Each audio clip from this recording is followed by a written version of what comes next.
Chapter 595. For His Highness Prince Rui to come, one do not know for what matter?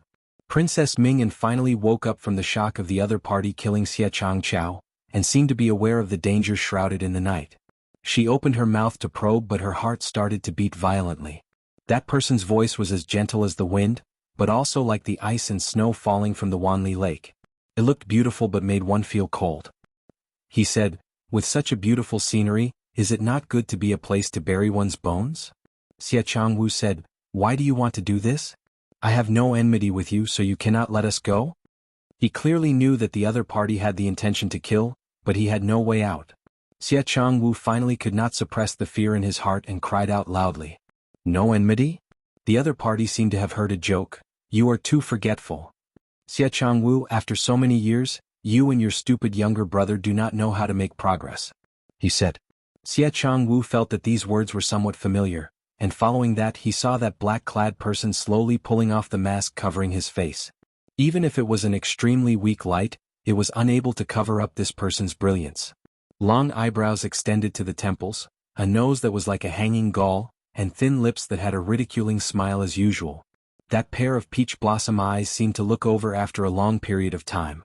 It was clearly a very gentle smile, but there was a touch of contempt. That was the nightmare of Xie Changwu's entire life. Xie Jingxing. Princess Mingyan was indulging in this man's captivating looks, thinking that the face under Prince Rui's mask was really as shocking as the rumors said, but was interrupted by Xie Changqiao's voice.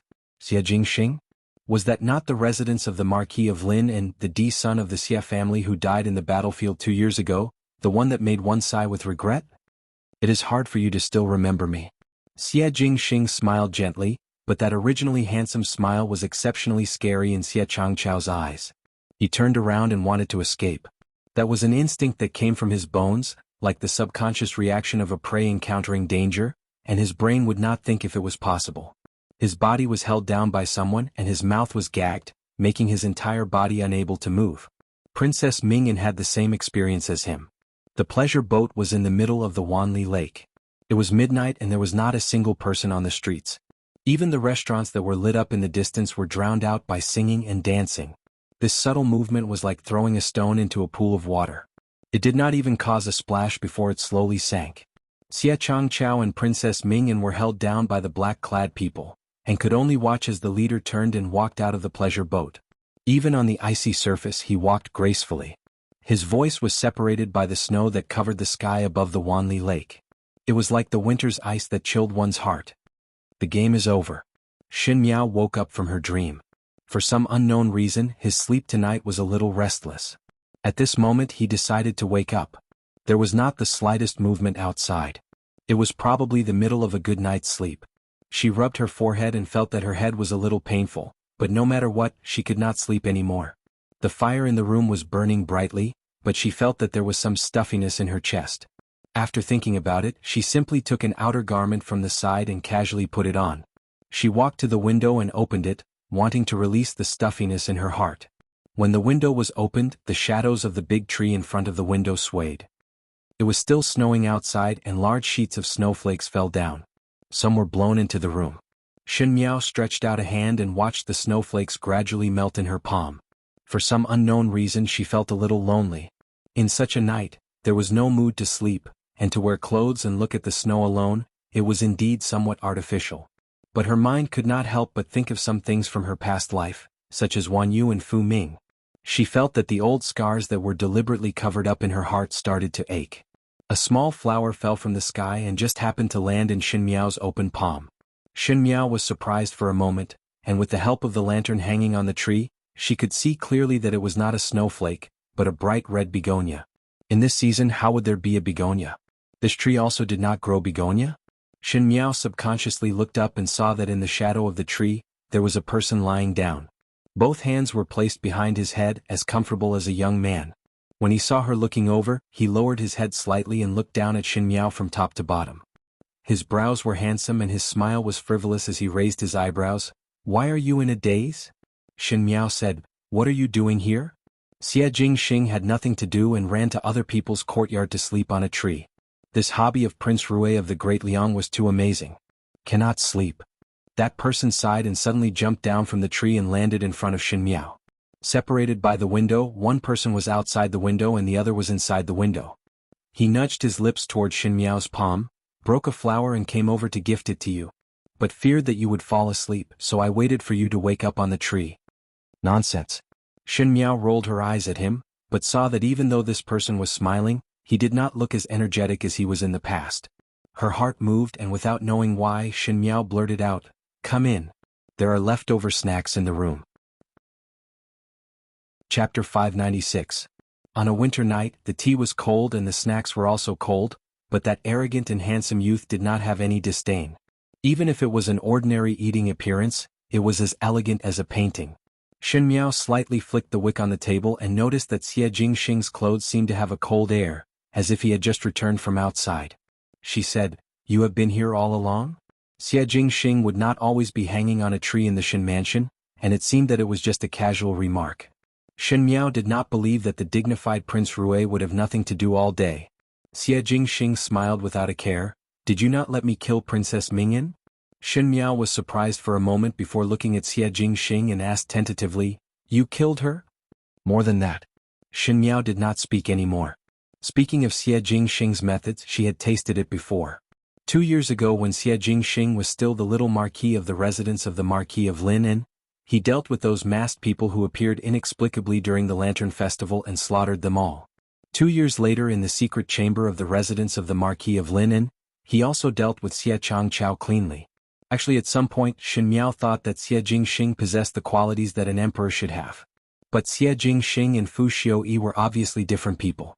Most likely it was because Fu Xiaoyi could play around for the emperor's position and endure for many years, but Xie Jingxing would be so arrogant that he would directly meet with blades. Perhaps this was the pride in the bones of the great Liang imperial court. Shin Miao thought for a while and shook her head. What did the great Liang have to do with her? Looking at Xie Jingxing again, she suddenly felt that the current situation was somewhat strange. Since when did Shin Miao put herself and Xie Jingxing together? Did she really treat Xie Jingxing as an ally? She asked, "What did you do to her? How would Xie Jingxing deal with Princess Mingyan?" Shin Miao's heart actually had a little expectation, and this kind of expectation had a little bit of malice. After being in the inner palace for too long, Shin Miao was not a pure and kind female who could not see blood. Moreover, facing such a vicious and merciless person like Princess Mingyan, Shin Miao would not have a shred of pity. That much expectation? Xie Jingxing looked at her in amusement and lazily said, "You will know tomorrow." Shin Miao pondered over the meaning of Xie Jingxing's words. Was it that Princess Mingyan's death would be lively? She asked, "What about Xie Changwu?" Xie Jingxing even laid his hands on Princess Mingyan, so there was no reason for him to let Xie Changwu off. Sure enough, Xie Jingxing said, "Kill." "You are not afraid that the Marquis of Lineage would be sad if he knew about this?" Shin Miao looked at him and asked. The fire in the room was burning brightly and Xie Jingxing picked up the teacup to take a sip. His thin lips were soaked by the tea and appeared to be somewhat red, but his smile was as casual as before. "What does the family affairs of the residence of the Marquis of Lineage have to do with me?" It was clearly a cold sentence, but Shin Miao could see a bit of self-mockery from the youth's indifferent smile and her heart moved slightly. From the moment he started to lay his hands on the Xie brothers, Xie Jingxing had truly abandoned all relations with the residence of the Marquis of Lineage. Because if there was a day that Xie Ding was able to track his whereabouts, even if Xie Ding originally did not have any enmity towards Xie Jingxing, because of the Xie brothers' death, he would not be able to let it go. Father and son became enemies. Even though they were not biological father and son, but was Xie Jingxing really as heartless as he appeared on the surface? Or was he just hiding all his emotions, good and bad, in that pair of eyes that were always filled with smiles?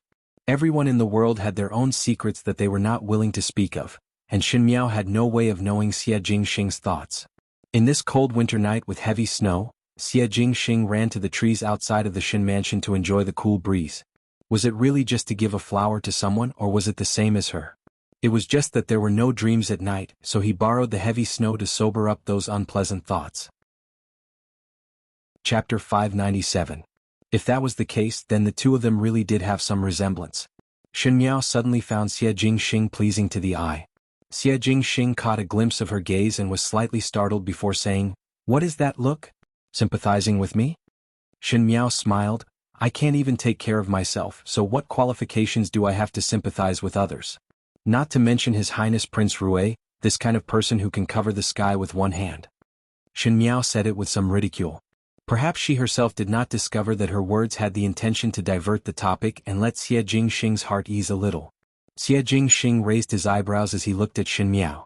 Suddenly he placed his hands on the table and leaned close to Shen Miao and said with a smile, "You do not need to belittle yourself. Following my ally, one still have the qualifications to be a cut above others."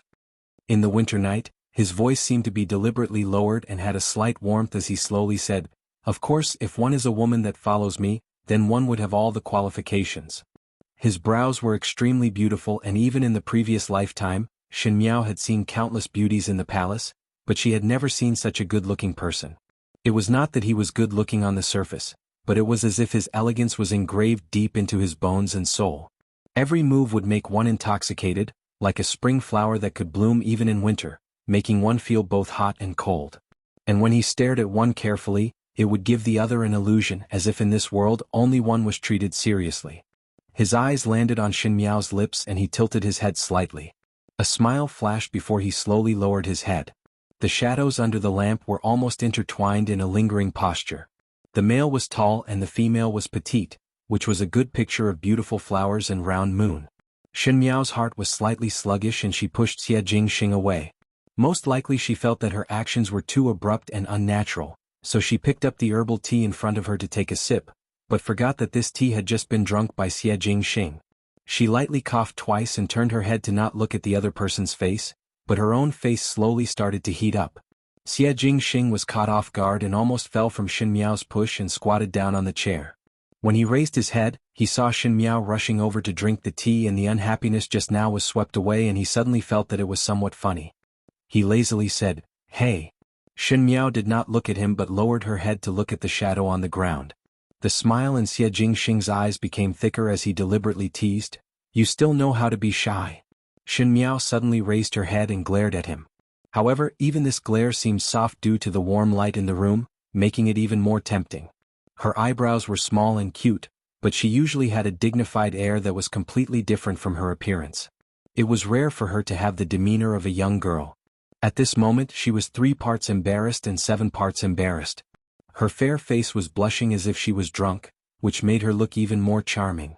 Suddenly, it reminded him of that winter night 2 years ago. She was wearing a tunic with her long hair hanging loosely over her shoulders. She stood in front of the window in a drunken stupor, pointing at the fireworks. As he thought about it, he could almost smell the refreshing aroma of plum blossom wine in his mouth. Xie Jingxing's lips hooked up. "Shen Miao. What is it?" Shen Miao was suppressing a bellyful of anger. Towards Xie Jingxing, if he were to use force or play some tricks, Shen Miao would be able to face it calmly. But Xie Jingxing treated her as if he was teasing a little girl. It was very bad and Shen Miao did not know how to deal with it.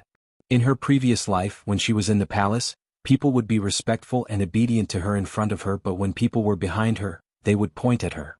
But from the beginning to the end, the people that she came into contact with were all old-fashioned people who scrupulously abided by the rules and etiquette of the palace. She had never met someone like Xie Jingxing who was so arrogant and did things without order. It was as if all the countermeasures were useless under the other party's unconventional way of playing cards. Chapter 598. You are drinking from my teacup. Xie Jingxing reminded. Shen Miao subconsciously looked down and was so embarrassed that she wanted to lift her feet and leave. She suddenly felt that it was her biggest mistake to let Xie Jingxing enter the room tonight. Shy. Xie Jingxing seemed to like to see her embarrassed look and continued to get closer. It is not early anymore. Shen Miao said seriously, "You are still not leaving?" Xie Jingxing did not speak and stared at her for a while. His gaze was sharp and deep and ordinary people would not be able to withstand it. Shen Miao forced herself to look at him calmly. After a moment, Xie Jingxing stood up and said, "Never mind. Since you are shy, I will not disturb you." He said it ambiguously, which made one's imagination roam, but he did not see Shen Miao's stiff face. He walked to the window and Shen Miao followed suit. Xie Jingxing opened the window and the cold wind swept in, making Shen Miao shiver. "It is cold outside. No need to send me off." Xie Jingxing said, "Many thanks for taking me in. The tea is very good and the snacks are not bad." His figure flashed and he was already in the courtyard outside the window. Shen Miao walked over, intending to close the windows and doors. However, she saw that in the wind and snow, the handsome young man in purple robe suddenly thought of something and turned his head, smiling gently. "Oh yes, you are also cute when you are shy." Shen Miao slammed the window shut. She should not be soft-hearted. This person was too hateful. After Shen Miao closed the window, she sat back on the bed in the room and looked at the oil lamp at the head of the bed. It was so weak that it was almost extinguished. However, her eyes were unusually bright and sparkling, like the best quality pearls and gems, shining in the dark night. She thought that if it was in her previous life, Xie Jingxing's actions would be considered as offending her superiors and she could shout out "presumptuous," and then get people to drag him out and behead him. But in this life she was so amused that she could not do anything. But why was it so awkward? In the flickering light, the man lowered his head slightly. One could almost see each of his long eyelashes. His eyes were more mesmerizing than the moonlight. His lips were thin and slightly cold. Shen Miao quivered and suddenly recovered to her senses before rubbing her forehead. Most likely it was because she was too tired these days that she was bewitched. With Xie Jingxing's good looks, females would be attracted to him, just like the top hostess in a small brothel. She comforted herself in this way, but she couldn't calm her strange heartbeat. When she lay on the bed, she didn't realize that the corners of her lips had unknowingly curled up. The winter in the Ding capital was exceptionally cold, and the common people who lived at the foot of the emperor, even if they were common people, would feel honored and felt that they were different from the common people in the outer city and were particular about being superior. Not to mention the high officials and nobles. Therefore, whenever it was winter, people would wake up later. Other than the street vendors who had to wake up early to set up their stalls, ordinary people were willing to stay indoors and go out when it was warmer. It snowed heavily the entire night last night and it was even colder outside. Luckily the snow stopped early in the morning, thus everyone was willing to go out. When it was slightly later, the number of people on the streets gradually increased. After an entire night of snow at the Wanli Lake, the surface of the lake had completely frozen into hard ice. Ordinary old men who were fishing were not willing to come over. Not for any other reason, but with such hard ice, it was difficult to even dig a hole. It was better to wait for the weather to warm up before coming over. Even though there were fewer old men fishing at the Wanli Lake, there was a group of playful children. The surface of the lake was sparkling and the children loved to wear hard-soled boots or find a piece of wood to chase and play on the surface of the ice. Most of these children who were playing were the children of the street vendors. Their mothers scolded them for dirtying their newly made jackets and were also afraid that the ice would suddenly break midway. But the children were at the age where they loved to play, so how would they listen to their mothers obediently? As usual, 3 to 5 of their little friends secretly took the pieces of wood to play at the Wanli Lake. Chapter 599. Today was the same. A few 5 to 6-year-old children walked towards the center of the Wanli Lake with the wooden pieces. The surface of the lake was very slippery, so the children had to walk carefully. It didn't matter if they slipped, but if the ice got their newly made clothes wet and dirty, they would inevitably be scolded by their mothers. Therefore they all walked very slowly. With great difficulty they walked to the center of the Wanli Lake. The children put down the wooden pieces in their hands and sat on the wooden pieces. One person pushed them from the back, pushing them from the center of the lake to the outside. They felt that they were playing very happily. A little girl wearing a flowery robe carried the wooden pieces and walked to the back. She probably wanted to go further, but she suddenly stopped. "Ah Chun, why are you standing there?" An older boy saw his sister standing in front of him in a daze and couldn't help but ask. "Big brother," the little girl called. Ah Chun pointed to the front. "That ice sculpture is so strange." There were exquisite restaurants in the south of the city, and naturally there were also some ordinary shops. Most of the owners of these shops had some savings and could be considered slightly wealthy, but they could not afford to rent the shops of big restaurants. But even so, because of the unique location and environment of the south of the city, the ordinary shops were still quite lively. Usually the shopkeepers or proprietors of the shops were busy with their own things. When they weren't busy, they would always like to sit together and chat and drink tea. And today it was probably a little early, so there weren't many customers. The shopkeepers of the neighboring shops gathered in front of the door to talk. Just as they were talking, the weather was getting colder and colder. They saw a few children running over at the same time, all of them panting. These children were the children of the hawkers in this area, and they usually played together. The female shopkeeper who sold rouge took a closer look and suddenly frowned. She said angrily, "Dongzi, did you bring Ah Chun to the Wanli Lake again? I made a new cotton-padded jacket for Ah Chun yesterday, and now it's all wet. Are you itching for a beating?" As he spoke, he saw that the other shopkeepers were also teaching their children a lesson. This was because the group of children were all in a mess. Their clothes were torn and wet and their bodies were in a mess. Some even lost a shoe. It was as if they had rushed back from somewhere. Just as he wanted to say a few more words, the boy named Dong Zi cried out with a wa sound and said, "Wanli Lake. Wanli Lake, there's someone?" When everyone heard this, they were stunned at first. A middle-aged man in linen clothes said, "Oh no, could it be that some kid fell into the water?"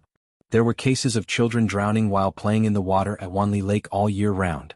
There were fewer cases in winter, but it was not impossible. There was once a child who fell into the water and died while playing on the ice surface when the ice cracked and the child fell into the water. As soon as he said that, everyone's expression changed. The female shopkeeper who sold rouge was a warm-hearted person. She anxiously stomped her feet and said, "Then what are we waiting for? Let's go and take a look. We are all neighbors. Whose child fell into the water? Let's go and take a look." When everyone heard it, they all agreed and followed the female shopkeeper to the surface of the Wanli Lake. When they reached the Wanli Lake, they were shocked. One could see that in winter, other than the children who would come, the cold and cheerless Wanli Lake was already surrounded by a lot of people. Most of the people were actually walking towards the center of the lake. Could it be that one fell into the water? The female shopkeeper muttered. If there was any accident, some people would go up to help and some would just watch the bustle, but it was not to the extent that so many people would walk towards the center of the lake. Especially among the people who were walking towards the center of the lake, there were actually many rich and powerful children dressed in luxurious clothing. This was somewhat unusual. It was not that the rich and powerful were not good, but in this world, one should sweep the snow in front of one's own door and not care about the frost on other people's roof. It was common for the rich and powerful children to be indifferent to the common people's matters. But now, when were there so many warm-hearted people in the Ding capital? Chapter 600. At this moment, there were also people walking towards the center of the Wanli Lake. Kai Lin's entire body was shivering from the cold. Even though he was wearing extremely thick clothing and had a fur cloak over his head, the surface of the lake had always been much colder than the ground. Especially the ice cubes under his feet. The cold air penetrated through his boots and drilled into the soles of his feet. Even a pampered and spoiled young master like Kai Lin was somewhat unable to withstand the cold. What exactly is on the surface of the lake? Kai Lin asked his scoundrel friends that he usually shared the same bad taste with. Why is it so early in the morning to let everyone look over here? Early in the morning, Kai Lin found the young masters that he usually hung out with and originally planned to go to the gambling house to play, but who knew that his friend said that there was a big movement at the Wanli Lake and insisted on pulling him over to take a look. Actually, I also do not know. That person said, but I heard from the servants that there was something, so I pulled you over to take a look. He leaned close to Kai Lin and whispered, normally we only hear about erotic corpses in dramas and books, but today we are able to see a real erotic corpse. Corpses? Kai Lin jumped in shock and quickly said, I am not going. Even though he usually liked to hunt for strange things, but he would only talk about liveliness, and at the end he was still somewhat timid in his bones. Even though he used to be known as a little overlord, his temper was destroyed by Shin Miao during the academy examinations 2 years ago, and now he seemed to know his place. That friend did not spare him and said, since we have already walked all the way here, just go and take a look. Just take a look. What are you afraid of? Kai Lin could not stand being agitated by others and immediately said, why would I be afraid? I will go and take a look with you now. I want to see what is it that is worth you to be so excited. Both of them had already walked more than half the way and now they were very close to the center of the lake. When they walked to the center, there were already a lot of people pointing at them. His friend pulled Kai Lin aside from the crowd and squeezed to the front before pointing to the thing in the middle. Quickly look. It is this. Kai Lin raised his eyes and looked up. The winters in the Ding capital were cold, especially in recent times. If a bucket of water was placed outside the courtyard, it would, needless to say, turn into a bucket of ice the next day. As long as something was wet, such as a tree branch or a roof, it would be covered in ice after a night. And in the middle of the Wanli Lake, there were 3 standing ice sculptures. It wasn't accurate to call them ice sculptures. The 3 human-shaped ice blocks could clearly see the human figures on the transparent ice surface. It was also because of this that one could clearly understand that they weren't sculptures meticulously crafted by skilled craftsmen. Instead, they were real, living people. Or rather, they were people who had been frozen to death and turned into ice sculptures before they died. The most amazing thing was the postures of these 3 people. The one in the middle was obviously a woman. Her clothes were lightly undone, revealing more than half of her snow-white body. The man beside her was reaching out to take off her doo-doo, while the man behind her was supporting the woman's waist from behind. The woman raised her head and leaned against the man's back. Even though her expression was somewhat stiff, this ecstatic action was like a living spring scene, making one's imagination run wild. And the people who surrounded the layers of ice sculptures were mostly men. There were commoners and also rich young masters. Perhaps some were there for novelty hunting and some had the thought that it would be a waste not to look. Even if it was a corpse, it was still a beautiful woman. Moreover, the ice sculptures were so lifelike that it did not make one feel horrified. Instead, it made one feel that there was an alluring atmosphere coming from the inside out. But the truth was ignored by others. Chapter 601. People would always place all their attention on the things that they were interested in, and the males would delightedly talk about where did this living spring scene come from, or where did they find such a dissolute female, but no one thought about what kind of case this was. 3 people were frozen to death and it should have been a very terrible thing. Kai Lin stared at the 3 ice sculptures. He was originally somewhat afraid of corpses. But these ice sculptures did not make one feel that it was scary, but instead had a vulgar taste of the marketplace, so he looked at it. The friend beside him said, "This female's birth is rather good looking. You see, how would an ordinary family be able to raise such a beauty, and even have such an alluring posture?" The words were as if one was commenting on a new young lady from a brothel. Kai Lin echoed his friend's words as he carefully stared at that female's ice sculpture. Even though there was a thin layer of ice on the surface, one could vaguely see the female's facial features. The facial features were very delicate and even somewhat familiar. Familiar? Kai Lin asked. I feel that this young lady is somewhat familiar. Think if it is a young lady from a brothel that we have seen before? That friend carefully sized it up before shaking his head. Impossible. I have been to the brothel in the Ding capital and have seen the young ladies before, but have never seen this one before. He casually said, seeing that the doo-doo that one wears is inlaid with gold, perhaps she is a high-ranking official or noble from the palace. He said it unintentionally, but Kai Lin was suddenly startled. Born from the palace? He looked up at that female, and what appeared in front of him was a certain palace banquet, a young and arrogant female wearing a thin golden dress. That somewhat domineering face gradually overlapped with the stiff face in front of him, and finally became a person. Princess Mingyan. Kai Lin cried out involuntarily. What? The friend was startled for a moment. This friend was only from a wealthy merchant background, and normally would not have the opportunity to come into contact with the high-ranking officials and noble people in the palace, thus he did not understand what Kai Lin was talking about.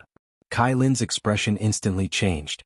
He finally understood why he felt that this female corpse was somewhat familiar. Previously at the Ming Qi's tribute banquet, because he paid attention to Xin Miao, and competed with Xin Miao in archery, he had also paid attention to Princess Mingyan. At that time Kai Lin felt that he was in the same boat as Princess Mingyan. And who else could it be if it was not Princess Mingyan? Who else could it be in the ice sculpture that posed in an erotic posture with the 2 males?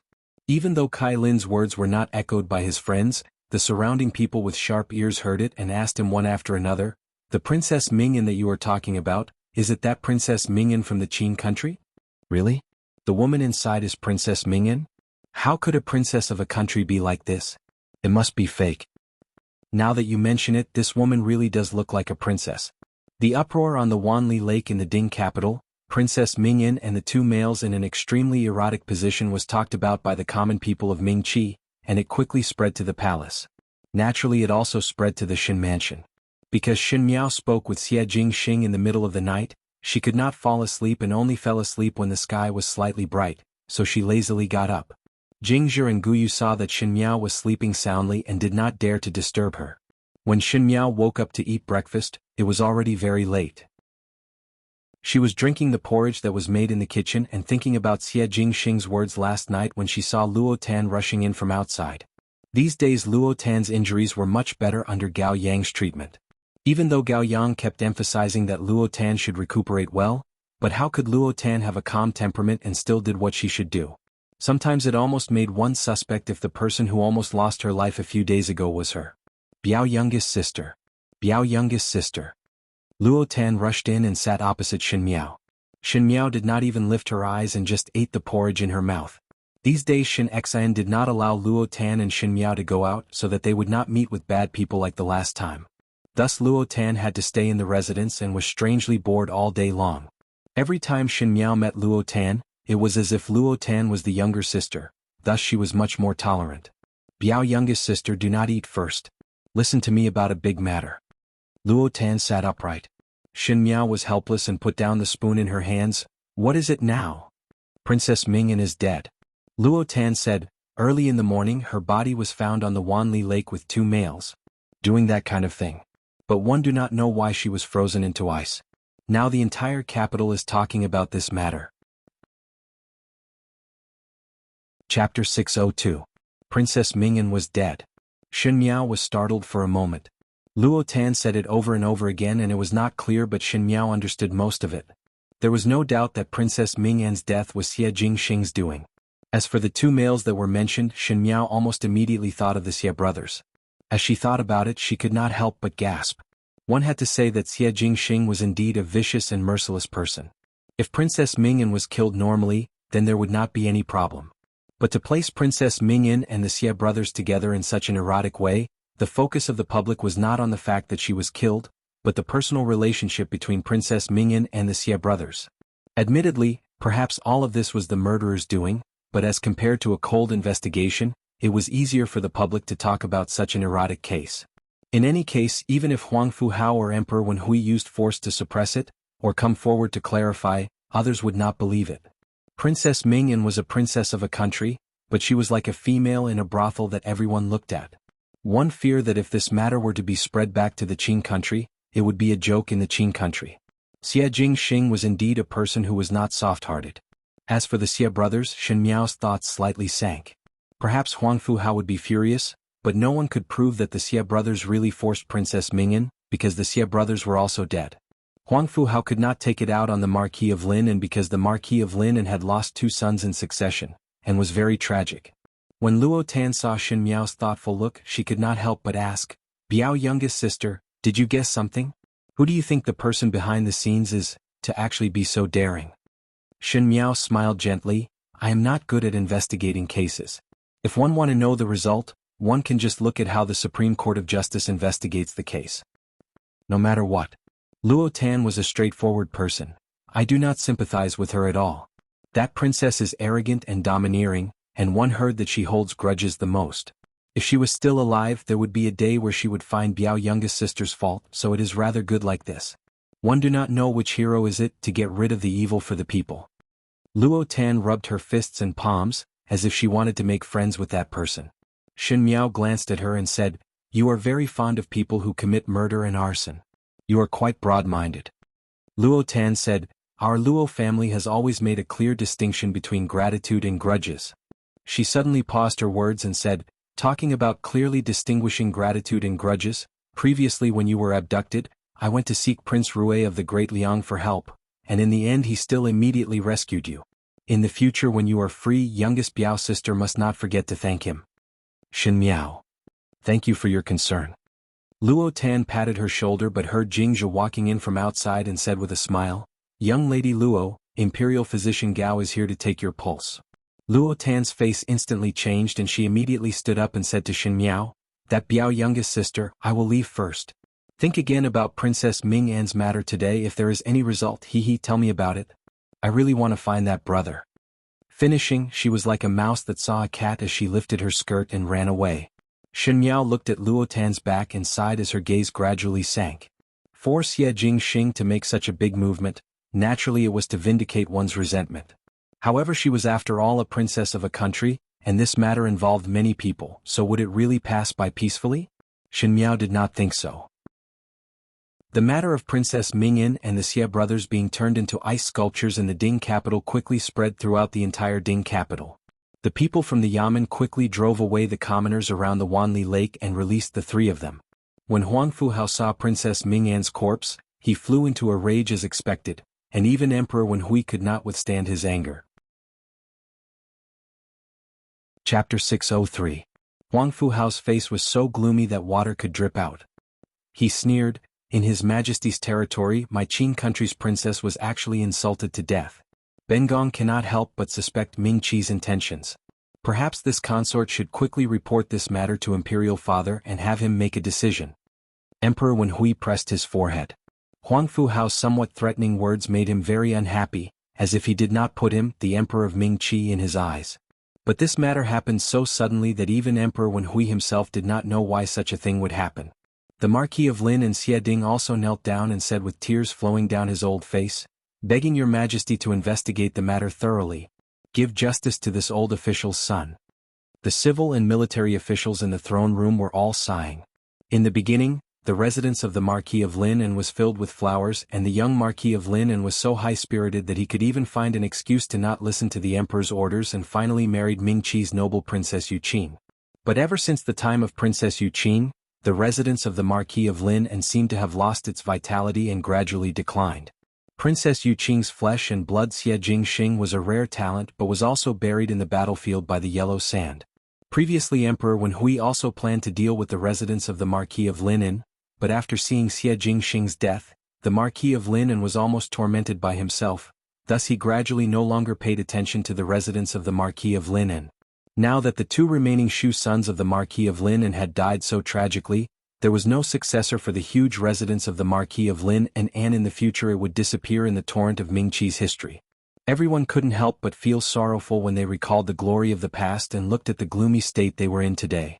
Huang Fuhao secretly glanced at Xie Ding, a trace of malice in his eyes. No matter if the Xie brothers were the ones who were killed, or if they were put in such a position after death, there was no doubt that Princess Ming-An's innocence and dignity was destroyed because of the Xie brothers. Even though the people behind the scenes were hateful, but the Xie family could not be let off. When had the imperial family of the Qin country ever suffered such humiliation? Huang Fuhao looked at Xie Ding and made up his mind. Emperor Wenhui had a headache and waved his hands to indicate everyone to be quiet before speaking in a deep voice. "This matter is very bad. Someone committed such a heinous crime under the feet of the Son of Sun. This is the most heinous crime. Zhen have already sent the people from the Supreme Court to investigate the case and will definitely catch the person behind the scenes and give everyone an explanation." Although he said so, Huang Fuhao was not very happy. He cupped his hands and said, "Since the Princess of Qin is in trouble, I hope your majesty will agree to let the people of Qin investigate this matter. Else in the future when one return and imperial father ask, imperial father would not be able." His words actually showed that he did not believe that the Ming-Chi would investigate the matter thoroughly. Emperor Wenhui suppressed the anger in his heart and said, "Since that is the case, Zhen approve." Ming was, he said. Ming and said, "Wen Hao Qing, he. But the Marquis of Lin was after all an aristocratic family of Ming-Chi, and when he met with this misfortune, everyone came forward to comfort him. Amidst the comforting crowd, someone walked past Huang Fuhao and warmly said, "Crown Prince, please restrain your grief." This person was Prince Ding Fu Xiuyi. Huang Fuhao was in a state of anger, and when he saw Fu Xiuyi, his expression did not turn for the better as he cupped his hands and was about to leave. But he heard Fu Xiuyi speaking softly from behind, "Regarding the matter of the princess being killed, this one also have some thoughts. One do not know if the crown prince is willing to hear it." Huang Fuhao was surprised for a moment. At this moment the officials were busy comforting the Marquis of Lin, and they happened to walk to the corner, so no one saw the actions between the two of them.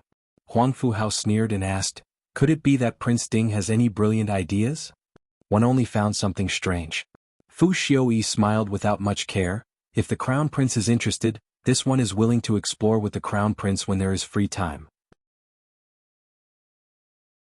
Chapter 604. Huang Fuhao turned his head back and Fu Xiuyi smiled before turning to leave. Huang Fuhao stood at the same spot for a while before turning back to look at Xie Ding, who was surrounded by everyone. With a sneer he strode away. The people who were investigating Princess Ming-An's case moved quickly because it involved the princess of the Qin country. Thus the people from the Supreme Court did not dare to take it lightly. But one did not know why this time there was not a single trace left behind. After checking the various scenes over and over, the conclusion was that Princess Ming-En and the Xie brothers had an affair. It was just that this result naturally could not be shown to Emperor Wenhui, otherwise not to mention Emperor Wenhui, one feared that the crown prince of the Qin country would be furious. The case seemed to have reached a deadlock. In the Shin mansion, Shin Qiu entered Shin Miao's study and saw Shin Miao casually flipping through the biographies that were bought outside, so he sat down opposite her. Shin Miao glanced at Shin Qiu and saw that he was hesitating to speak, so she asked, "Eldest brother is looking at me, is there anything that you want to say?" "Younger sister." Shin Qiu hesitated for a moment, as if it was extremely difficult to speak, and looked rather tangled. Shen Miao felt that it was somewhat strange and asked him, "Eldest brother might as well speak frankly. There is no need to worry." Shen Qiu considered for a long time before asking, "Younger sister, regarding Princess Ming An's matter, was it done by you?" Shen Miao was slightly startled, as she did not think that Shen Qiu would think of her. But she quickly smiled. "Why would eldest brother say that? Princess Ming An and the Wuxia brothers are things that I alone cannot do." Shen Qiu looked at Shen Miao and his gaze was somewhat complicated. After a moment, he sighed and said, "Younger sister, previously father and mother and I were unable to protect you, and let you live with those beast-like people in the Shen residence. Initially I did not understand what you had experienced, but later I understood. I know that you know how to protect yourself and also know that you have some means, but we are your family." He said seriously and solemnly, "There are some matters that you do not need to solve by yourself. Tell father and mother. Even though we do not cover the sky with one hand, we can still do our best to protect you." Shen Miao's eyes drooped and put away the thousands of emotions in her heart before smiling.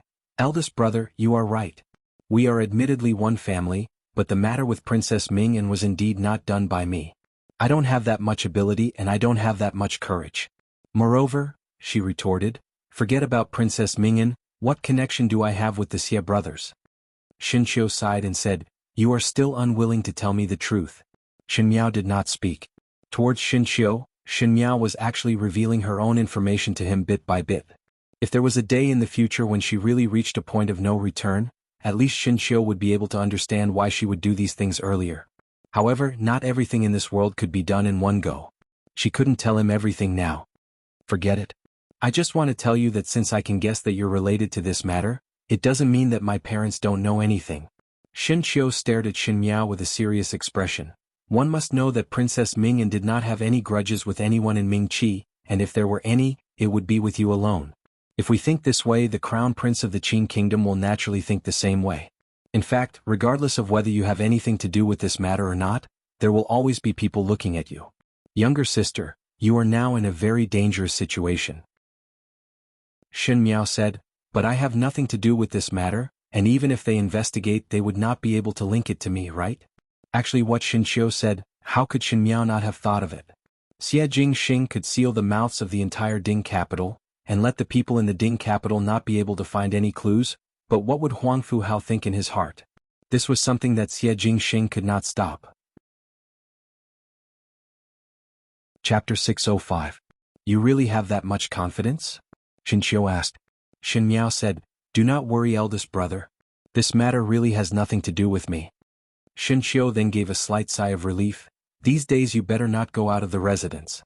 The Ding capital is not peaceful and moreover there are some people with ulterior motives. The residence has already increased the guards so it should be safe." Shen Miao nodded her head. Shen Qiu stood up. He still had military matters to attend to and had to rush back. Just as he was about to leave, he suddenly thought of something and turned to look at Shen Miao. "Younger sister, do you know any powerful and influential people?" Shen Miao's heart slightly moved but her face was calm as she shook her head. "Never." Shen Qiu did not say anything more and turned to leave. In fact, Shen Qiu's worries were not wrong. This night, there was a special guest in the residence of Prince Ding. This distinguished guest was not someone else but the Crown Prince of the Qin country, Huang Fu Hao, who was incomparably furious because of his younger sister's tragic death. In the throne room, Fu Xiuyi and Huang Fu Hao's fluttering words finally made the suspicious Huang Fu Hao decide to make this trip. Before Huang Fu Hao came, Fu Xiuyi let Pei Lang hide in the next room and listen to their conversation through the open dark window. Huang Fu Hao put down the teacup in his hands heavily and did not dawdle with Fu Xiuyi as he went straight to the point. "Prince Ding previously said that there is something fishy about my younger sister. Is it possible to explain? Why is the Crown Prince so anxious?" Fu Xiuyi smiled faintly. "I also deeply regret that Princess Ming An was killed. But the current plan is not to immediately catch the murderer." Huang Fu Hao's brows wrinkled and looked at Fu Xiuyi with a sneer. "Could it be that Prince Ding also think that Bengong should keep the peace? One do not know what kind of rules your Ming Qi has, but in the Qin country, the murder of a princess is a major event. Even if one were to keep the peace in the future when Imperial Father knows of the matter, he would definitely seek justice from your emperor. It is only a tribute banquet, but my Qin country's princess lost her life here. Does Prince Ding feel that this is reasonable?" There was a faint threat in his words. Fu Xiuyi shook his head. "Since the Crown Prince is so anxious, then I will not speak in riddles with the Crown Prince. In general, there is always a reason for a murder case. In this matter, it looked like the Xie brothers and Princess Mingyan were killed together, but the other party placed the corpses in such a position to humiliate, and it was obvious that they deliberately wanted to ruin Princess Mingyan's reputation. That is to say, the other party is obviously targeting Princess Mingyan. Huangfu Hao sneered, "Of course I know. To dare to do such a thing, you really have guts. There is no harm for the crown prince to think in Ming Qi, who would have such enmity with Princess Mingyan." Huangfu Hao was stunned for a moment before he frowned and fell into deep thought.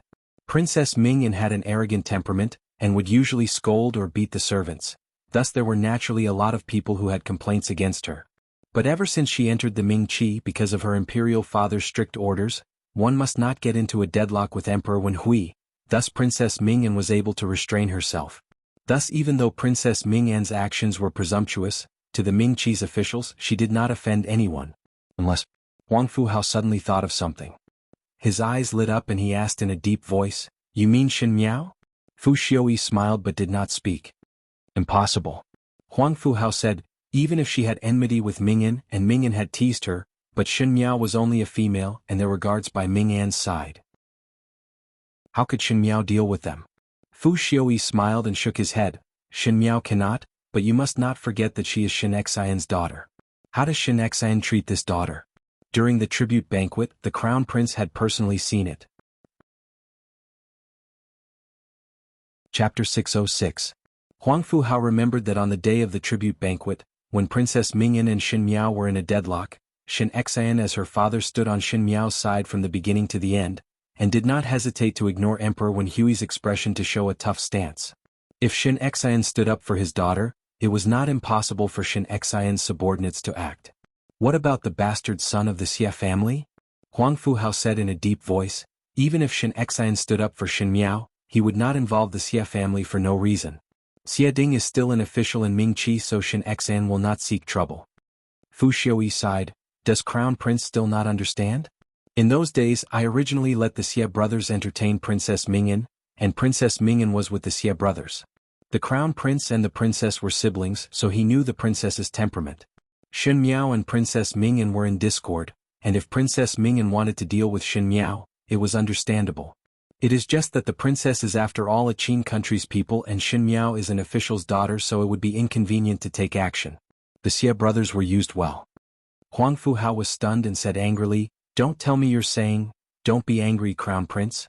I originally wanted to nurture the Xie brothers so that they could be my assistants in the future. However, these two people probably don't have the fate to achieve meteoric success. You should understand what happened next. It was probably because the Xie brothers made a mistake when they attacked, so they were the ones who died in the end. They even implicated the princess." Although Huangfu Hao still had a look of disbelief on his face, he had already begun to ponder in his heart. First, Shen Miao was abducted for no reason, and at that time Huangfu Hao suspected that it was done by Princess Mingyan, but afterwards, seeing that Princess Mingyan did not leave the residence, and did not know anyone in Ming Qi, he did not think much about it.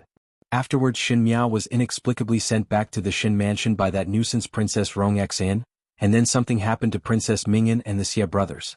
What Fu Xiuyi said was not wrong. Princess Mingyan had a very vengeful character, and if she was previously embarrassed by Shen Miao, she would not have ended the matter so easily. It was true that the Xie brothers often appeared in the residence during those days. If it was for this reason, it was understandable. But was Shen Miao really that capable? Huangfu Hao felt that something was not right in his heart. Even if Shen Xian doted on Shen Miao and had this ability, it was not a wise move to openly go against the country's princess. Especially now that Shen Xian had just returned to the capital, many things were still not stable. Even if he did not think for himself, he had to think for the other people of the Shen family. Was Shen Xian so stupid? For the sake of his daughter, he would even throw away his rationality? Huangfu Hao did not listen to anything that Fu Xiuyi said. He felt that Fu Xiuyi's words were somewhat reasonable, but his heart was hesitant. Seeing that Huangfu Hao was uneasy, Fu Xiuyi did not say anything more. After Fu Xiuyi left, Pei Lang came out from behind the screen. "What is the meaning of your highness?" Pei Lang asked. "Why do you want to lead the conversation to the Shen family?" Fu Xiuyi looked at Pei Lang and shook his head. "Teacher does not know about this.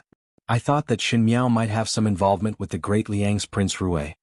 Pei Lang's heart skipped a beat, but he maintained a calm expression on his face. Your Highness is still hesitating over the matter of the Crown Prince's residence. Prince Rue is from the Great Liang dynasty and Xin Miao had left the capital 2 years ago, so there is no possibility of both of them knowing each other. It would be too far-fetched to say that they were acquainted in these short few months. I know that teacher finds the matter inconceivable. Fu Xiaoyi said, but I have an intuition. There is something fishy between Xin Miao and Prince Rue. There were many coincidences that happened in these days. It was because if Xin Miao and Prince Rue were only acquainted in these short few months, then it would be worth pondering. Prince Rue is proud and arrogant, and even Imperial Father could not get close to him. I also want to know what ability Xin Miao has. Chapter 607. Pei Lang frowned and asked, what does that have to do with the Crown Prince's matter today? Fu Xiaoyi smiled and looked at Pei Lang. Teacher think that Xin Miao alone would not be able to do such a thing and Xin Xan is not a hot-headed and impulsive person. Just based on the Xin family alone, one would not be able to do such a rash act of killing and robbing. Pei Lang suddenly understood. Could it be that your Highness thinks correct? Fu Xiaoyi said, I suspect that this matter is done by Prince Rue. Pei Lang did not speak anymore. Seeing Pei Lang's silence, Fu Xiaoyi took the initiative to mention, Prince Rue's actions are insolent and the Great Liang has many talented people. Thinking about it, with Prince Rue's ability, killing a princess would be an easy matter. It is just that both of us know that Prince Rue and Princess Mingyan have no enmity, and have no connection with the Xia family, so it is impossible for him to find trouble for himself without any reason. But if it is because of Xin Miao, then everything makes sense. He smiled faintly, even though there is a saying in this world that one would fly into a rage for a beauty, but I do not think so. There must be some special relationship between Prince Rue and Xin Miao. So your Highness had Crown Prince Qin make a move to lure the snake out of its hole? Pei Lang asked. Not bad. Fu Xiaoyi said with a smile, Huang Fu Hao is naturally suspicious and even if he does not believe my words, he will have more suspicions in his heart and one day he will make a move to probe. If Prince Rue is really involved with Xin Miao, he would definitely make a move. At that time, one would know the relationship between the both of them and then make other plans. Pei Lang asked, if Prince Rue did not make a move, then what would happen? There is no harm. Fu Xiaoyi said, if Prince Rue did not take action, the Xin family had already gone overboard these days. It is a good thing for us to let Huang Fu Hao deal with the Xin family and suppress the Xin family's strength. Your Highness has already decided to suppress the Xin family? Pei Lang looked at him. Since you can't be of use to me, I naturally won't leave behind any future troubles. Fu Xiaoyi smiled warmly but his tone was extremely cold. He turned to look at Pei Lang and said, in the future, we will still need Mr. Empress to come up with a plan. Pei Lang repeatedly said that he did not dare. When Fu Xiaoyi left, Pei Lang returned to his room and looked at the lights in front of him and could not help but sigh. 2 years ago Xin Miao let him lurk beside Fu Xiaoyi to be an informant and Pei Lang had no choice but to go. He himself also had some skills and was lucky enough to gain Fu Xiaoyi's favor. Now Fu Xiaoyi regarded Pei Lang as the #1 confidant. Just like today when he and Huang Fu Hao were playing the third flower secretly, Fu Xiaoyi did not deceive Pei Lang at all and instead trusted him. Perhaps this was really because Fu Xiaoyi did not guard against Pei Lang at all, of course it could be because of Fu Xiaoyi's skill in controlling his subordinates. If a normal person saw their master treating them so generously, they would definitely have a more loyal heart. If Pei Lang was not Xin Miao's person. The more he interacted with Fu Xiaoyi, the more Pei Lang was amazed. Fu Xiaoyi was indeed a person who had the wisdom and the viciousness of a real man. Hiding a dagger in his smile or willing to be mediocre, he indeed had the means that an emperor should have. Pei Lang even felt that after a few more years or decades, the world would eventually fall into the hands of Fu Xiaoyi and Fu Xiaoyi would eventually become the master of the world. There was no other reason but among the princes of Ming-Chi, there was no one more suitable than Fu Xiaoyi for this position. But Xin Miao purposely wanted to go against Fu Xiaoyi. Pei Lang was not optimistic about Xin Miao, which also meant that he was not optimistic about himself. It was not that he did not selfishly think of defecting but Xin Miao firmly grasped his Achilles heel. Thus this little bit of unwillingness could only drift away with the wind. He took a glance out of the window. Fu Xiaoyi treated him extremely well. In a separate room, there were no spies placed to guard against him. Pei Lang took a piece of paper from the table and grinded it before picking up a brush and quickly writing. The night was as dark as ink. In the residence of Prince Rue, Xie Jingxing was teasing the white tiger at his feet. The white tiger had eaten a lot recently and was fed by Jiyushu 5 meals a day. His body started to swell rapidly and was like an out-and-out furball. Even when it was playing, it was not as agile as in the past and always had a look of stupidity. Xie Jingxing was such a picky person that he was too lazy to even carry it and was rather perfunctory when teasing it. A male who looked like a guard walked in from outside and was much younger than Tai Yi. He took out a letter from his bosom and handed it to Xie Jingxing. This is a letter that came out from the residence of Prince Ding and is from Prince Ding's aide, Pei Lang. It is to be sent to the hands of 5th Shin young lady of the Shin mansion. Xie Jingxing raised his eyebrows and took out the letter from the envelope. He quickly scanned through it and when he saw the last line of words, his lips suddenly hooked up. In the night, his brows were as handsome as a painting and his purple gold robe was overflowing with color, as if he was a person in a painting wearing embroidered clothes. It was clearly a casual smile but Nan Qi shivered slightly as he sensitively sensed that his master was unhappy again. The last line of words was, "Be sure to stay away from Prince Rui." Chapter 608. The matter of Princess Mingyan in the Ding capital had set off an uproar among the commoners, but the people from the Supreme Court of Justice were unable to find any results after a long time. Emperor Wenhui would get angry every few days and even implicated a number of officials, but there was a faint unsettled result. The crown prince of the Qin country, Huang Fuhao, was naturally dissatisfied but the people that he sent out did not find anything wrong. As time passed, the common people's enthusiasm for this matter gradually faded. After all, one had to eat and live, and one could not withstand the cold of winter even if one guarded an unsettled case. In the cold winter days of the Ding capital, there was a big matter in the Shin residence. Xinyu was engaged and would soon be married off. The family that Xinyu was talking about was the Minister of Land, the Wang family that Xinwan and Qinroqiu favored. The Wang family only had 2 sons and the younger son was not even 10 years old. The eldest son was Wang Bai, the person who was engaged to Xinyu. Wang Bai was 24 this year and had already entered officialdom, holding a position in the scholar's residence. He was knowledgeable and was a person with boundless prospects. Even though the position of the Minister of Land was not one of the most important officials in the court, it was inevitable that the colleagues would have more dealings with the Minister of Land. If one was related to the Wang family, there would be a lot of help in one's future career. The help in one's career was naturally seen through Xinwan's eyes. From Qinroqiu's point of view, Wang Bai was the eldest son of the Wang family and currently there were no Tongfang concubines in the residence. Coincidentally Xinyu was well educated and had a strong bookish taste so if she was able to marry over, she would be able to hold on to Wang Bai's heart and in the future she would be able to stand firm in the Wang family and give birth to a son and a daughter, then she would be able to rest easy for the rest of her life. The marriage was directly set by Qinroqiu and the Wang family and the gung card was changed. When Xinyu knew about the matter she naturally made a big fuss. It was just that the usually gentle Qinroqiu seemed to be determined to marry her off and Xinwan, who had always doted on her, did not listen to Xinyu's pleas. Old Xinfuren was even more happy to see it happen. If Xinyu did not marry in the Xin residence, she would have one more mouth to eat and now the days in the Xin residence were difficult. Xinyu was too noisy and even if Xinwan usually did not punish his daughter, this time he felt that Xinyu was too much and in a fit of anger, he locked Xinyu in the ancestral hall and wanted Xinyu to reflect on herself. This night, Xinyu sat alone in the ancestral hall and cried silently. There were traces of fire in the ancestral hall.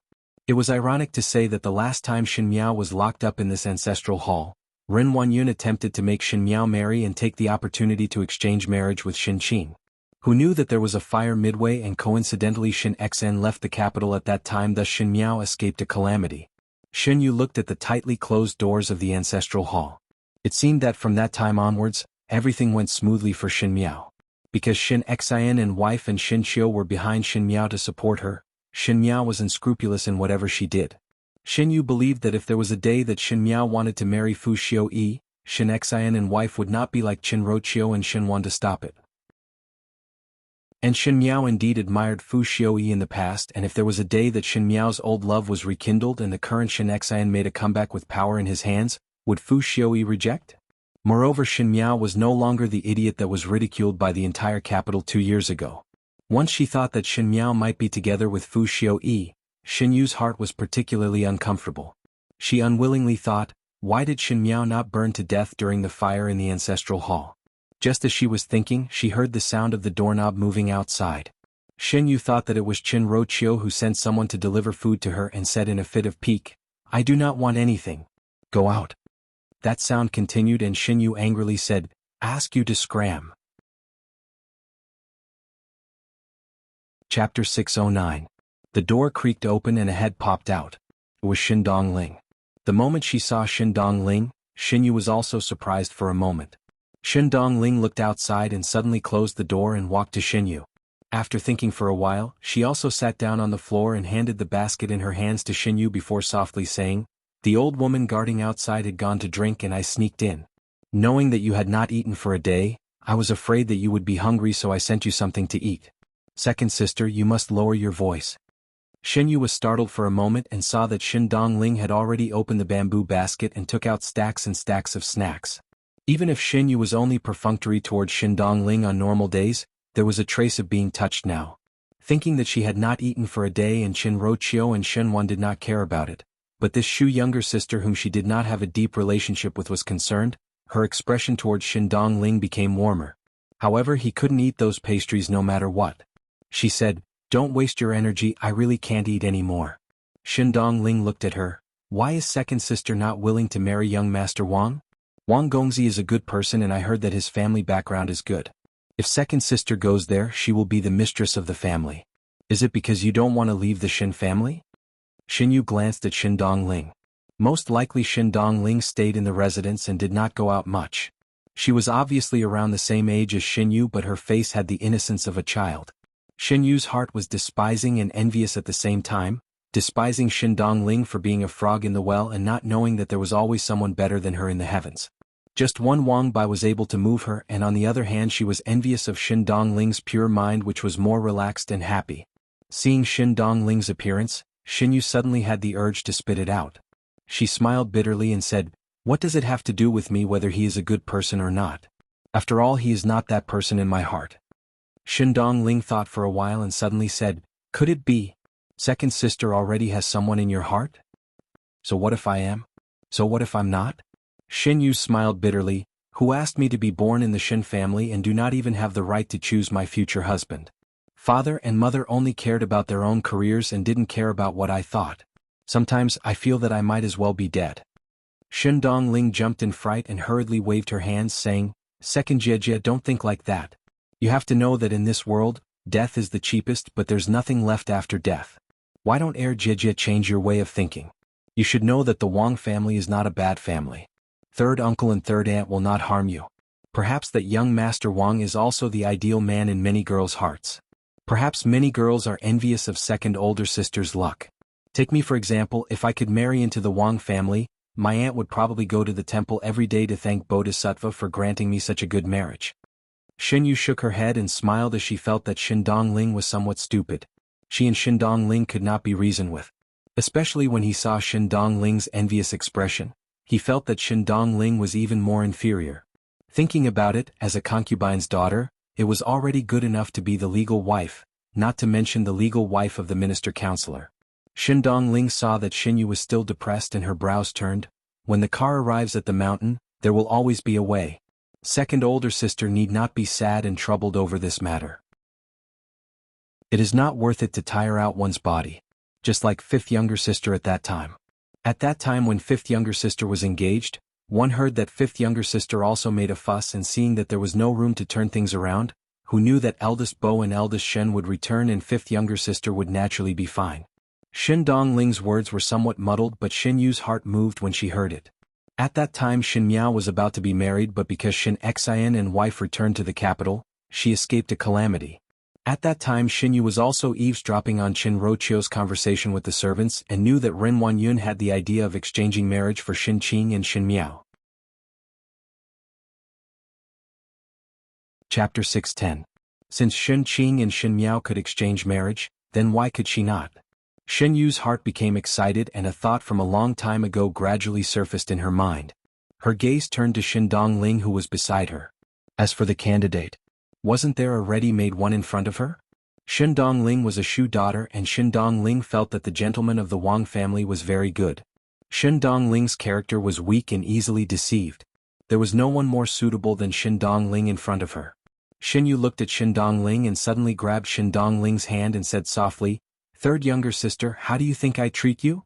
Shin Dongling was surprised for a moment before lowering her head and said with some shame, "Second older sister did not despise my birth and treated me very well. In the entire Shin residence, only second older sister was willing to talk to me." Shin Yu had always put on a noble and generous appearance, and even if she looked down on Shin Dongling in her heart, she would not show it at all on her face. Instead, she looked like she treated Shin Dongling well. Especially after the last time, Shin Yu would look for Shin Dongling every 3 to 5 days to talk. From an outsider's point of view, the relationship between these two was not bad. Hearing that, Shin Yu smiled and said, "Then third younger sister, now that I am in trouble, are you willing to help me with something?" Shin Dongling smiled without any scheming, "No problem. As long as I can do it, I will definitely do my best for second older sister." Shin Yu smiled, "Hearing your words, I am relieved." She held Shin Dongling's hand tighter. Can you help me marry to Wang Bai?" Upon hearing these words, Shin Dongling was stunned. After being stunned for a moment, she wanted to pull her hand back from Shin Yu's and said in a panic, "This cannot be done. Second older sister, I can help you with other matters.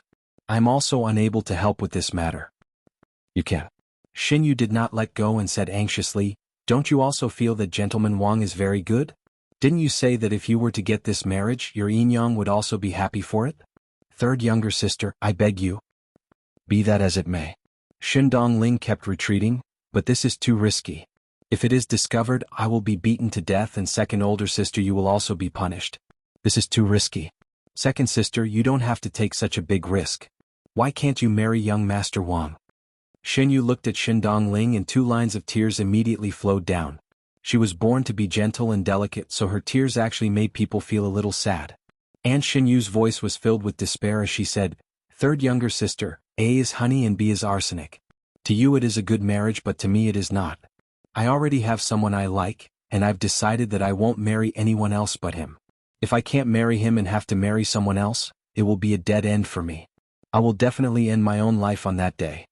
Shin Yu looked at Shin Dongling for a while and suddenly stood up and knelt down towards Shin Dongling with a plop sound. She said, "If you do not agree, then it means to end my life.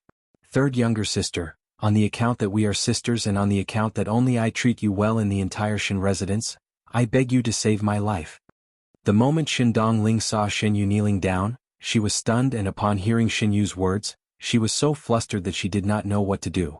She pulled Shin Yu up and said, "Second older sister, don't be like this.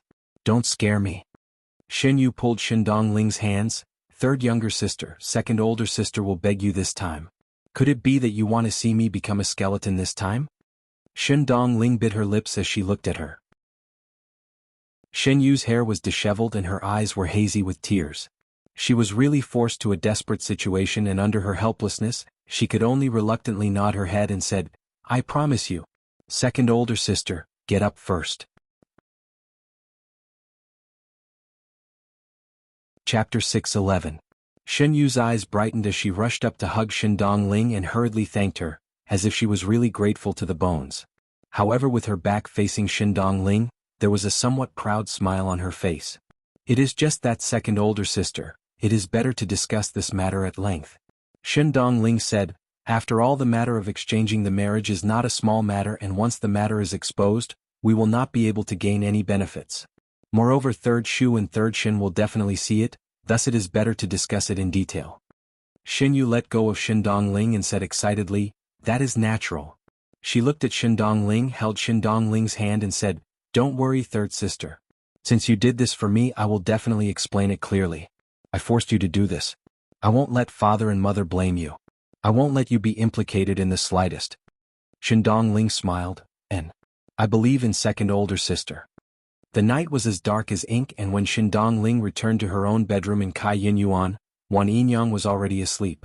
Shin Dongling sneaked out behind Wan Yinyang's back, and Wan Yinyang thought that Shin Dongling had already rested. Shin Dongling's maid, Xinghua, asked, "Young lady really want to help second young lady marry?" "Marry? Why not marry?" Shin Dongling looked at Xinghua as she closed the door and sat on the couch. She picked up the teacup in front of her and leisurely took a sip before revealing a completely different smile. She said, "The Wang family is an official family, and Wang Bai's future official career is boundless, and the inner courtyard is peaceful. Based on my background, it is impossible for me to marry into the Wang family in this lifetime. Since there is such an opportunity, one would be a fool not to grasp it firmly. In that case, Xinghua smiled, second young lady can be considered to have done a good deed. Good deed? Shen Dongling's smile was somewhat sarcastic. Could it be that you think that in this Shen residence, there is really someone who is as kind as a fairy? The maid was surprised for a moment and was somewhat puzzled. Young lady's meaning is, I will spare no effort to help her, but you need to know that once the exchange of marriage is exposed, the first thing that Xinyu would do is to splash the dirty water onto me. It must be me who thought of ways to snatch her marriage, and she, Xinyu, would feel wronged. Even if the second branch knew the reason, in order to prevent the Wang clan from becoming enemies with them, they would still blame me. As for old foreign, Shen Dongling sneered, a Shu daughter is naturally not as important as a D daughter in her eyes. No matter what, I'm the one to be sacrificed. A look of disbelief rose on Xinghua's face as she said, but previously second young lady said that she will clarify for young lady and will not let young lady bear the blame for nothing. Is Xinyu such a kind-hearted person? Shen Dongling shook her head and smiled, everyone in this residence is selfish. What makes you think that Xinyu is such a selfless person? If she was really so selfless, she wouldn't have asked me to marry someone for her. Since that is the case, Xinghua asked, does young lady still want a substitute in marriage? What should we do if all the dirty water is poured onto Miss? Shen Dongling smiled indifferently, don't worry, since I can marry her, I must have made full preparations. Xinghua, you must remember that everyone in this Shen residence are all jackals, wolves, tigers and leopards. If one wants to do something, it is better to do it yourself than to beg others. Just like fifth younger sister, she has done very well. So once there is a chance to leave the Shen residence, I will not be reluctant. Xinghua nodded her head as if she understood something and suddenly thought of something before asking, do you want to tell Yinyang about this matter? No need. Shen Dongling flatly refused. Yinyang is timid and will definitely not agree to me marrying Xinyu. After the matter is done, then explain it to her. Chapter 612. Only then did Xinghua withdraw. Coincidentally, in the Shen residence's Chiu Shui Yuan, there were also people talking about Xinyu's marriage. Yuer had not eaten for the entire day and her body cannot take it. The one who spoke was Shenwan. He also doted on Xinyu for so many years, and if it was not for Xinyu always thinking about people that she should not think about, Shenwan would not have punished her like this. She would not eat the things that I sent people to send over. Qin Roqiu sighed, thus let third older sister send it over to her. Most likely she has eaten it now. Third older sister? Shenwan frowned, when did Yuer get so close with her? In Shenwan's eyes, Shen Dongling was after all a Shu daughter, and it was a loss of status for Xinyu to be on good terms with Shen Dongling, thus he was not very happy when he heard it. Qin Roqiu smiled, it got better a few days ago. Originally there was eldest sister who talked to Yuer in the residence, but after that eldest sister passed away, there are no other sisters in the residence. Yuer is rather lonely on normal days, and I see that third older sister is an honest one. Yuer like her, then let them play together. It is not worth anything. Shenwan did not speak anymore and only heard Qin Roqiu speaking again.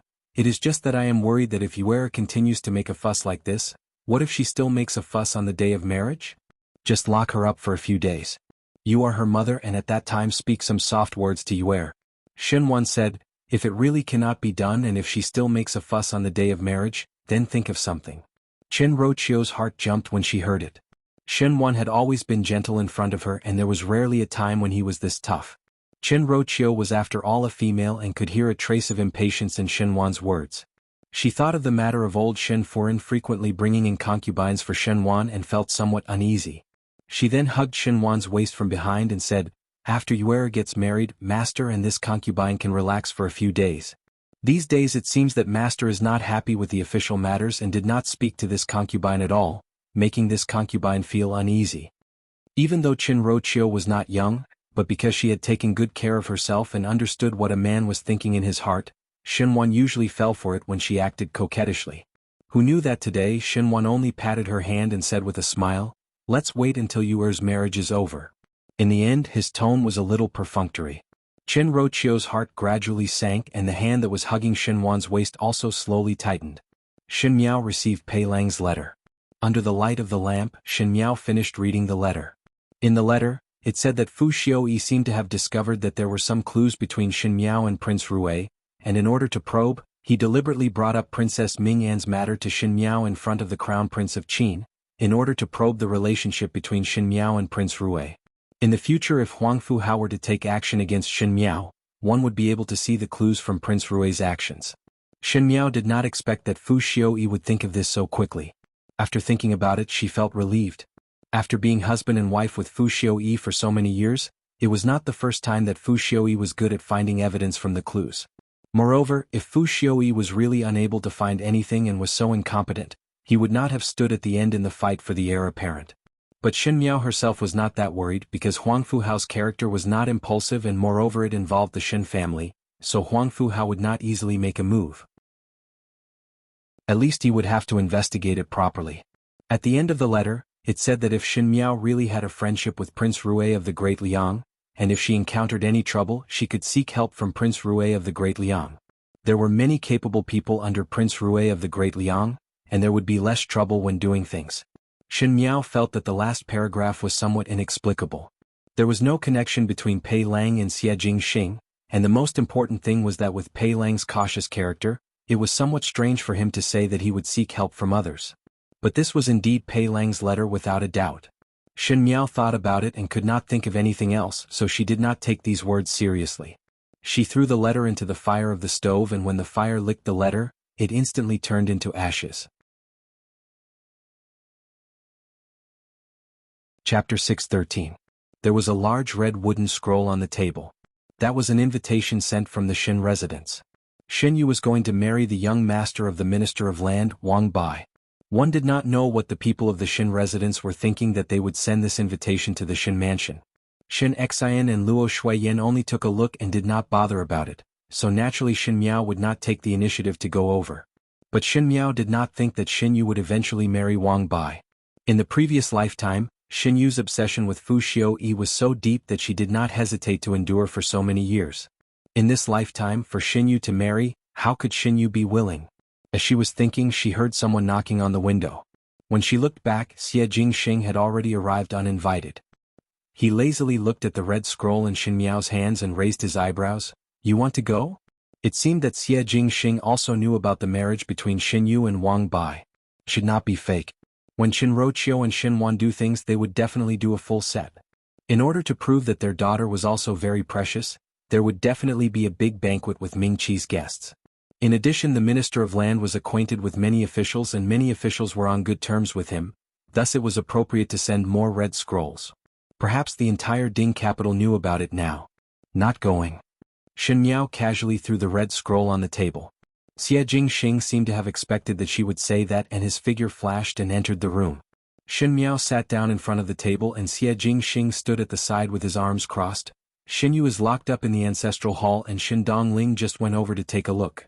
Shin Miao looked at Xie Jingxing with some surprise and hesitated for a moment before asking, "You even went to the Shin residence?" Xie Jingxing was a dignified Prince Rue of the Great Liang. How could he do all these uninvited thief things? It was fine to frequently stroll around the Shin mansion, but to actually secretly peep at the movements of the people in the Shin residence. Xie Jingxing choked on Shin Miao's words. "Of course it was not me who went." Shin Miao understood that most likely it was Xie Jingxing who sent his subordinates, but she felt that it was somewhat strange in her heart. The people in the Shin residence did not have the slightest bit of relationship with Xie Jingxing, so why did Xie Jingxing let people monitor the movements in the Shin residence? Could it be for her? Shin Yu's marriage, you are not happy? Xie Jingxing asked. The people in the Shin residence have nothing to do with me. Could it be that I should be happy for her? Shin Miao said, moreover, whether the marriage is successful or not is another matter, what is there to be happy about? Xie Jingxing's lips hooked up and sat opposite Shin Miao before looking at her. You seem to understand it very well? You specially came over to tell me that Shin Dongling and Shin Yu are together, is it not to tell me about this matter? Shin Miao smiled without a care. Shin Dongling and Shin Yu will eventually exchange marriage. Fortunately Shin Yu found Shin Dongling. One think that with Shin Dongling around, there would not be any mistakes in this marriage exchange.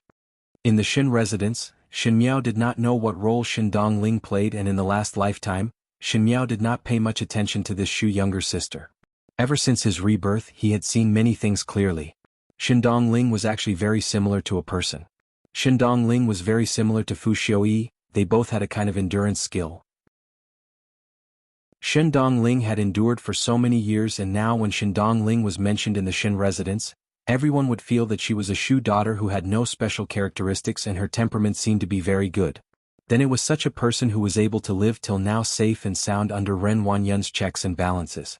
From the looks of it, in the entire second household, it seemed that only Xin Dongling and Wan Yinyang were the winners. Xin Miao did not dare to underestimate such a person. Xie Jingxing smiled. How do you know about the exchange of marriage? Because Xin Yu is not willing. Xin Miao said, Xin Yu is not willing to marry Wang Bai, but unfortunately Qin Roqiu and Xin Wangung have already exchanged and the marriage was already set. For a person like Xin Yu, this is a forced marriage. Xin Yu had always been proud and arrogant, and after so many years, everything went smoothly. How could she accept such an arrangement? It is not entirely a coincidence that Xin Dongling appeared here. Most likely one has the intention to escape and the other has the intention to replace, so it is a very good deal. Xie Jingxing listened to Xin Miao's words and there was a lazy smile on his face.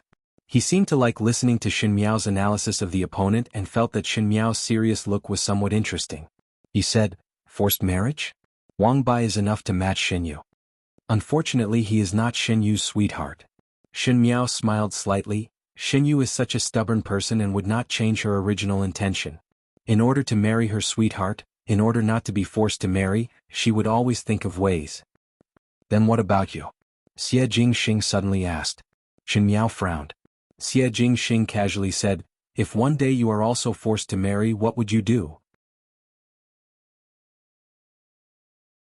Chapter 6:14. If there is a day when you are also forced to marry, what would you do? Xin Miao was slightly startled. She was forced to marry? In the previous lifetime she was forced to marry, but it was she who took the initiative to marry Fu Xiuyi. She was the one who was forced to marry. She had never thought of being forced to marry. At this moment when Xie Jingxing asked, Xin Miao thought of something.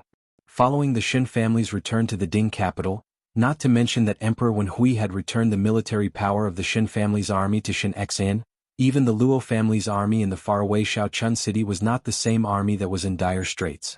Not only did the first household of the Xin family not decline as everyone had expected because they were far away from the Ding capital, but their strength became even stronger. The Xin family was like a big piece of fat meat. In the fight for the heir apparent, whoever was tied to the Xin family would have the winning chip. How to tie them together? In a large aristocratic family, marriage was the right way. Xin Qiu's and Xin Miao's marriage had become a channel for everyone to climb up to the Xin family. The only difference was that Xin Qiu was a male and could wait for some time, but Xin Miao was a female, and if it was delayed for a long time, a female's youth would fade like a flower and it would be inevitable to be pointed out by others. If there was a day when she also became a chip in the fight for the heir apparent and was fought over and forced to marry, what would happen? Xie Jingxing stared at her and his eyes were as sharp as a blade. There will not be such a day, Xin Miao said. If there is, what will you do? Xie Jingxing did not let her go and persistently asked Xin Miao this question. Xin Miao carefully thought about it and said, then fight. If one is able to fight, one would naturally think of ways to let him know the difficulties and retreat. If one is unable to fight, then there is no harm in marrying over. Xie Jingxing raised his eyebrows. No harm. One must at least live. Xin Miao lightly said, after marrying over, then think of ways to retaliate. There are many helpless things in the world and I cannot be like a strong female and die with a piece of white silk. It is better to keep one's life and there would be a chance to turn things around. The previous life's experience in the palace made Xin Miao understand that death was the most hopeless thing. Once he died, it would mean that everything had been settled and there would be no more room for change. She often thought that if she did not die like that in the previous life, she would have fought with Mei Furen in the palace for another few decades and it would be unknown who would be the winner. Perhaps she would still lose, but perhaps she would also win. She would help the entire first household of the Xin family, and help Wan Yu and Fu Ming to get back this debt of life. In any case, life would not pass in vain. Xie Jingxing stared at Xin Miao. She was like a plant full of vitality, a weed that grew in the cold winter. Even in the harshest environment, she would never lose hope. Even if he was in the most disadvantageous position, he could still climb to the position he wanted little by little. Her purpose was clear, but it was also mysterious. She did not look like a 16-year-old girl. Xie Jingxing smiled faintly. You are like the Xin family. Xin Miao did not speak and only heard Xie Jingxing speaking again. I will make a trip out of the city these few days. Be careful yourself. If there are any problems, go to Feng Xian pawn shop to look for Ji Yushu. Gao Yang is my people, so you can trust him. Xin Miao was stunned for a moment. Because of the previous lifetime's experience, Shen Miao naturally knew that Gao Yang was Xie Jingxing's people, and could even be said to be Xie Jingxing's confidant. But even though she knew, Shen Miao had never revealed it. Even when Luo Tan was saved by Gao Yang that day, it was under Xie Jingxing's orders and Shen Miao only pretended not to know. She knew that some things had a bottom line. Even if Xie Jingxing did not have any enmity towards her, it did not mean that a person was willing to let another person know all the ins and outs. But now Xie Jingxing took the initiative to tell her that Gao Yang was his people. This was really treating Shen Miao as his own people. Chapter 6:15. Just because they were allies on the surface they could treat each other with sincerity? What made Xie Jingxing think that she would not betray him? Shen Miao was thinking like this, but it was not noticed by Xie Jingxing as he said, Huangfu Hao might find trouble with you. Things that you cannot solve yourself, just hand it over to Gao Yang. Shen Miao inexplicably had a strange feeling. This appearance? It was like a husband telling his wife to pay attention to something before leaving. Shen Miao jumped in shock at her own thoughts and said in a somewhat flustered manner, Understood. Xie Jingxing was somewhat baffled by Shen Miao's sudden fluster but did not say anything more and mentioned a few more things to pay attention to before leaving. After Xie Jingxing left, Shen Miao sat under the lamp and inexplicably felt that her cheeks were somewhat hot. Every time she spoke to Xie Jingxing these few days, she always felt that something was not right. Shen Miao thought that she must let Guyu drink some refreshing heart tea tomorrow, so that her imagination would not run wild all day. When Xie Jingxing left the Shen mansion and returned to the residence of Prince Rui, he coincidentally saw that Gao Yang and Ji Yushu were also there. Ji Yushu was feeding the white tiger. Xie Jingxing glanced at him and said unhappily, Do not feed any more. Jiao Jiao likes to eat. Ji Yushu said. The veins on Xie Jingxing's forehead throbbed. Do not call its name. Ji Yushu immediately felt wronged as he stood up and silently retreated to the side.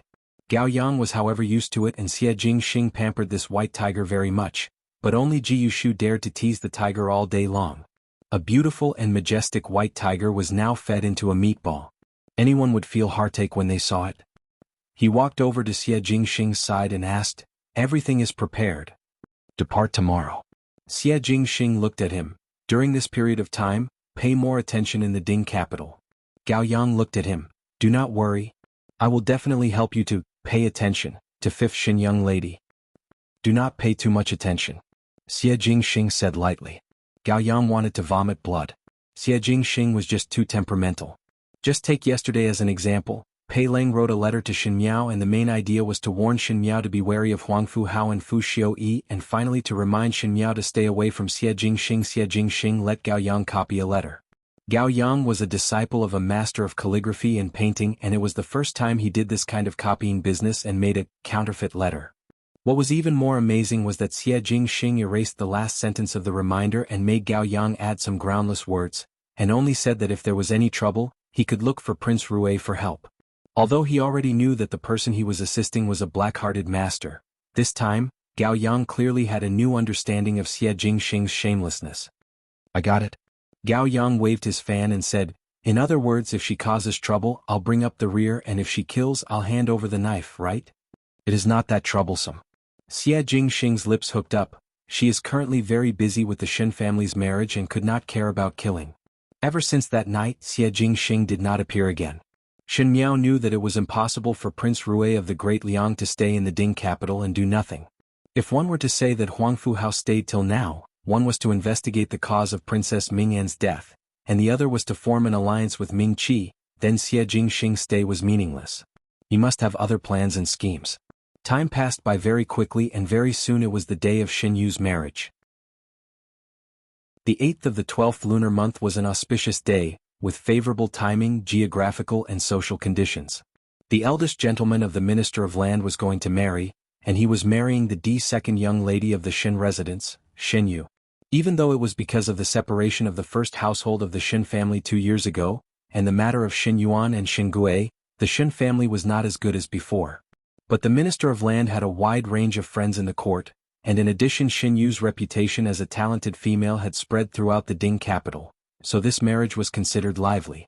Shen Yu was after all a proper D daughter, Shen Wan rather cherished his reputation, and Wang Bai was knowledgeable, so outsiders would say that they were a perfect match. Chapter 6:16. And in the Shin residence, Xin Yu had already dressed up but had chased everyone out, leaving only Xin Dongling alone. If one were to look carefully, one would see that Xin Dongling had also dressed up meticulously. Xin Dongling was originally a beauty, but it was covered up because she did not go out often. Today she was dressed up as a newly married bride and looked even more beautiful. It was just that Xin Yu did not have the mood to appreciate or be jealous. When she saw Xin Dongling coming over, she said, Quickly change clothes with me." The previous matron of honor and Qin Roqiu had already left. These days, on the surface, Xin Yu seemed to have gradually accepted this marriage under Qin Roqiu's suppression and did not reject it. But in fact she was secretly plotting with Xin Dongling on how to exchange the marriage. The more she interacted with Xin Dongling, the more Xin Yu felt that Xin Dongling was easy to deceive and was even more stupid than the previous Xin Miao. Xin Dongling was flustered as she changed her clothes and said softly, "Second older sister, I am very afraid." "Do not be afraid." Xin Yu was afraid that Xin Dongling would go back on her words at this critical juncture and comforted her. "Do not worry. Tomorrow I will explain to father and mother that this matter was started by me alone and you will not be implicated. After today, you will be the rightful young foreign of the Minister of Land's family and no one would dare to look down on you." Xin Yu used the matter of identity to tempt Xin Dongling, and as expected Xin Dongling's fear faded a little and her face blushed. She could not help but secretly despise her in her heart. If it was not as a last resort, she would not be willing to let Xin Dongling live so well for no reason. It was just that now as a last resort, she treated it as giving Xin Dongling the title of a foreign out of charity. Just as she finished dressing, she heard the sound of people walking outside. Xin Yu quickly hid behind the screen in the room and Xin Dongling also quickly covered her head with the veil. Xin Yu's maid walked in from outside, and because there were no other sisters in the Xin family, the maid helped her out. Xin Dongling used the excuse of helping in the kitchen and had long disappeared, and everyone did not take it to heart. Qin Roqiu originally wanted to speak a few words with Xin Yu before boarding the sedan, but saw that Xin Yu was being supported by the maid and walked towards the sedan without even turning her head towards Qin Roqiu. When Qin Roqiu saw it, her heart was somewhat sad as she thought that Xin Yu was still blaming her because of the marriage, but there was nothing she could do. Under the watchful eyes of the crowd, she was afraid that there would be more twists and turns, so she followed the instructions of the matron of honor. The palanquin rattled as it walked further away, about to be carried to the minister-councilor's residence. Qin Roqiu also needed to pack up and follow to the residence of the Minister of Land when coincidentally Chang Ziqing walked over. Perhaps it was because of the wedding atmosphere today, Chang Ziqing was also wearing a light peach-colored cotton-embroidered dress. Because she always wore refreshing colors such as cyan and black, it was rare for her to wear such a gorgeous outfit, which made her look quite charming. Chang Ziqing smiled, "If second young lady marries out, there will be a good future." When Qin Roqiu saw Chang Ziqing, she then remembered that she had not seen Chang Ziqing for a long time. Ever since the last time she spoke to Chang Ziqing, one did not know what Chang Ziqing was busy with, and she was also concerned about Xin Yu's marriage, thus she did not go over to speak to Chang Ziqing. At this moment, seeing Chang Ziqing's flowing brows, it was much more colorful than before. Her heart moved and she smiled. "Does younger sister Qing still go to eldest Sa's residence these days?" Chang Ziqing smiled and shook her head. "Not often. Eldest foreign and the general are very busy and do not have much time to chat." Qin Roqiu was certain that Chang Ziqing was lying and thought that she was shy, so she patted her hands. "Younger sister Qing is so likable, one would definitely find time to talk to you." Qin Roqiu thought that after Xin Yu's matter was over, she would ask Chang Ziqing about the progress at this end. Xin Yu had no choice but to marry into the Wang family.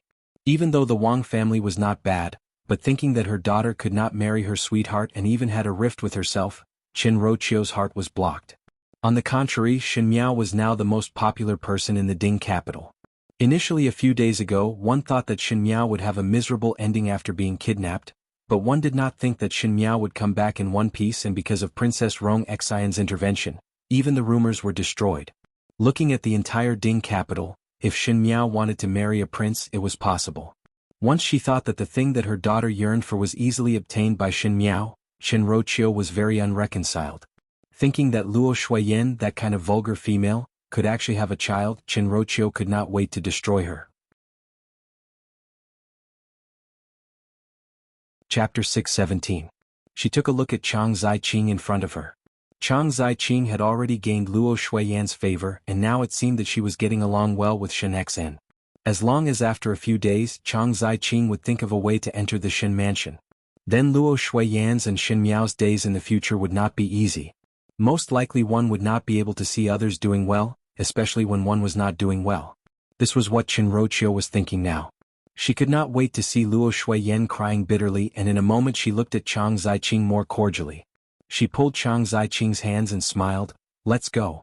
Younger sister will also follow me to the residence of the Minister of Land. I often told Yuer to learn from your bearing, but one did not think that she would marry before she even started learning. It is a pity." Chang Ziqing followed up with a smile, "It is second young lady's good luck to have a husband to dote on after marriage. You really know how to speak." Qin Roqiu smiled, "One's heart is already warmed up." She looked at the 5-colored sachet at Chang Ziqing's waist and said, "This sachet is very unique." Chang Ziqing took down the sachet and handed it to Qin Roqiu. "If Furen likes it, then gift it to Furen." Qin Roqiu had always liked some exquisite things, and seeing that the embroidery of the sachet was indeed exquisite, she could not bear to part with it and did not decline. She placed it under her nose and sniffed it gently before saying in surprise, "This smell is very good. One do not know what fragrance is it?" Chang Ziqing smiled gently, "I do not know about fragrance but do know about tea." Thus one casually mixed some tea leaves and placed it inside, thinking that it can lift one's spirit when one is tired. One have let Furen laugh at it. Younger sister is clever and dexterous, how would I dare to laugh at it? Qin Roqiu accepted the sachet and smiled, "Like it very much." Both of them chatted and laughed as they walked out. Xin Yu's and Wang Bai's marriage was undoubtedly a pleasant surprise in the previously quiet Ding capital. One did not know what the Wang family was thinking, but in order to highlight the importance of this marriage, they actually carried the bridal sedan and strolled around the entire Ding capital. Coincidentally, they strolled to the bottom of the Feng Xian pawn shop. Upstairs, Ji Yushu was eating pastries and said as he ate, "The Wang family's marriage is quite lively." Opposite him, Gao Yang gently waved his fan and glanced downstairs. The sounds of gongs and drums shook the sky. He closed the window in disdain and said, "The bride has already been changed. What's the point of being so lively? It's just a farce. I'm quite interested in this play. It is best to cause trouble for 3 days and 3 nights. Ji Yushu had the temperament of wishing for the world to be in chaos and did not mind the matter getting bigger and bigger. He said, "Speaking of which, is there no movement from young lady Xin?" Before Xie Jingxing left, he wanted Gao Yang to look after Xin Miao, and if Xin Miao wanted to do anything, he must think of ways to help. After knowing Xin Miao for 2 years, Ji Yushu could be considered to have more or less grasped Xin Miao's temper. She looked gentle and amiable, but in fact it was not to be trifled with. The Xin family was originally heartless towards the first household, and seeing such a farce, if Xin Miao did not throw stones at them when they were down, it would not be justifiable. Gao Yang sneered, "Not now, but there will definitely be in the future." Ji Yushu wiped his mouth, "Actually you do not need to have such a big prejudice against young lady Xin. Young lady Xin's character is still very good and is very generous. She also looks very good, so why do you always be so calculative with her? Moreover, the Xin family did not give you any trouble." No trouble? Upon mentioning this, Gao Yang felt his chest was stuffy. Xin Miao was unworthy to say that Xie Jingxing's temperamental appearance made the people around him to be unlucky. Even Xin Miao's Biao older sister was not easy to deal with. Gao Yang had never seen such a patient who could toss and turn. She was unmoved by force or persuasion and always felt that he was on the same level as the physician in the medical hall. Gao Yang was a young and promising official in the Great Liang and was an imperial physician in Mingqi. But when he came to Luotan, he became a barefooted physician, thus Gao Yang was not very happy. Chapter 618. Ji Yushu did not notice Gao Yang's expression and tidied up his clothes before saying leisurely, "No matter what, just wait for a good show tomorrow. The bigger the commotion the better, so that when third older brother returns, he would not feel bored." For the Wang family's marriage, no one from the first household of the Xin family was present. Actually, Xin Wan had sent an invitation to the Xin mansion, so no matter what, one had to take into account their face. But Xin Xan was not a hypocritical person, and the things that the Xin family did made Luo Shuiyan extremely disgusted. Thus she did not receive the invitation, much less send a gift. Some of the people who were watching the development of the situation clearly understood the attitude of the first household of the Xin family. It seemed that they had really decided to cut off all relations with the Xin family, and there would not be any leeway. No matter what, the marriage was done. Early in the morning the next day Wan Yinyang woke up. Yesterday when Xinyu got married, Dongling helped out and one did not see her figure for the entire day. Afterwards when they returned to the residence, the maid said that Dongling was too tired and fell asleep, thus Wan Yinyang did not disturb her. Today she specially made a sweet jadeite soup so that Dongling could nourish her body, thus she stood outside Dongling's boudoir and knocked on the door. No one answered in the room so Wan Yinyang said, "Dongling Yinyang has entered." Finishing speaking she pushed the door open. One saw a person lying on Dongling's bed and covered with a quilt. When she heard the commotion she suddenly sat up. Wan Yinyang was first startled before a look of disbelief appeared on her face. She cried out involuntarily, "Second young lady, why are you here?" The person lying on Dongling's bed was not someone else but Xinyu. And Xinyu had obviously married into the residence of the Minister of Land yesterday, which meant that Xinyu should not be in the Xin residence but in the residence of the Minister of Land. Why would she appear on Dongling's bed without rhyme or reason? Wan Yinyang looked around again and did not see Dongling's figure. Even though she was not considered smart normally, at this moment she also vaguely understood something. She asked in a trembling voice, "Second young lady Dongling? Dongling? Where did Dongling go?" Xinyu quickly lowered her head and rolled her eyes. When she raised her head again, her face was already filled with tears. The moment Wan Yinyang saw Xinyu's tears, she felt her vision turning black and only heard Xinyu sobbing, "Do not know. I also do not know. Third younger sister came over to toast with me and then, I don't know anything else." The Xin residence exploded into an uproar. In Rongjing Tang, everyone stood together. Old Furen was so angry that her mouth was crooked as she looked at Wan Yinyang and said angrily, "A good daughter that you have taught." Gui stood at one side and originally wanted to say something. Now Wan Yinyang was the only woman that gave birth to a child for him and Wan Yinyang was usually considered gentle and well-behaved so even though Gui was a playboy, he still had some affection for Wan Yinyang. But when he saw the angry expressions of his third brother and third sister-in-law, he swallowed his request. Dongling actually schemed against Xinyu and helped Xinyu to marry. Now Xinyu was left in the Xin residence and Dongling was married to the Minister of Land's family. If it was anyone else they would not be happy. Gui himself also did not think that the usually well-behaved and timid Dongling would have such big guts to exchange the marriage. Gui would never offend his third brother for a daughter, even if that was his only bloodline. Wan Yinyang cried as she kowtowed to old Furen and said as she kowtowed, "Old Furen is wise. Third young lady is usually timid so how would she have such big guts to exchange the marriage? Old Furen, could it be that there is some misunderstanding? Even if third young lady had 10,000 guts, third young lady would definitely not dare to do such a treacherous thing. Do your words mean that you are slandered third lady?" Rochio's face was livid. These words can really hit the heart. Wan Yinyang. Chapter 619. No matter how old Furen usually did not like Rochio, she did not even have much feelings for Xinyu, but Xinyu was after all the granddaughter of the Xin family and for a Shu granddaughter to snatch her marriage, it would not be good to hear. She immediately followed Rochio's words, "What kind of mother will have what kind of daughter? What a shameful thing." Wan Yinyang cried as she looked at Xinyu, "Second young lady, wasn't your relationship with third young lady very good previously? You also speak up for third young lady. Third young lady is not that kind of person, right?" Wan Yinyang did not believe that Dongling would do such a thing. Since young, Dongling had her own ideas and many times when Wan Yinyang did not understand, Dongling would even point it out to Wan Yinyang. Wan Yinyang had always thought that the daughter that crawled out of her womb would not be worse than any of the daughters in the Xin residence unless there was a problem with her identity. Dongling looked timid on the outside, but she always did things with great planning. Even though she previously heard from Dongling that Xinyu's marriage was an opportunity, but Wan Yinyang had never thought that it would be such a situation. Wan Yinyang believed that as long as Dongling was not stupid, she would not use such a crude method to exchange marriage. After all, in this way Dongling would not have a foothold in the Wang family or the Xin family. Originally she was hoping that the cultured Xinyu would say one or two words for Dongling, but she did not expect that Xinyu's face would change faster than flipping a book. Upon hearing Wan Yinyang speak, Xinyu cried, "Wan Yinyang, I really do not know what is going on. Third Mimi said I was leaving the mansion. Since we are sisters, she toasted me a cup of wine before leaving and I drank it. When I woke up it was already the next morning. I also believe that third younger sister didn't do it on purpose. but I really don't know how she became like this.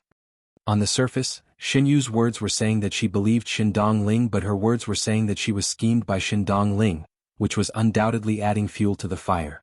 As expected, when Qin Ruoqiu and Shen Wan heard this, their expressions became even more gloomy.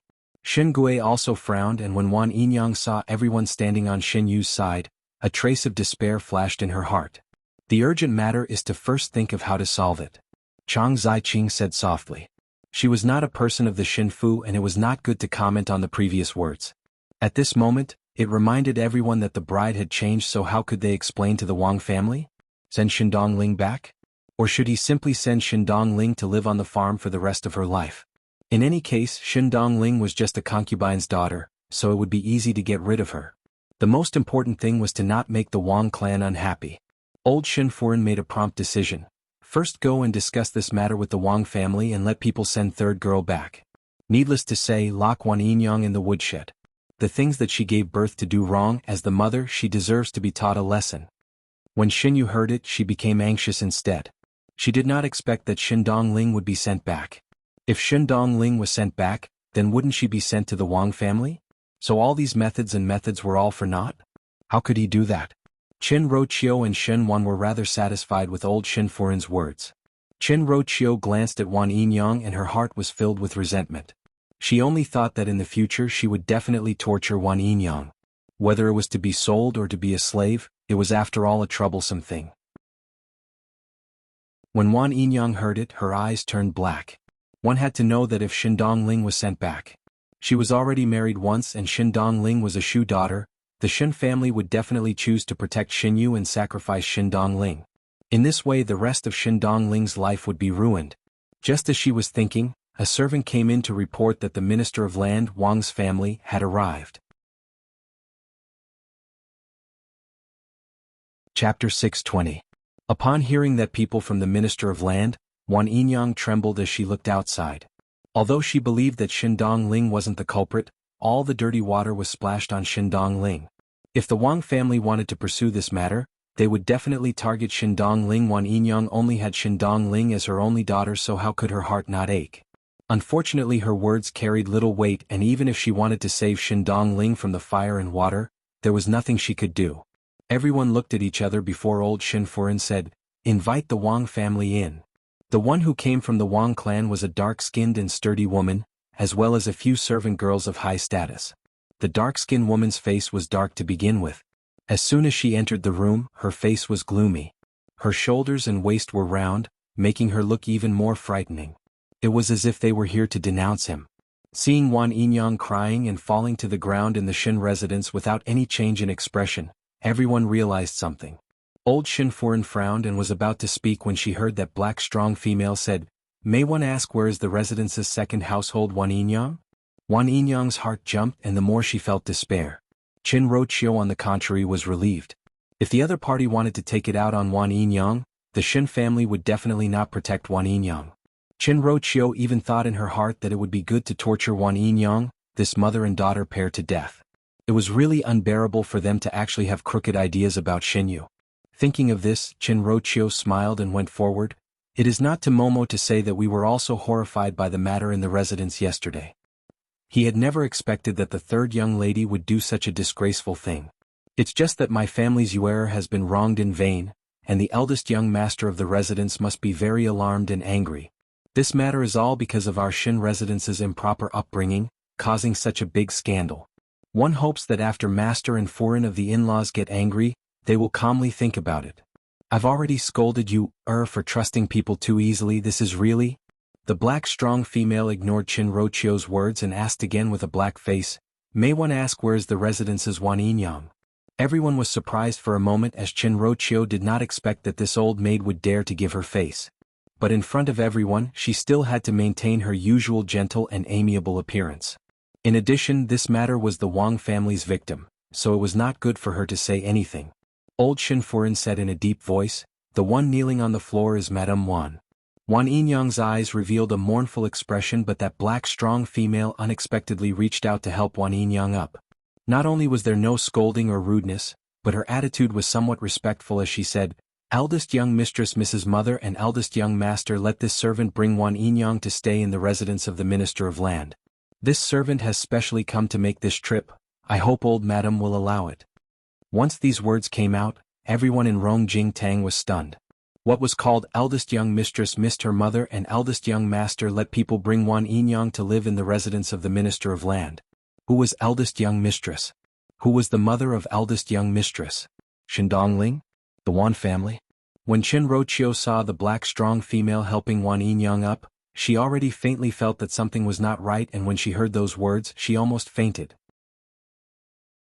Shen Wan's face sunk as he said, "What is the meaning of in-law?" That black strong female was someone who liked to be clever and looked at Shen Wan's expression before saying with a puzzled look, "This servant does not really understand third Shen Master's words. Can it be said more clearly?" Shen Wan and Qin Roqiu were somewhat depressed at the same time. This old maid was obviously pretending to be confused and obviously knew something but still pretended to be stupid. Could it be that they had to say the words of exchanging the marriage? Shen Wan and Qin Roqiu were unable to say it out, but old Qin Furen did not have such concerns. She was originally not a daughter of a noble family, thus she did not know shame. She stiffened her neck and said, "In-law's words are not right. Yesterday during the marriage our residence's third and second young lady exchanged the marriage and even the bride was changed. Now is the time to discuss how to solve this matter, and you, a servant, dare to act confused?"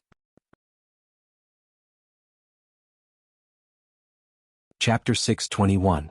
When Qin Roqiu and Shen Wan wanted to stop old Qin Furen, it was already too late. Old Qin Furen always had this kind of ability.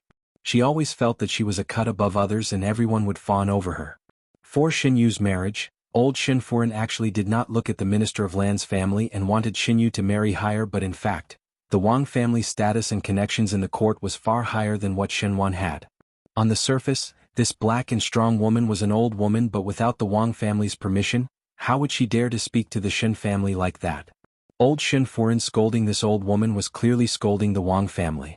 The Wang family would only feel that the Shen family did not have the eyes and was bullying others. When the black and strong woman heard it, she indeed laughed, but that laughter was exceptionally ear-piercing to Qin Roqiu and Shen Wan's ears. The black and strong woman was puzzled. What is old Furen's meaning? Where did the matter of exchanging the marriage come from?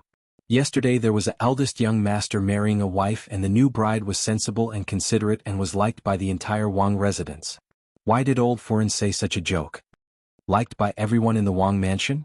Wan Yinyang was originally somewhat confused, but when she heard those words, her heart quivered and suddenly felt a sense of joy from being rescued from a hopeless situation. Her Dongling was extremely intelligent and had a good temperament and appearance. If she could firmly tie Wang Bai just based on yesterday night with Wang Bai's protection, so what if Xin Yu entered the door in the future? Being a concubine was better than being an ant in the temple. Moreover, Wan Yinyang believed that Xin Dongling would one day become outstanding. When Qin Roqiu heard it, she almost went crazy from anger and did not care about old Qin Furen's rude words and said to the black and strong woman, "What is the Wang family's intention? If one does not like or is angry, then just say it directly. There is no need to be so mystifying. Could it be that one really want to treat third young lady as you were to live?" Shen Wan slightly frowned and looked at Qin Roqiu with some surprise. Qin Roqiu's words were no better than old Qin Furen's. Unless it was a last resort, Shen Wan did not want to offend the Wang family, especially since the Shen family was at fault first. That black and strong woman turned towards Qin Roqiu and said, "Third Qin Furen's words are strange. Yesterday, eldest young master married the second young miss of the Fu. The second young miss is also very good. There has never been a third young Mississippi." Qin Roqiu was stunned on the spot. The meaning of these words was that it was true that the Wang residents recognized Xin Yu's identity, but she was Xin Dongling's person? Let Xin Dongling live with Xin Yu's identity? What kind of words were those? Qin Roqiu was going crazy. It was Xin Yu who did not dare to speak at the side, who finally heaved a sigh of relief when she heard it. All she wanted was for Xin Dongling to marry into the Wang family on her behalf, and then turn herself into the one who was framed and get rid of it cleanly. At the end, the one who was blamed was Xin Dongling and the one who suffered was Wang Bai. Xin Yu was a free person and perhaps she could gain sympathy. Even though Xin Yu was not satisfied that the Wang family did not make a ruckus and did not let Xin Dongling suffer a loss, but to be able to let her completely get rid of this marriage, Xin Yu was already satisfied. Shen Wan's brows furrowed tightly. The attitude of this burly woman clearly represented the attitude of the Wang clan. The Wang family now wanted Xin Dongling to live with Xin Yu's identity. Then what about Xin Yu? The Wang family were usually not such harsh people. Could it be that Xin Dongling said something to Wang Bai? Qin Ruoqiu sneered, "All right. Just like what you all said, the one who is married into the residence is second young lady and I am second young lady's mother. Everything is fine, so why would one send Wan Yinyang over? Don't you find it ridiculous to send a Yinyang over?" Wan Yinyang looked at the woman with some fear. That woman however smiled. "It is like this. Eldest young mistress said that even though there is no blood relation with Wan Yinyang, but she was very close to Wan Yinyang. Now that she had just married into another family, she was not used to it, so she brought Wan Yinyang over for a short stay." Eldest young master felt sorry for eldest young mistress and agreed.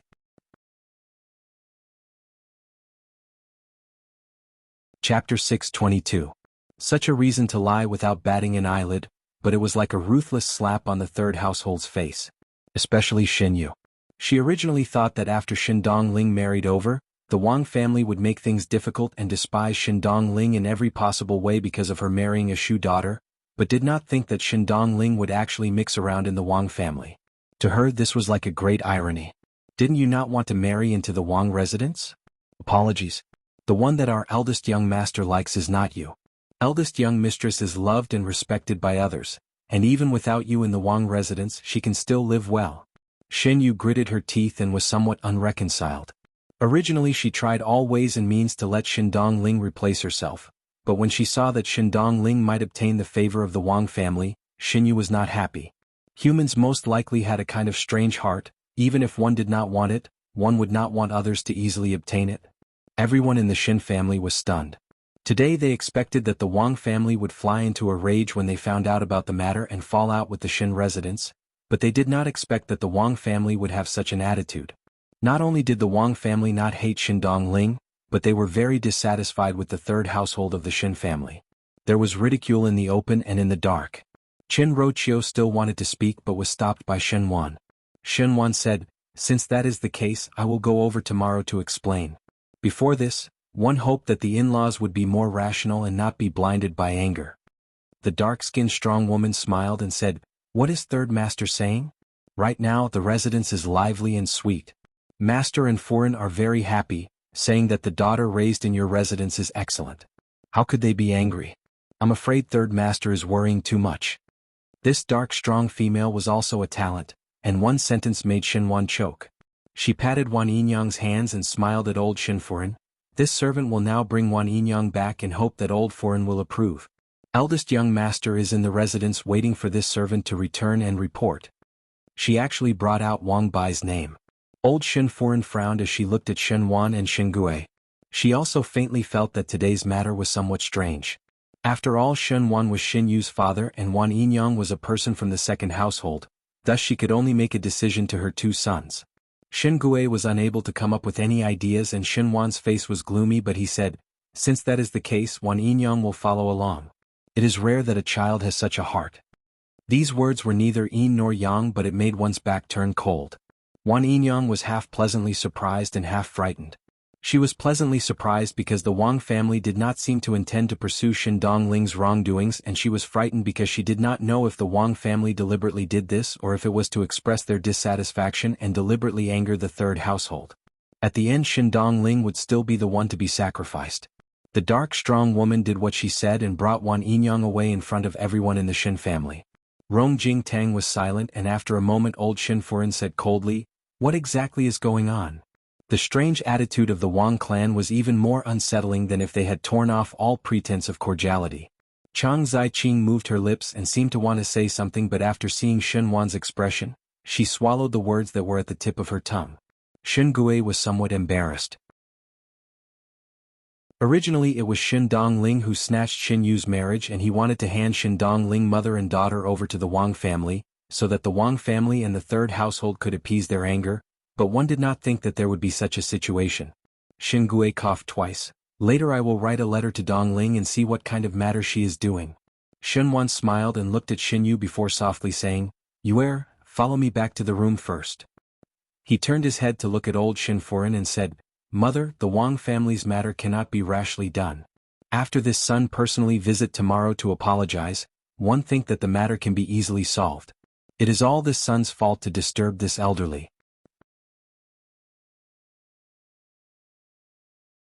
Chapter 623. How can you be blamed for this? Old Shinfurin sighed and her tone suddenly became unhappy. It is all because of this third girl. Following that slut Wanshi, she learned these things that cannot be shown in public. She then complained to Qinro, if you were more serious in handling matters, then third girl would not have taken advantage of the loophole. Qinro had a stomach full of anger because of Xinyu's matter and felt wronged and heartache. Now that she was being scolded by old Shinfurin, she retorted, how can mother blame me? I also did not think that third lady would have such thoughts. Mother is really too muddle-headed to blame this matter on me. You say that I am muddle-headed? Old Shinfurin was furious. Qinro still wanted to speak but was shouted at by Xinwan. Enough! She was slightly surprised for a moment.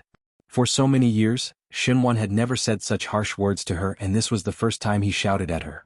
Xinwan said, Yue, follow me back to the room. Xinyu timidly complied. Chang Zhaoqing, who was at the side, saw this scene and an imperceptible smile floated on her lips. Xinyu followed Xinwan back to the room and Xinwan's back faced her without speaking. Xinyu thought that Xinwan was unhappy about the Wang family's matter. Thinking of the Wang family's attitude today and thinking that Xindong Ling might have gained the favor of the Wang family and was using her identity to benefit from both sides, Xinyu was extremely dissatisfied. She said, Father, that Wang family is clearly using their power to bully others and did not put you in their eyes. What kind of words were said today? In the future, if third younger sister were to use my identity to live, then what should I do? Third younger sister snatched my marriage and now she still wants to snatch my identity. Father, you cannot ignore me. Xinyu's words could be said as a matter of course. Perhaps it was because she had told so many lies that she believed it. Xinyu almost believed that this matter was started by Xindong Ling and it was Xindong Ling who quietly harmed her. She snatched your marriage? Without turning back, Xinwan slowly asked. Xinyu did not hear that Xinwan's tone was wrong and nodded, exactly. A slap landed on Xinyu's face. When Qinro entered the room and saw this scene, she exclaimed Yue before going forward to hug Xinyu and roared at Xinwan, What are you doing? What did I do? Xinwan didn't get angry. Instead he laughed. Why don't you ask your good daughter what she did? As Xinyu covered her face, her body could not help but tremble. Although the handprint on her face was painful, it was nothing compared to the fear in her heart. You dare to say that you didn't know anything about this? Was it really Xindong Ling who harmed you and stole your marriage? Do you really think your cunning tricks can fool everyone? You let Xindong Ling marry on your behalf and you only want to marry Prince Ding. Have you ever thought of offending the Wang family? So what if I, your father, am offended? Without this marriage, how will you get married in the future? I, Xinwan, have such an intelligent and good daughter like you. It is really a blessing that I have cultivated in my previous life. Xinwan was a civil official and his looks were not bad. Normally he would have a cultured and refined appearance and had always doted on Xinyu. This was the first time he showed such a ferocious expression to Xinyu. Qinro trembled as she looked at Xinyu in her embrace and asked, Yue, is what your father said true? I just want freedom. Xinyu whispered in fear and suddenly thought of something before raising her head, but Xindong Ling also tempted me. Now the Wang family's attitude towards us is obviously instigated by Xindong Ling. It is all because of Xindong Ling, that slut. Shut up. The more Xinwan heard, the angrier he got. You are stupid and still blame others. All the books that you have read have gone into a dog's stomach. Xinyu had never met such a ferocious Xinwan and her eyes immediately turned red. Ever since Qinro heard that Xinyu admitted that it was she who wanted to exchange marriage, she closed her eyes in despair. She did not expect that Xinyu would be so daring to do such a thing. But Xinyu was after all a daughter that crawled out from her womb and had been carefully taught for so many years. Qinro only had this one daughter, so when she heard Xinwan blaming her, she could not help but say, even though Yue is wrong, she is also not sensible. I think that Yue is right. Xindong Ling was clearly deliberately seducing Yue, and one feared that this matter was all planned by Xindong Ling.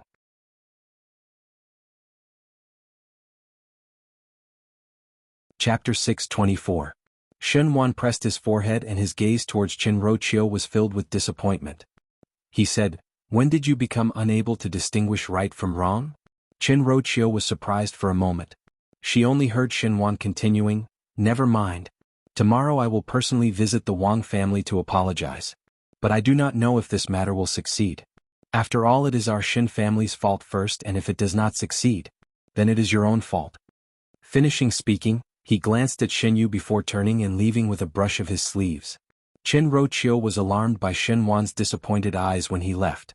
She still wanted to say something, but Xinwan had already left the room. Looking at the sobbing Xinyu, she could only turn her head to comfort her daughter. When Xinwan left the room, the servant beside saw his exhausted appearance and asked, "Does this lord want to go out of the residence to relax?" "No need."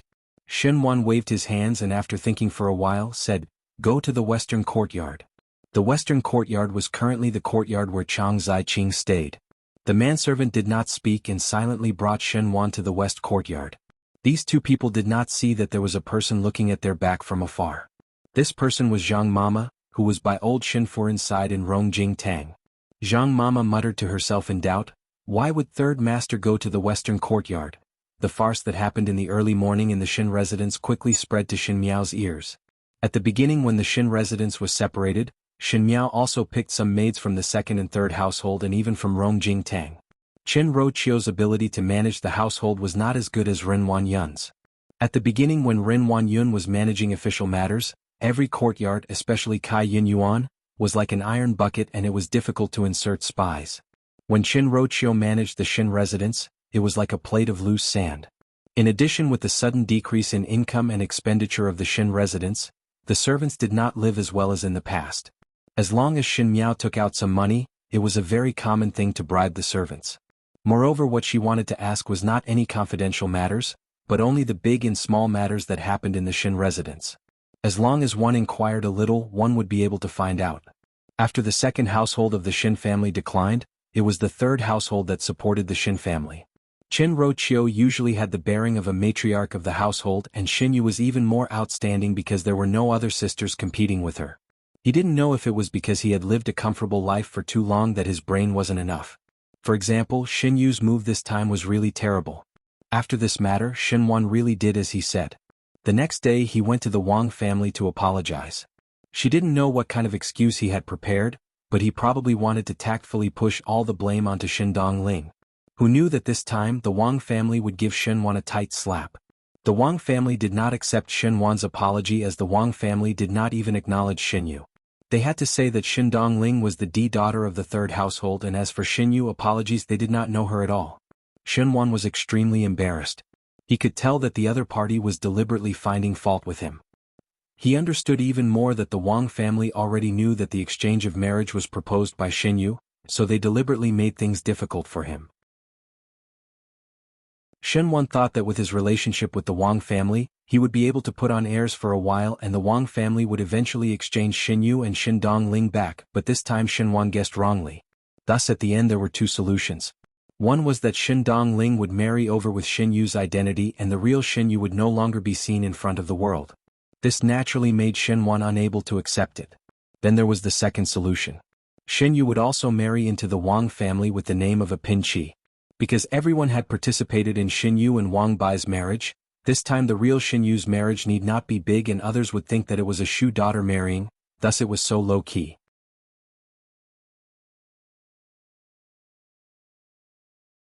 Chapter 625. This method almost made Xinwan leave in a huff.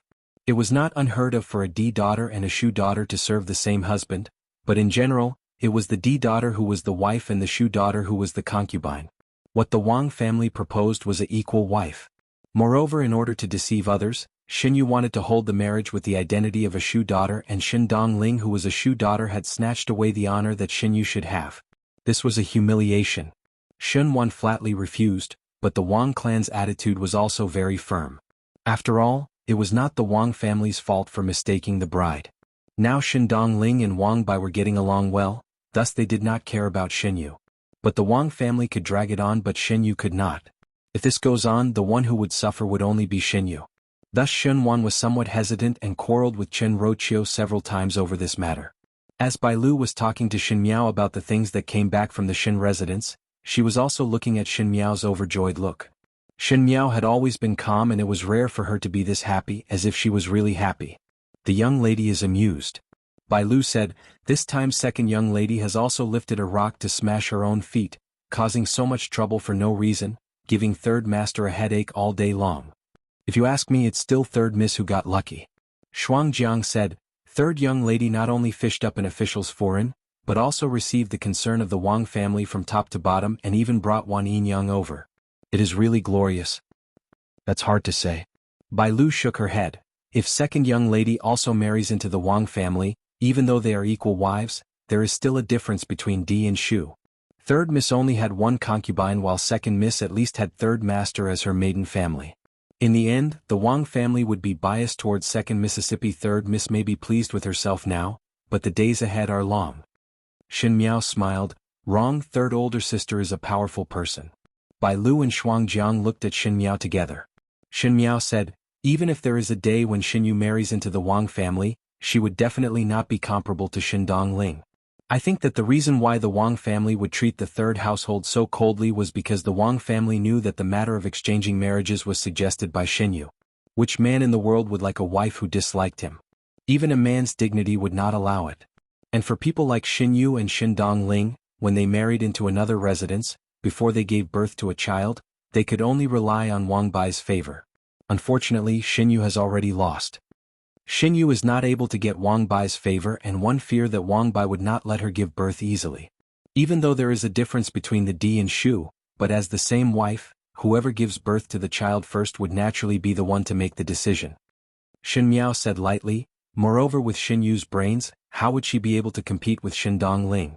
Now that Xin Dongling is able to pull herself out of this matter, and was able to make Wang Bai not blame her, and even bring Wan Yinyang out of the Xin residence, and was able to throw back all the dirty water that the third household threw at her.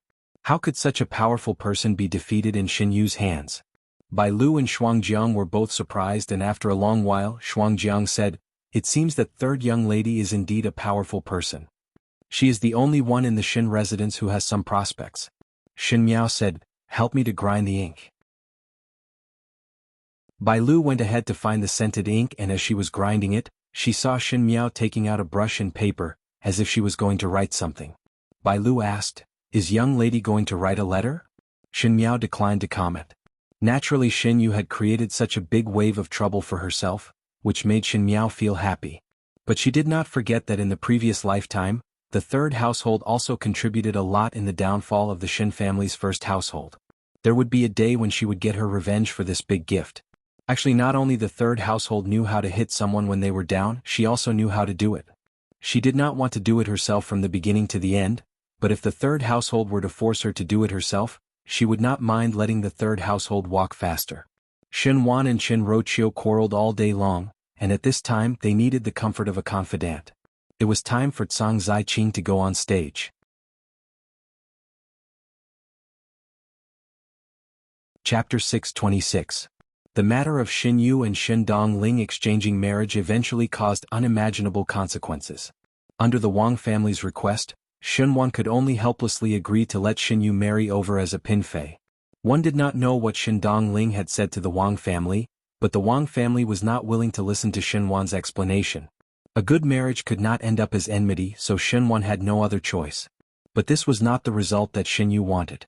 This time there was no one else who could exchange marriage with Xin Yu. So Xin Yu simply shed all pretense of cordiality and quarreled all day long that she was not willing to marry into the Wang family, and could not tolerate Xin Dongling to be on equal footing with her. Not only was Xin Yu unwilling, Qin Roqiu was also very angry. Qin Roqiu was considered a person who knew the big picture normally, but this matter concerned Xin Yu's lifelong matter, so she could not tolerate it and insisted that Xin Wan go to the Wang family for an explanation. The third household's husband and wife, who had always been affectionate, had frequent conflicts these days, which made the servants in Qiu Shuiyuan not dare to breathe loudly. It was the same today. Qin Roqiu paced back and forth in the room and suddenly turned to Xin Wan and said anxiously, "What is the Wang family thinking now? One cannot let Yuer drag on like this. Xin Dongling, that little slut, is occupying our Yuer's reputation. Could it be that she still wants to be a proper young foreign? Master, go to the Wang family to argue." She kept saying little slut, which was totally different from her usual good upbringing and mannerisms. Xin Wan could not help but frown. He said patiently, "At this moment, one can only let Yuer marry over as a pinfei before making any other plans. You quarrel all day like this, Yuer will not be at peace, so there is no other way. Master. Shinrochio screamed, Yuer is also your daughter and also the proper daughter of our third household, and one had watched her grow up like a pearl or jade. How can you say to let her be a pin fei, moreover to be on equal footing with that little slut, Shindong Ling? Even if this matter is Yuer's fault, there must be a reason for Shindong Ling's seduction. How can you be so heartless? It seemed that Shinrochio's voice pierced his ears and Shenwan said angrily, Then what do you say? The longer the matter was delayed, the one who would suffer would be you. Just like what you said, if it gets out, Shindong Ling, a Shu daughter, will not be affected at all, but Yuer will be pointed at and laughed at by others, and the Shin residence will also become a joke. What about you? Shinrochio jumped in shock from Shenwan's angry voice and somewhat shrunk back, but when she thought of Shinyu she said, But one cannot let Yuer suffer a loss like this? No, I have to go to the Wang mansion myself. Enough. Shenwan angrily said, You stay in the residence well and look after Shinyu. Not giving me any trouble is the right way. Shinrochio was stunned. After living with Shenwan for so many years, even when he was the angriest, Shenwan had never said such words to her. It was as if he was disgusted and impatient. Her heart tightened and she subconsciously said, You and I are young husband and wife. We used to love each other and we agreed that we wouldn't take concubines. Now you're saying that I've lost my beauty. Mother keeps saying that I'm going to take a concubine for you. Are you tempted? Are you disgusted by me? Shinrochio had always been a little small-minded. Even though she was from a scholarly family, she loved to have a small temper, and Shenwan also liked this. After a long period of sweet days, it was inevitable that it would be boring. If one were to put on an act that was just right, it would make men feel pity for her. Unfortunately, this pretense was fun to sit on when he was young, but when he was old, it was a little unappetizing. Especially these few days Shinrochio had been running around because of Shinyu's matter, and her complexion was a lot more haggard and did not take care of herself. In addition to that rude and shrewish scene just now, in Shenwan's eyes, it was somewhat ridiculous. He looked at Shinrochio lightly and said, If you want to think like that, then think like that. He then turned and left with a flick of his sleeves.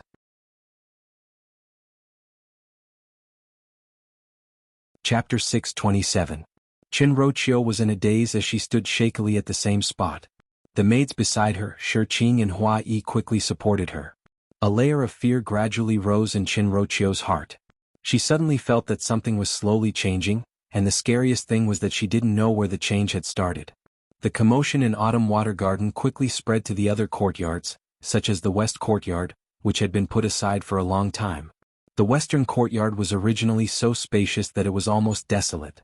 Ever since Chang Ziqing moved in, she often moved some flowers and plants and managed the Western Courtyard into a unique and elegant place. At this moment Chang Ziqing was sitting in the room and kept the letter on the table and casually placed it on the table. Zhao Mama opened the windows to prevent the room from being stuffy and said to Chang Ziqing, Is it a letter sent by eldest Shenfuren? Chang Ziqing nodded her head. The letter that Luo Shuiyan sent over.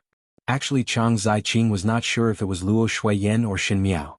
Once she thought of Xin Miao, her mind would think of that young female's clear eyes that seemed to be able to see through everything, making her involuntarily shiver. Luo Shuiyan said in the letter that Chang Ziqing had not gone to the Xin mansion for a long time, and if she was free, she could go to the Xin mansion for a visit. Luo Shuiyan also had the heart to find a good family for Chang Ziqing. It was said to find a good family, but Chang Ziqing thought of something else from this letter. A few days ago, she switched from dealing with Shen Xian to dealing with Shenwan, and it was much easier to deal with Shenwan than what Chang Ziqing thought. There was no other reason but that Shenwan was a person who liked elegance and Chang Ziqing was to Shenwan's liking. Ever since the incident with Shinyu and Shindong Ling, the contradiction between Shenwan and Shinrochio was getting bigger and bigger, and he was very fond of coming to the Western Courtyard. Chang Ziqing naturally became a beauty who could understand. Over time, Shenwan became more and more used to running over here, and Chang Ziqing did not ignore the growing appreciation in Shenwan's eyes. He had to strike while the iron was hot. Right now, was it that hot moment? Just as she was thinking, a maid outside came in to report that Shenwan had arrived. Zhao Mama quickly retreated out. When Shenwan entered the room, he saw Chang Ziqing holding a letter in her hands, reading it with relish. He asked curiously, Whose letter is this? Why are you so engrossed? Chang Ziqing seemed to have just seen Shenwan coming in and smiled as she put down the letter in her hands. It is a letter sent by eldest Shenfuren. The smile on Shenwan's face froze. he pretended to ask casually, "Why did eldest sister send a letter?" Song Zaiqing smiled. "The eldest foreign of the Shin family is a good person and said that she wants to be a matchmaker with me. Most likely it is because she sees that I do not have anyone to rely on at such an old age, and it is also a good intention." She spoke candidly and glanced at Shen Wan before continuing, "If third master is free one day, please help me take a look. Perhaps you might even know the good family that first madam mentioned to me." She was still laughing happily, making her look even more beautiful and alluring. Shen Wan, on the other hand, was gradually unable to laugh anymore. This little matter in the Shin residence was not unique and was also being discussed in Rongjing Tang. Old Shin Furen sat on the couch and the maid behind her gently massaged her shoulders.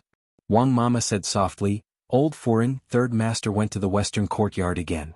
Old Shin Furen's closed eyes opened slightly and seemed to be thinking about something. After a moment she slowly closed her eyes again and said, "So be it." Even though the status is slightly lower, it is after all a concubine and one does not care about the status. Wang Mama also smiled. This time old Furen can be assured. Originally one wanted third master to take in concubines, but third master was not willing. Now with young lady Zaiqing first, in the future third master will take in others, and after spreading branches and leaves, one would be able to give birth to a boy and a half.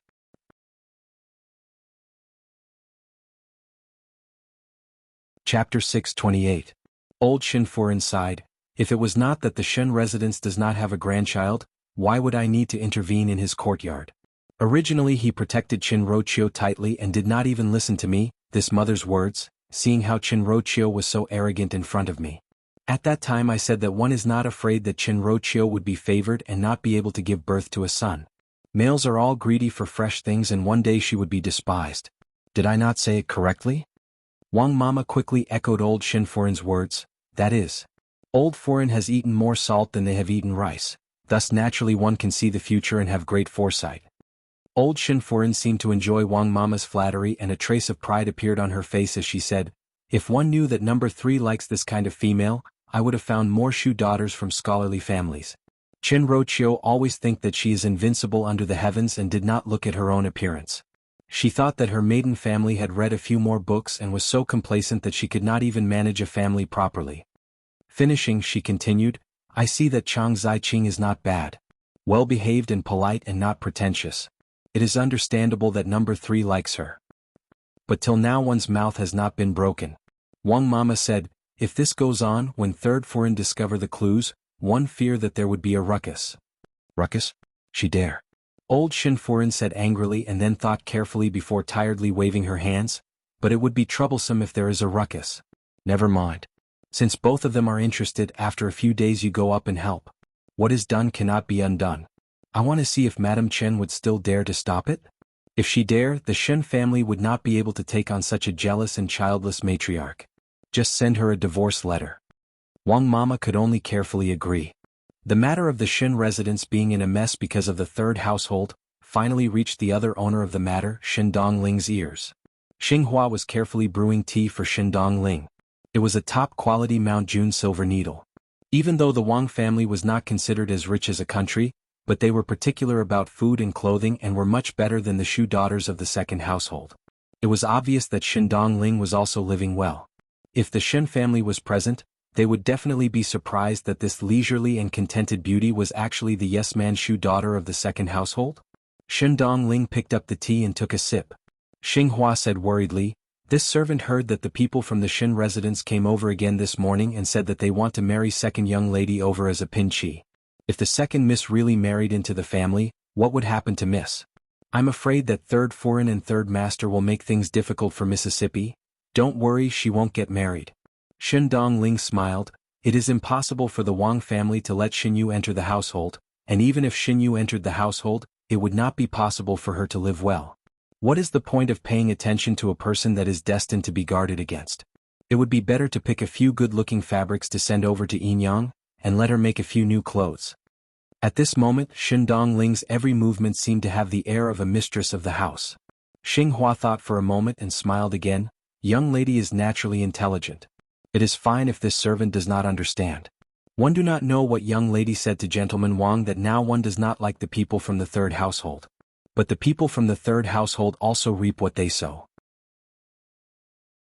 It was clearly third young lady who proposed the exchange of marriage, but they still want to throw all the dirty water onto young lady. It is really too vicious. Xin Yu said that everything was planned by Xin Dongling, and when the exchange of marriage was spread to the Wang family, Xinghua was extremely angry. At the beginning, when Xin Yu begged Xin Dongling to replace her in the marriage, she clearly said that she would not implicate Xin Dongling and turned her head to cast her aside. The skill of changing one's face was just too fast. Xinghua scoffed at it. If not, why would it be said that Xin Wan was intelligent for a lifetime but muddled for a moment?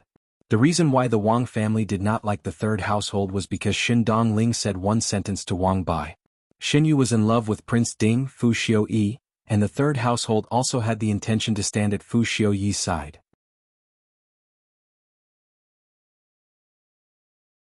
Chapter 629. Xin Wan wholeheartedly wanted Xin Yu to dispel the idea of marrying to Fu Xiuyi and pick the Wang family because in the fight for the heir apparent, the Wang family did not stand on Fu Xiuyi's side.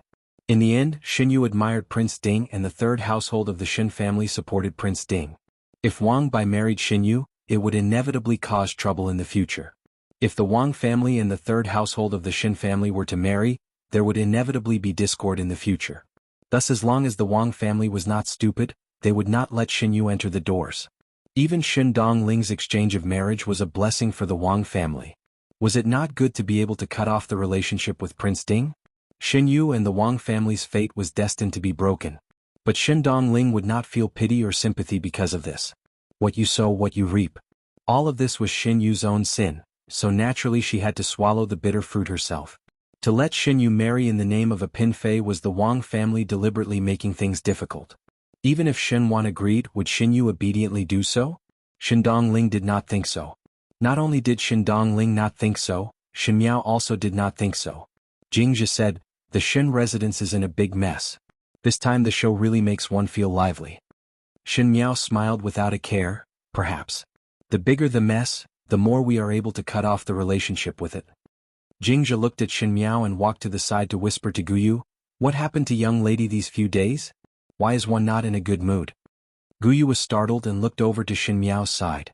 She saw Xin Miao sitting in the courtyard and her book was not flipped. Her hand was supporting her chin as she looked at the sky lazily, not knowing what she was thinking about. "Seems to be a little." Guyu also nodded her head.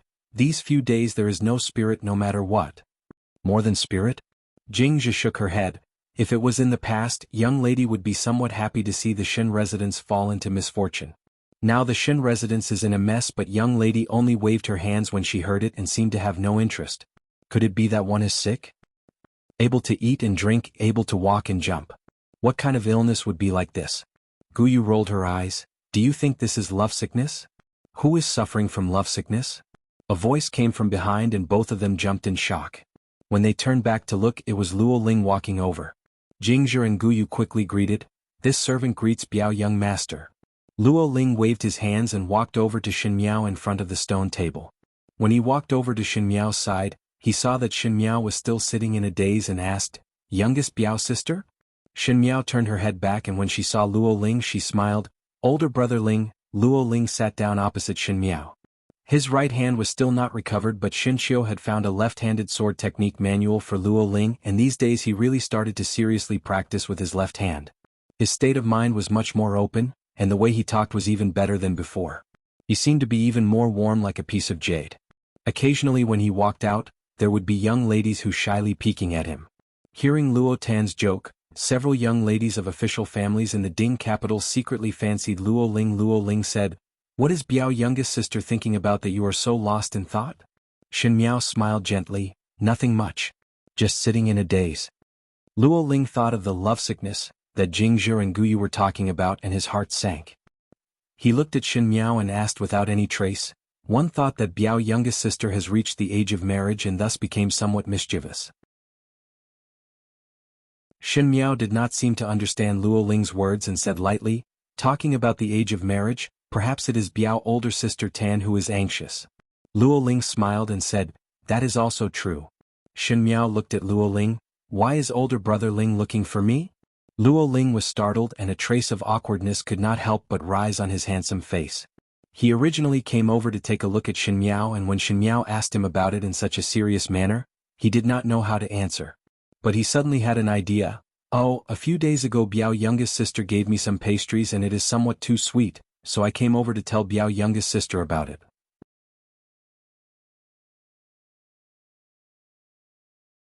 Chapter 630. Guyu, who was behind, had a somewhat resentful look.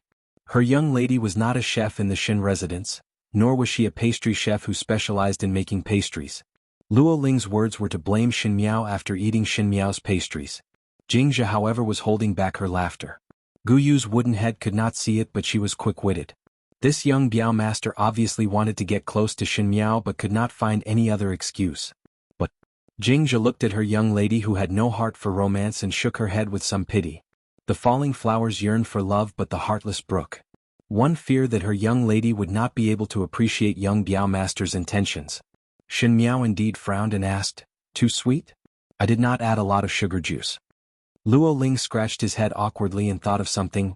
Ku Tanner once said that Biao youngest sister knows how to make fruit juice-flavored pastries. Is it possible to make that with me next time? Shen Miao was startled. Luo Tan often came to Shen Miao's courtyard to talk to Shen Miao, and occasionally the pastries that were placed on the table would be eaten without hesitation. Shen Miao tried to make those pastries herself. After all, she had not made them in her entire life, thus it was inevitable that she was a little unfamiliar with it. But Luo Tan felt that it was very delicious and ate the whole basket of pastries. That pastries were mixed with fruit juice, which was the taste of the imperial family of the Great Liang. Previously Xie Jingxing asked Shen Miao to make 2 baskets of pastries for him to fill his stomach when he was silencing people. Afterwards Princess Ming was really killed by Xie Jingxing, but the 2 baskets of pastries were given to Xie Jingxing. Afterwards Xie Jingxing disappeared for a period of time, and these days Shen Miao was watching the farce in the Shen residence and at the same time making pastries, thinking of repaying the other's favor. Thinking like this, Shen Miao's eyes gradually drooped down. Speaking of which, Xie Jingxing had left for a few days, and Prince Rui of the Great Liang just casually left, and there was not much news in the Ding capital. Xie Jingxing did not know if it was safe or not. After all, he still carried the identity of the little Marquis of the residence of the Marquis of Linen, and it was very difficult. Luo Ling saw that Shen Miao was in a daze again and waved his hands in front of her. "Biao youngest sister?" Shen Miao recovered to her senses and smiled apologetically at Luo Ling. "Apologies, older Biao brother. That pastry recipe was made by me carelessly, and at that time it was only by luck that I was able to make that basket, and it was all eaten by older Biao sister. If one were to make that kind again, one do not know if one would be able to do it." Jingzhe's eyes widened behind Shen Miao. Her young lady could actually lie to Biao young master with a straight face. Jingzhe naturally knew that Shen Miao did not know how to make those pastries. Shen Miao had memorized the recipe and even made it herself, looking like she was very skilled, so why was she not willing to make a basket for young Master Luo? Could it be that young Master Cousin had offended his young lady? Jingzhe was puzzled. Luo Ling did not expect that Shen Miao would reject and was at a loss of what to do. Shen Miao's expression was leisurely and there was no trace of guilt on her face. Since it was the pastry of the Great Liang imperial family, the process was complicated. She could make it once, but she did not have the patience to make it for others all day long. Luo Ling. It was better to let the pastry chef in the kitchen make something else for him. As they were talking at this end, they did not think that their cheerful and witty appearance would be seen by another person far away under the eaves. That person's white robes fluttered as he waved his paper fan and had the appearance of an elegant gentleman. It was Gao Yang. After Xie Jingxing left, Gao Yang followed Xie Jingxing's instructions and stayed in the Shen mansion, saying that he wanted to look at Luo Ling's injuries. Thus it was convenient to see Shen Miao's movements at all times. With one look, it was not a big deal as he could see Luo Ling and Shen Miao talking in such a lively manner. Gao Yang's gaze towards Luo Ling carried some sympathy before looking at Shen Miao and shaking his head before sighing deeply.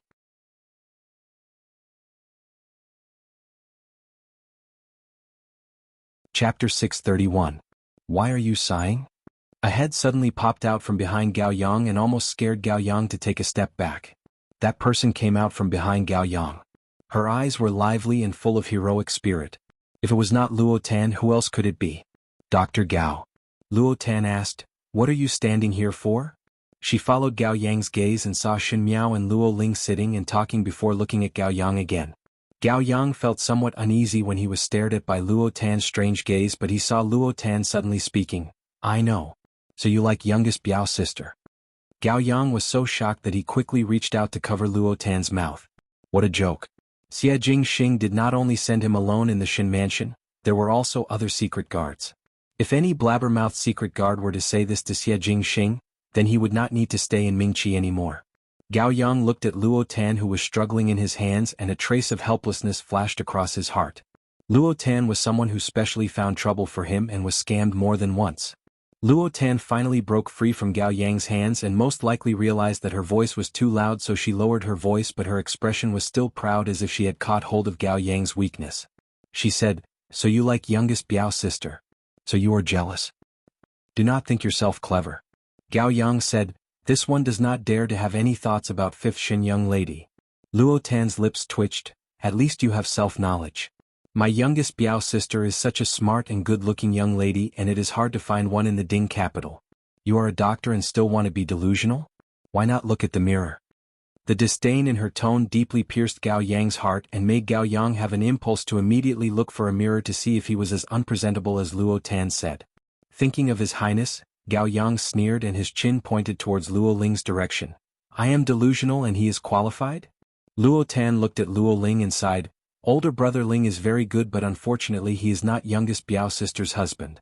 These words were somewhat out of Gao Yang's expectations, as he thought that Luo Tan would wholeheartedly protect her own older Biao brother, and asked, Oh? Why do you say that? Biao younger sister is a person with her own ideas and brother Ling's personality is too gentle, so there is no spark between them. I think Biao younger sister only treats brother Ling as a brother. Luo Tan felt it was a pity. You still know what sparks are? Gao Yang was surprised and immediately asked, Then tell me, who can your little cousin ignite sparks with? Gao Yang was just casually teasing Luo Tan, but did not think that Luo Tan would really seriously ponder over it before finally saying, Someone like Prince Rue. Gao Yang was taken aback. Prince Rue is good-looking and mysterious. He is also a person who values affection and righteousness and should be the only good man in this world. A person like my youngest Biao sister should be worthy of such a husband. But, it's probably just a thought. Luo Tan lowered her voice and looked up to see Gao Yang smiling at her. Only then did she realize that she had said too much to Gao Yang. Her relationship with Gao Yang wasn't that good. Luo Tan instantly changed her expression and whispered to Gao Yang's ear, Hey, the last time I went to the residence of Prince Rue, you got hold of my weakness. Today I know that you admire my youngest Biao sister in your heart, so I got hold of your weakness. Both of us have hold of each other's weakness, so we are even. In the future you can forget about using the matter of the residence of Prince Rue to threaten me. Be careful that I will tell youngest Biao sister about your schemes and you will not be able to lift your head up in front of her for the rest of your life. Luo Tan said fiercely. Gao Yang really did not know whether to laugh or cry. In fact, compared to Xin Miao, he was more afraid of Xie Jingxing. However, seeing how Luo Tan was acting all smart and crafty, the corners of her eyebrows and eyes were full of quick-wittedness, he suddenly became interested. He leaned closer and said, Good. Then let us get hold of each other's weakness, how about it? He was born to be as graceful as a jade gentleman, and when he leaned closer to speak, he was also very handsome. Luo Tan was a person who liked to look at good things, and like this she did not know why she felt guilty. She fiercely pushed Gao Yang to one side. She was a person who practiced martial arts, and that one slap almost made Gao Yang vomit blood. Luo Tan turned and walked away as she said angrily, Lecher. Gao Yang touched his chin and slowly smiled. These trivial matters in the Shin mansion did not attract Xin Miao's attention, and in her eyes, they were all unimportant and boring matters. Until the second day, something happened in the Shin residence, and this matter was somewhat interesting. Xin Yu escaped.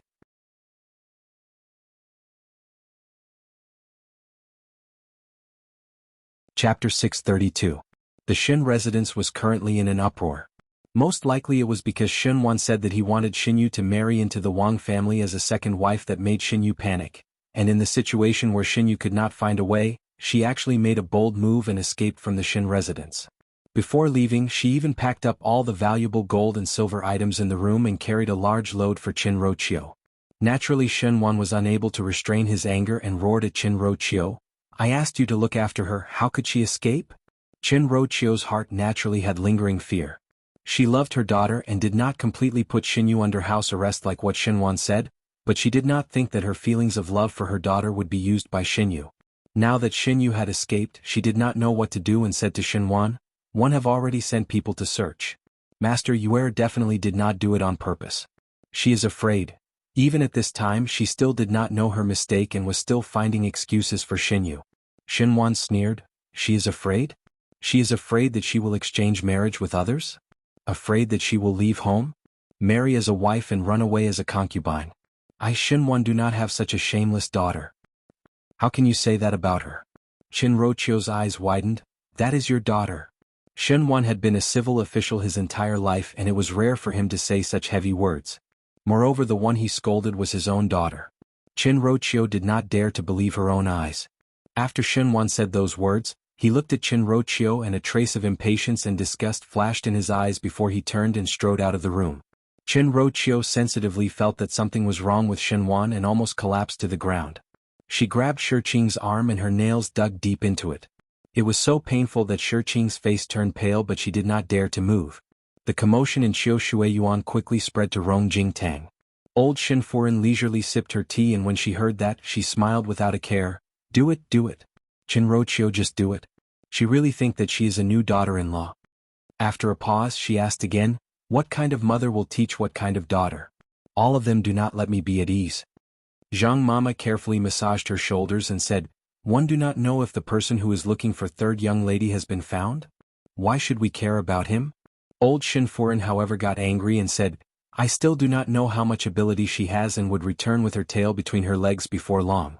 Losing the Xin family's face for no reason. Let Lao San take care of it, but I do not want to manage these trivial matters." She suddenly thought of something and frowned before asking, "Is Lao San still running to the west courtyard?" Zhang Mama nodded. "These days, third foreign and third master often quarrel, and third master runs to the west courtyard more frequently, staying there for more than half a day." Old Xinfuren nodded her head and a glint of light flashed in her eyes. "Since that is the case, it is time to take the right path and quickly give birth to a son for number 3. I still want to hold a grandson." She sneered. "Qin Rochio, that idiot should also see clearly how much weight she has. Zhang Mama, go and do one thing. Everything in this Xin residence is not going smoothly, so it is time to hold a happy event to get rid of the bad luck." Zhang Mama nodded her head in agreement. That night, Xinwan did not return to the room for a long time and Qin Rochio's heart had some misgivings. In the past, when Xinwan was socializing outside, he would always send a servant to pass a message, but she did not know where he went today. Thinking of the quarrel with Xinwan during the day, her heart could not help but feel somewhat anxious. When females reached her age, they would be somewhat sluggish and not as fresh and tender as a young female, but when placed on a male, it was just the right age. Now that there was discord between Xinwan and her, it would be bad if someone secretly took in a new woman outside. Qin Rochio was different from Renwan Yun. Renwan Yun and Xingui's previous thoughts had long been wiped out by Xingui taking in women one by one. As long as she could sit firmly in the position of the matriarch of the family, Renwan Yun did not care about the rest. Qin Rochio had occupied Xinwan's favor for so many years. What old Xinfuren said was right. Qin Rochio was extremely jealous and she would not allow Xinwan to have other women.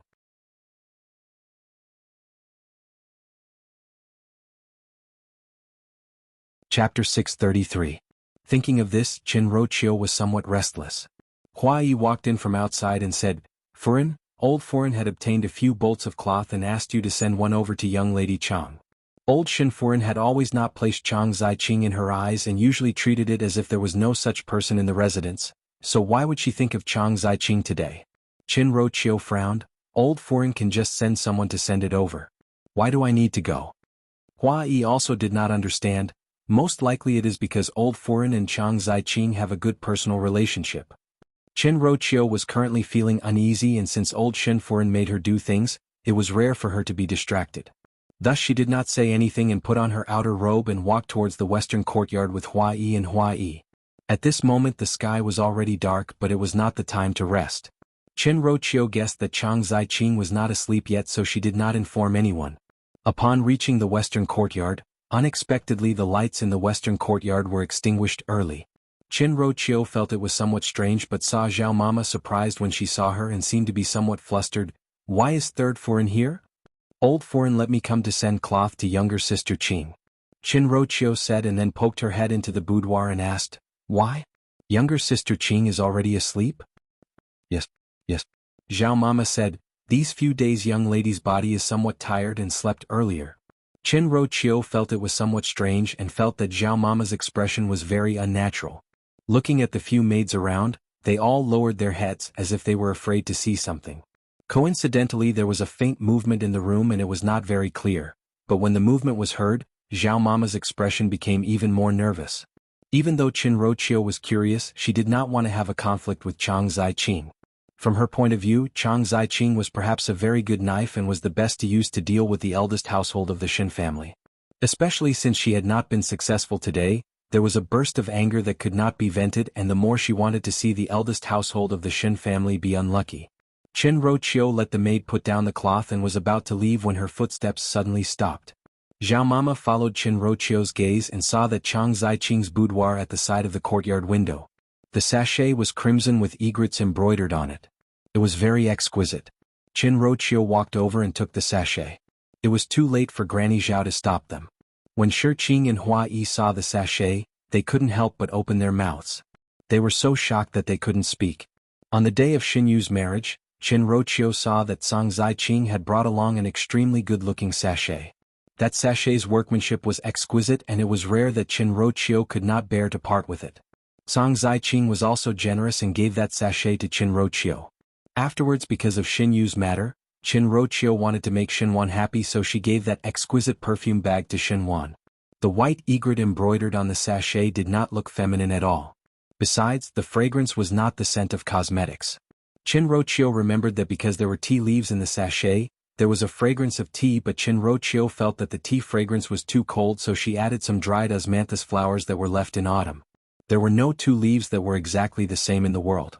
Even if Chang Ziqing was clever and skillful, she would make a sachet that was exactly the same, but not every sachet was filled with osmanthus flowers by Qinro. Qinro picked up the sachet and her hands were actually trembling. Finally she placed it under her nose and smelled it with determination. The sweet scent of osmanthus mixed with the fragrance of tea slowly entered Qinro's nose and Qinro suddenly closed her eyes. When she opened her eyes again, her gaze made Shiqing and Hua Yi somewhat afraid.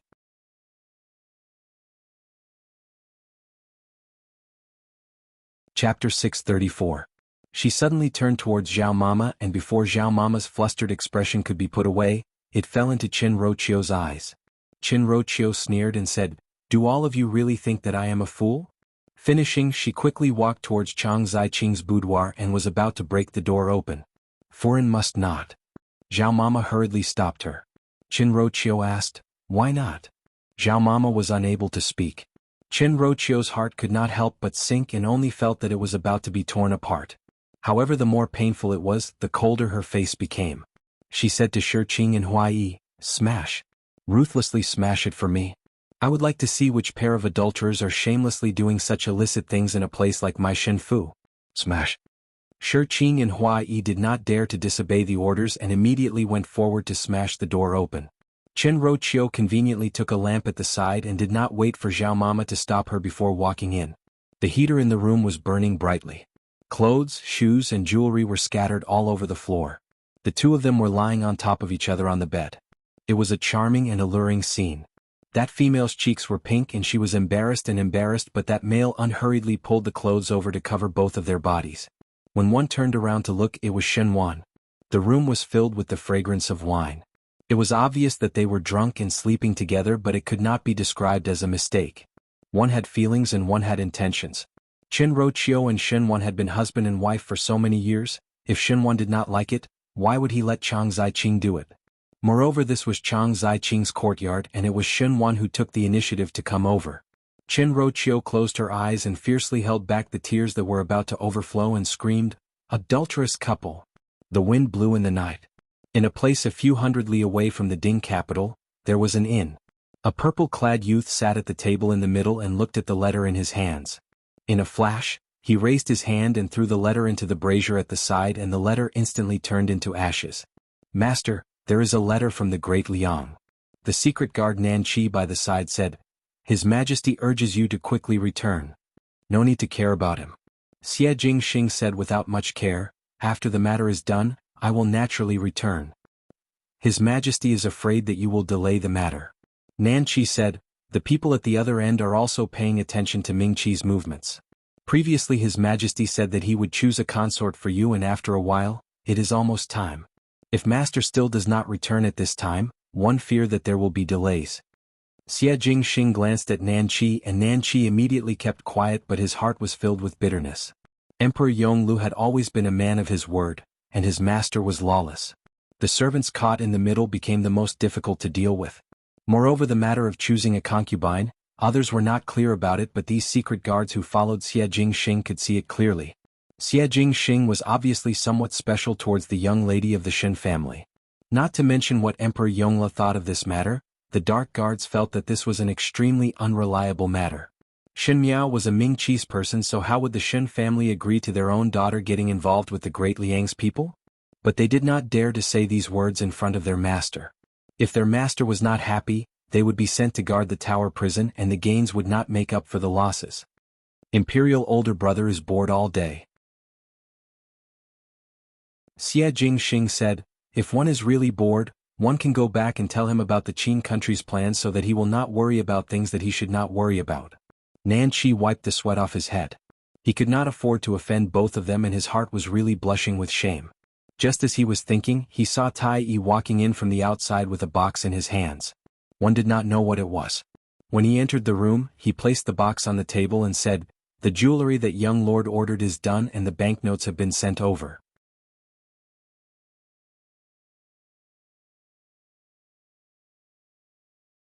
Chapter 635. Behind him, Nan Qi almost choked on his own saliva. What did Tai Yi say just now? Dozens of jewelry. Nan Qi sneaked a peek at the table. Sure enough, the box on the table was exquisitely made. It was a small box with intricate patterns carved on it. Upon closer inspection, it seemed to be a tiger's head? What was that? Xie Jingxing opened the box and took a look. It was filled to the brim with all kinds of jewelry. Cat's eye ring, jade bracelet, pearl head mask, jade hairpin. All of these items were of excellent quality. Just this small box alone was worth thousands of gold coins. Nan Qi thought in his heart, could it be that this was something to give to the young lady of the Shen family? But the young lady of the Shen family did not seem to have the temperament to be fond of jewels and jade. "Master, are you sure you're going to give this away?" However, he was generous enough. Xie Jingxing closed the box and said, "Correct." Suddenly he thought of something and asked, "What recent movements does Fu Xiaoyi have?" Tai Yi thought for a moment and said, "There is no movement. He is just slightly closer to the Crown Prince." "Crown Prince?" Xie Jingxing raised an eyebrow and said, "Watch him carefully. Fu Xiaoyi is not a simple character." Tai Yi acknowledged and was about to leave. "Wait." Xie Jingxing called out to him, "Shin, you also pay attention." One did not know what kind of luck the Shin family had these few days, as they were in a mess all day long. First there was the matter of Shin Dongling and Shin Yu exchanging marriage, then there was the matter of the Wang family not accepting Shin Yu, and afterwards Shin Yu simply carried the burden and ran away. Now it was even better as Qin Roqiu caught Chang Zhaoqing and Shin Wan in bed. As a guest of the Shin residence and the daughter of old General Shin's old friend, Zhang Ziqing's relationship with the Shin residence should be polite. Other than old Shin Foreign, the rest of the people would politely deal with Zhang Ziqing when they saw her, because the current matriarch of the household, Qin Roqiu, seemed to like her very much. Who knew that Zhang Ziqing was so polite that she would be so polite to Shin Wan's couch? And Qin Ruoqiu was stabbed in the back by none other than her own meticulous younger sister. Qin Roqiu immediately started to make a ruckus all the way to Rongjing Tang. In Rongjing Tang, old Shin Foreign was sitting in the middle position. Chang Ziqing and Shin Wan stood at the side. Shin Wan did not have any expression, and Shin Gui had an expression of watching a good show. Chang Ziqing's eyes drooped and did not speak, as if she was very ashamed. His son Qin Roqiu forced herself to keep back her tears and put on an attitude of not giving up. "That's enough. Stop crying." As if she was finally fed up with Qin Roqiu's actions, old Shin Foreign said impatiently, "What is the matter with your own husband taking in a young lady that it is worth you to cry to the heavens?" "Mother," Qin Roqiu shouted, "if master himself takes in young lady and promote her as a concubine, this daughter-in-law would naturally not say anything and would even take the initiative to prepare for husband. But the two of them did this in front of me without making a sound in this courtyard. The entire courtyard kept me in the dark. They were clearly trying to humiliate me. Mother, I am also your daughter-in-law and you are also a woman. If my husband wants to take a concubine, how can I stop him? Why is there a need to use such a humiliating method? Third foreign. Song Zai-Ching could not help but speak. Today's matter is all a misunderstanding. It was me who drank too much and it has nothing to do with third master. Zai-Ching will not be anyone's concubine and treat this matter as if it did not happen. Tomorrow I will pack up and leave the Shin residence. One hope that older sister will not blame third master. Compared to Qin Roqiu's aggressiveness, Song Zai-Ching did not deny the involvement with Shen Wan, but put all the blame on herself, making herself seem to be more reasonable. Shen Wan's expression slightly changed and said, "What, leaving? Naturally I should give you an explanation for the things that I did."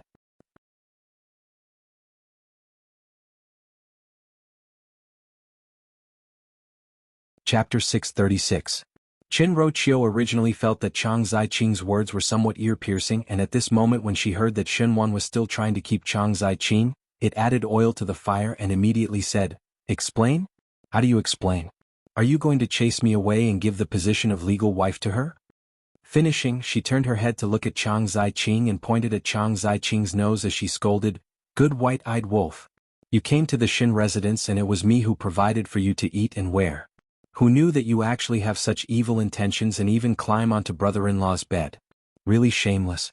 Unable to seduce Shin Xan, you came to seduce other people's husband.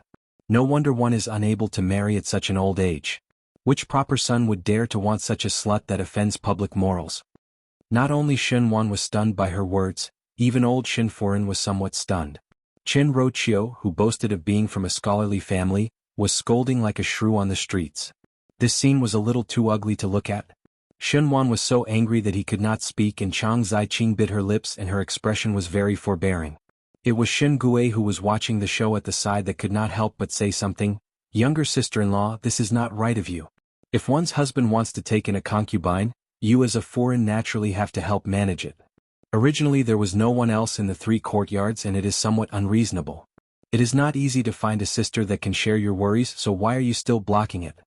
Shen Gue was originally lustful and naturally favored a beauty like Chang Zai-Ching, but since Chang Zai-Ching was Shen Wan's person, he would not touch his brother's woman. But Qin Roqiu's shrew behavior made Shen Gue look down on her. In the beginning when Ren Wanyun was around, she did not stop him from taking in a concubine. But the current Qin Roqiu was already extremely sensitive and not only did Shen Gui's words not appease her, it made her feel like her foot was stepped on. She immediately scolded Shen Gui without distinguishing between right and wrong. Second older brother actually still have the leisure to care about the matters of the third household. One fear that second older brother's own matters have not been taken care of. Now that there is no more descendants, what is the use of bringing in 8 or 10 more? There is still no one to carry on the family line. It was Shen Gui's pain to not be able to have any children in this lifetime, but who knew that Qin Roqiu would poke Shen Gui's life door? Shen Gui was so angry that his face turned green and old Shin Foreign's expression did not look good. "Lady Qin, then what do you want?" Old Shin Foreign said angrily. "I've been married to the Shin family for so many years, I'm not an unreasonable person. Chase Chang Zai-Ching out and I can treat it as nothing has happened." Qin Roqiu said. "Impossible." Shen Wan said angrily, "Since I touched her, I naturally have to take responsibility for her. Anyone can, just not her." Qin Roqiu pointed at Chang Zai-Ching and shouted. She could not tolerate that Chang Zai-Ching actually betrayed her and finally climbed onto Shen Wan's bed. This made her feel like she had suffered a great humiliation. The most important thing was that Qin Roqiu understood Chang Zai-Ching too well. Chang Zai-Ching's talent was not inferior to hers and her temperament and appearance was also good. Even if it was Qin Roqiu herself, it was difficult to have any ill feelings towards Chang Zai-Ching. Especially now that the matter had come to this point, Shen Wan's words were intentionally or unintentionally protecting Chang Zai-Ching, which made Qin Roqiu feel a sense of crisis in her heart. As a female, she understood Shen Wan's thoughts better than anyone else. One fear that after Chang Zai-Ching entered the door, not only would they have to share favors, it was even possible to have exclusive favors. It was impossible for her to find such a big rival for herself. Why can't she? The one who spoke was not anyone else but Shen Wan. At this moment Shen Wan was also unable to restrain his anger. Most likely it was because Qin Roqiu had a gentle and graceful appearance in front of him for so many years, But today she was like an unreasonable shrew, making Shen Wan feel that she was unbearable. Qin Roqiu said angrily, "Then divorce me. If you want to accept her, then divorce me first."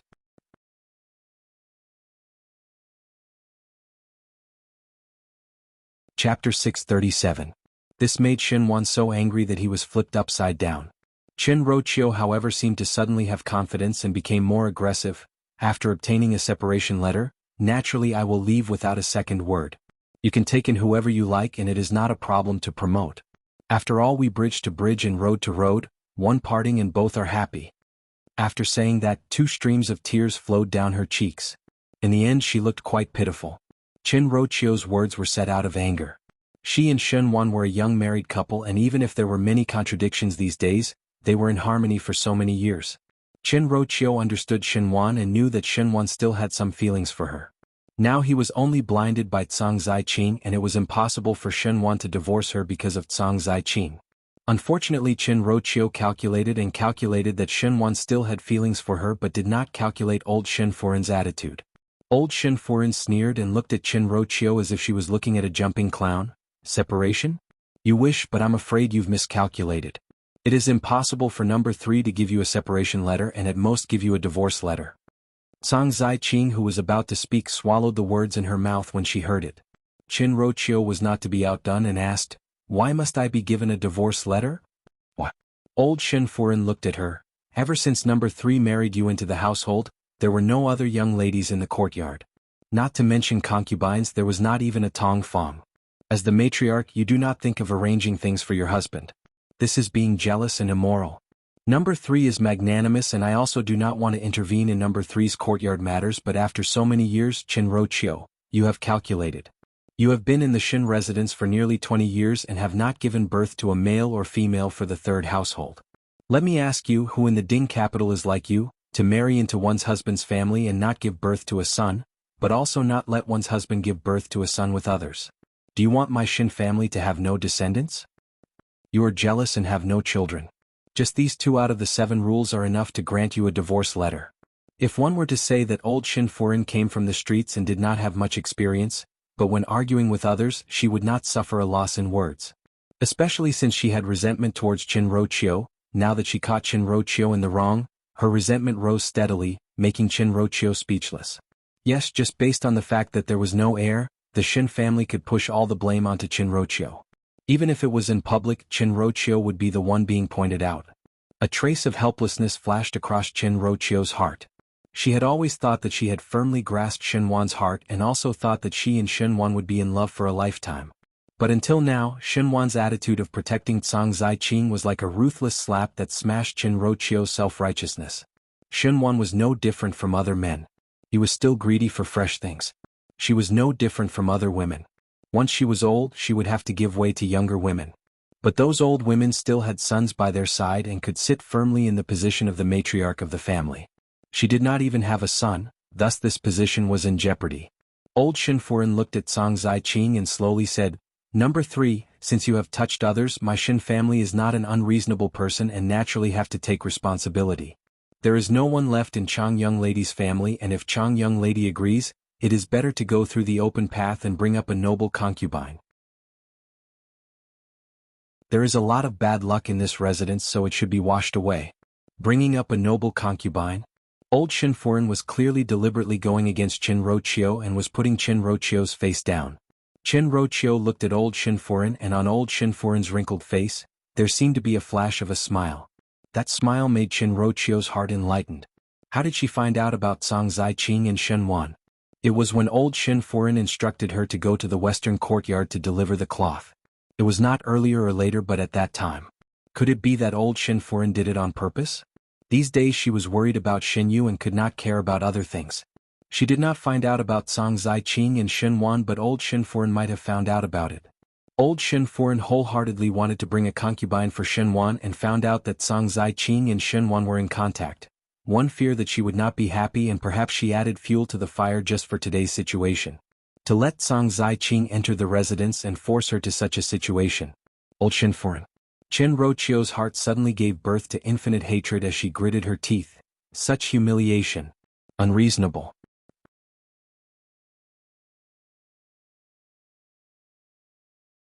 Chapter 638.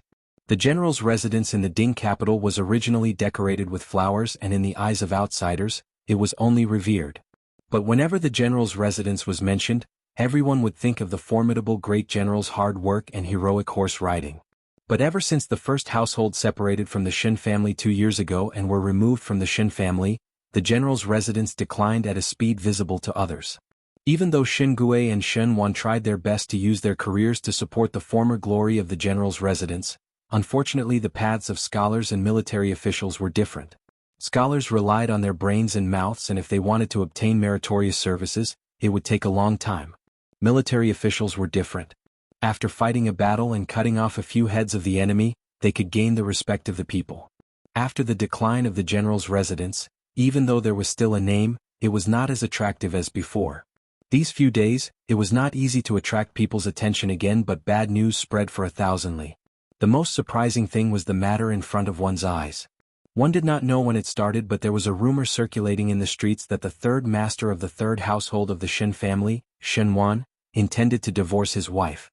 Among the 3 sons of the Shin family, other than Shin Xen, even though Shin Gui was smooth, he was too lustful and did not do things clearly. Shen Wan, on the other hand, was different from his second brother. He was clean and honest, and he was not overly lustful towards women. Although he would play around with his colleagues, he would not cause any messy trouble. He also cherished his feathers, and in everyone's eyes, he was a sophisticated and talented person. If he could endure for a few more years, his position would most likely be higher and higher. And those officials' Furins also had a good impression of Shen Wan. Not because of anything else, but because Shen Wan doted on his wife and daughter and did not have any other female in the inner courtyard. It was inevitable that those officials' Furins would have some messy matters in their courtyards and treated Qin Roqiu with jealousy and envy. After all, it was not every day to meet a husband who only treated one person well. Who knew that at this critical juncture, when Xinyu was already married, Qin Roqiu and Shen Wan suddenly had the matter of divorcing their wives. The rumors in the streets were all true, so one said, "That is not so." One heard that it was because third Shin Foreign did not have a son. You see, now there is not a single grandson in the Shin residence. One cannot just end the line like this. Not to mention that second master Shin brought concubines into the residence one after another. He also had 2 sons in the past. The third branch has never had a son. No wonder they are so anxious now. Speaking of which, third master Shin's career is not bad. With such a big family business, it is a pity that there is no one to inherit it in the future. That Miss Chen's stomach doesn't live up to expectations, and she can't give birth to a son after all these years. She doesn't even allow her husband to take a concubine. She is truly rude. Normal people wouldn't have this kind of attitude. If I was third master Shin, I would not be able to bear it. Even concubines are not allowed. TSK, such a virtuous and jealous woman, but still childless. It can be considered as one of a kind. Third Shin Foreign is really pitiful. The rumors in the entire Ding capital were all on Shen Wan's side. Qin Roqiu was originally a famous talented female in the Ding capital and came from a scholarly family, thus she was very popular in the circle of noble Furins. But this time, no matter if it was the common people or those matrons who flattered her or were on good terms with her, all of them unanimously accused her of wrongdoing. Perhaps it was because Qin Roqiu lived too blissfully in front of everyone that it made others jealous, but now that that blissful life had a tendency to burst out, everyone was happy to gloat or hit her when she was down.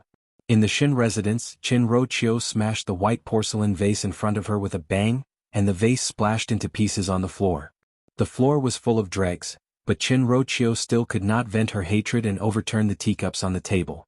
Shi Qing and Hua Yi did not even dare to breathe loudly and allowed Qin Roqiu to create such a big movement.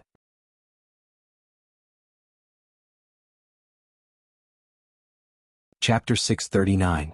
Shameless, shameless. Qin Roqiu screamed, "That pair of adulterers forced me to such a situation, and it is actually my fault? Ridiculous. Idiot." The rumors outside were all unfavorable to Qin Roqiu, and Qin Roqiu had always wanted to save face and always boasted that she was a young lady from a scholarly family. Now that she was said to be a shrew who was jealous and had no children, how would she be willing? It must be that slut who talked nonsense outside. Qin Roqiu gritted her teeth. She had mentioned the divorce letter to Shen Wan in a fit of pique.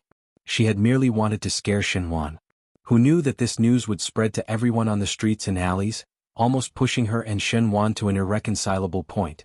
The most disappointing thing was that Shen Wan hadn't even come to see her until now. It must be that slut who urged Master. Qin Rochio's nails dug deep into her palms.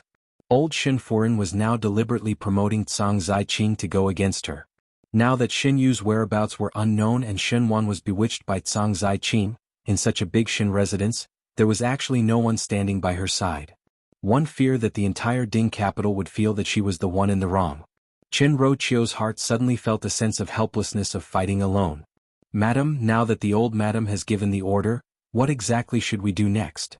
Hua Yi finally couldn't help but ask. Either let Cang Ziqing enter the residence as a noble concubine or let Shen Wan write a divorce letter.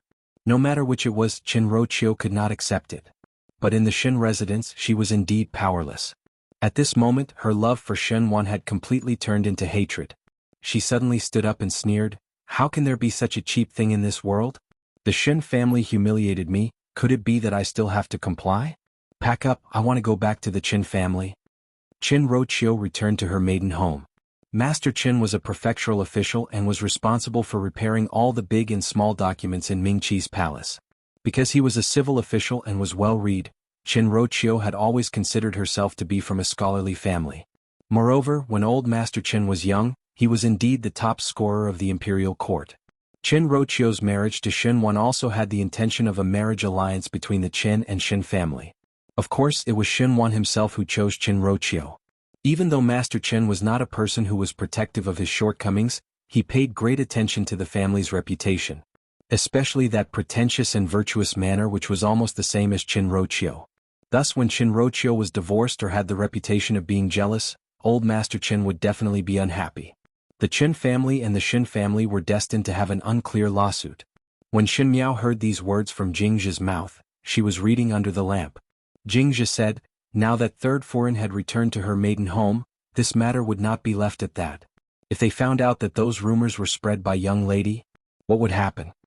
Those rumors in the marketplace were not spread by Cang Ziqing, nor was it spread by Shen Wan, nor was it spread by old Shin Furen, but by Shin Miao. Shin Miao had interacted with the third household for a lifetime and knew that even though Qin Rochio thought highly of herself and loved Shen Wan deeply, unfortunately she was not stupid. When she just found out about Shen Wan and Cang Ziqing's adultery, she would definitely be infuriated and do things impulsively. But after thinking about it, she knew that if she put on some grievances in front of Shen Wan would not completely forget about the old feelings towards Qin Rochio and would soften a little. At that time when Cang Ziqing enters the door, it would not be known who would emerge victorious between Qin Rochio and Cang Ziqing, but at least Qin Rochio would not be defeated so easily. It would be better to let out some rumors. Qin Rochio's heart would be even angrier and her relationship with Shen Wan would only reach an irreparable stage. A female's vengeful heart was very scary and it would be more interesting to stir up trouble.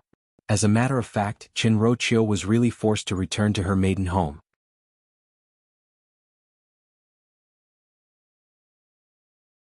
Chapter 640. After taking this step, it would be very difficult to turn back. There would be cracks in both parties' hearts, and the reunion of broken mirrors was a story that would only appear in dramas. Shen Miao felt that there were many things that she could not see clearly in the inner palace in her previous life, but now from a different angle with an outsider's identity, it was clear at a glance. To play with others in the palm of one's hand, even if it was an enemy, her mood was not that good. Perhaps it was because she would also think that when Mei Furen looked at her, it was the same as how she looked at Qin Rochio now. Do not worry. After pausing for a moment, she then said, it would not be that easy to find out. She had handed this matter over to the Fengxian pawnshop to handle, and since she had accepted the money, Jiyushu would definitely give her a good reward. The Fengxian pawnshop had been doing business in the Ding capital for so long, so it was impossible that they did not understand this little thing. Jingzhi did not speak anymore, and seeing that the window outside was not closed, she wanted to get up and close it. As she was leaving she said, why did Guyu forget to close the window all day? The weather is so cold and the cold wind would enter. What if young lady's body catches a cold? Wait. Shin Miao called out to her and looked at the window, let the air in first. The room is very stuffy. Later I will close it myself.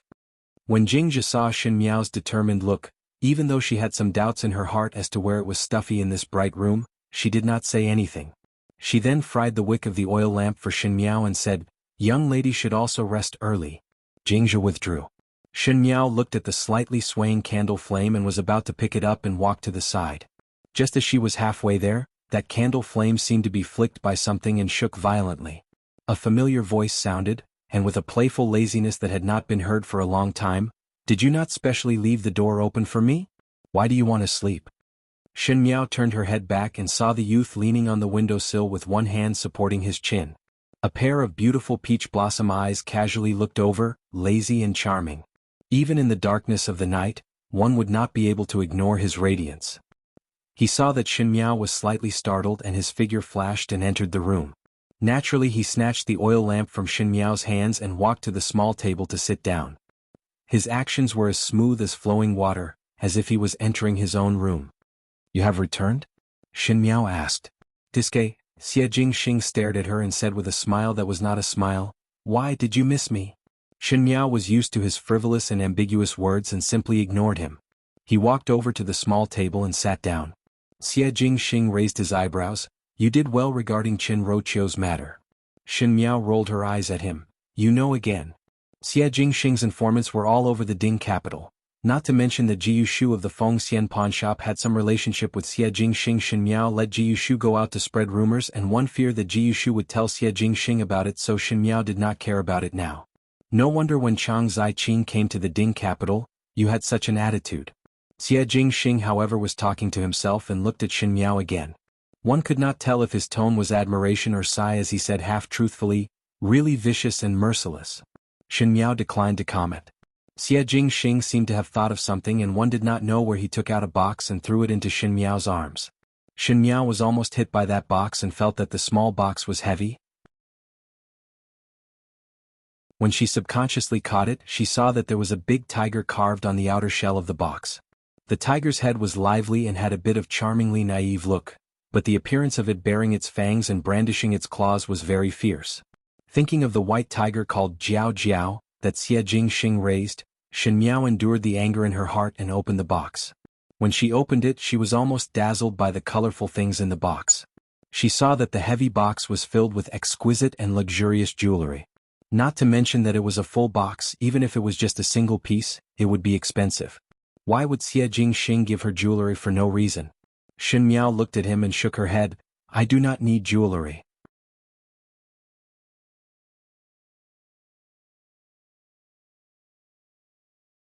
Chapter 641. Xie Jingxing said, "These are all valuable and hard to find. You're a girl, what's wrong with buying some jewelry?" Shen Miao thought about it and asked, "Perhaps Fengxian pawnshop can pawn it." Xie Jingxing choked on her words and asked with a frown, "Are you short of money?" Having more money is always a good thing. Many connections require money and after a long time, it is inevitable that money will be tight. Shen Miao said frankly. Now that he was facing Xie Jingxing, he was not as vigilant as before, thus his words were filled with anger. Anyway, Xie Jingxing's hands and eyes were everywhere and there were some things that he would be able to find out by himself even if she did not tell him, so there was no need to go through the trouble of hiding it. When Xie Jingxing heard it, he took out a round jade token from his sleeves and said, "This is the gold and jade private bank's token. Take this and withdraw however much money you want." He casually threw the jade token to Shen Miao and said with some displeasure, "Don't be so blind all day." Shen Miao. She was after all an empress in her past life and had seen a lot of gold and silver treasures. It was during her youth that she was fostered by the second and third household to have some vulgar tastes. Afterwards in the palace and in the Qin country, she was considered to have a lot of knowledge, but now she was written with a few stars and said that she had no eyesight, which made her feel somewhat sullen. But she picked up the jade tablet. She didn't know what material the jade tablet was made of. It was crystal clear and cold to the touch. Shen Miao knew that Xie Jingxing's words would definitely not lie. This jade tablet was indeed able to withdraw banknotes from Jin and Yu Private Bank. It was just that Jin and Yu Private Bank was the largest private bank in Mingqi and even the imperial family would sometimes come and go from there. Xie Jingxing was now a person of the Great Liang, and to think that he could get this kind of thing, he was really too deep. Shen Miao returned the jade token back to Xie Jingxing and said, "One will not receive a reward without doing anything." Xie Jingxing stared at her with interest and said, "Really have backbone." He nodded his head to indicate Shen Miao to look at the box. "This is not ordinary jewelry. Take a look." Shen Miao was somewhat suspicious and casually picked up a pair of jadeite rings. That jadeite was of excellent quality, and even if it was placed in a jewelry shop, it would most likely be a good item. As Xin Miao looked at it, she noticed that the buckle of the double hoop was somewhat strange. After carefully touching it, it was actually a hidden buckle. She looked up at Xie Jingxing. "What is this?" Xie Jingxing smiled. "Concealed weapon." "Concealed weapon?" Xin Miao fiddled with the hidden button and was about to press it down subconsciously, but was stopped by Xie Jingxing immediately following that. Xie Jingxing stood up and went around to her back. He wrapped his arms around her shoulders and taught her how to use the jade bracelets. "There are needles here. The poison needles might hurt our own people. Ordinary people will be knocked unconscious for a while if they are hit by the needles. It is effective within 3 inches. Don't put it anywhere. There's poison powder in the hairpin. Pulling out the hairpin can blind you. Can be used to deal with bandits. There's a blade hidden in the bracelet. Pull it open and it's a small knife. If you are tied up with a rope, this substitute knife can cut the rope. There is a whistle in the 8 treasures earrings. If it is really urgent, you can blow the whistle. My people are everywhere in the Ding capital, and if there is any danger, they will rush over to save you." He carefully explained to Xin Miao one by one, and his words were not as frivolous and lazy as usual. There was a rare seriousness, and his long eyelashes were enough to make one's heart palpitate. His hands were slender and fair, and his beautiful peach blossom eyes were half closed. Occasionally he would glance at Xin Miao, and it was as charming as the rippling spring water. Xin Miao felt somewhat hot. The windows were clearly open, but there was a heavy stuffiness in the room. When he bent over, he looked down and saw that Xin Miao was almost leaning against his chest, and even her back seemed to be covered with a layer of sweat. She turned her head to look and saw that Xie Jingxing's beautiful lips were slightly upturned, as if he was always smiling. Xin Miao seemed to be scalded as she turned her gaze away.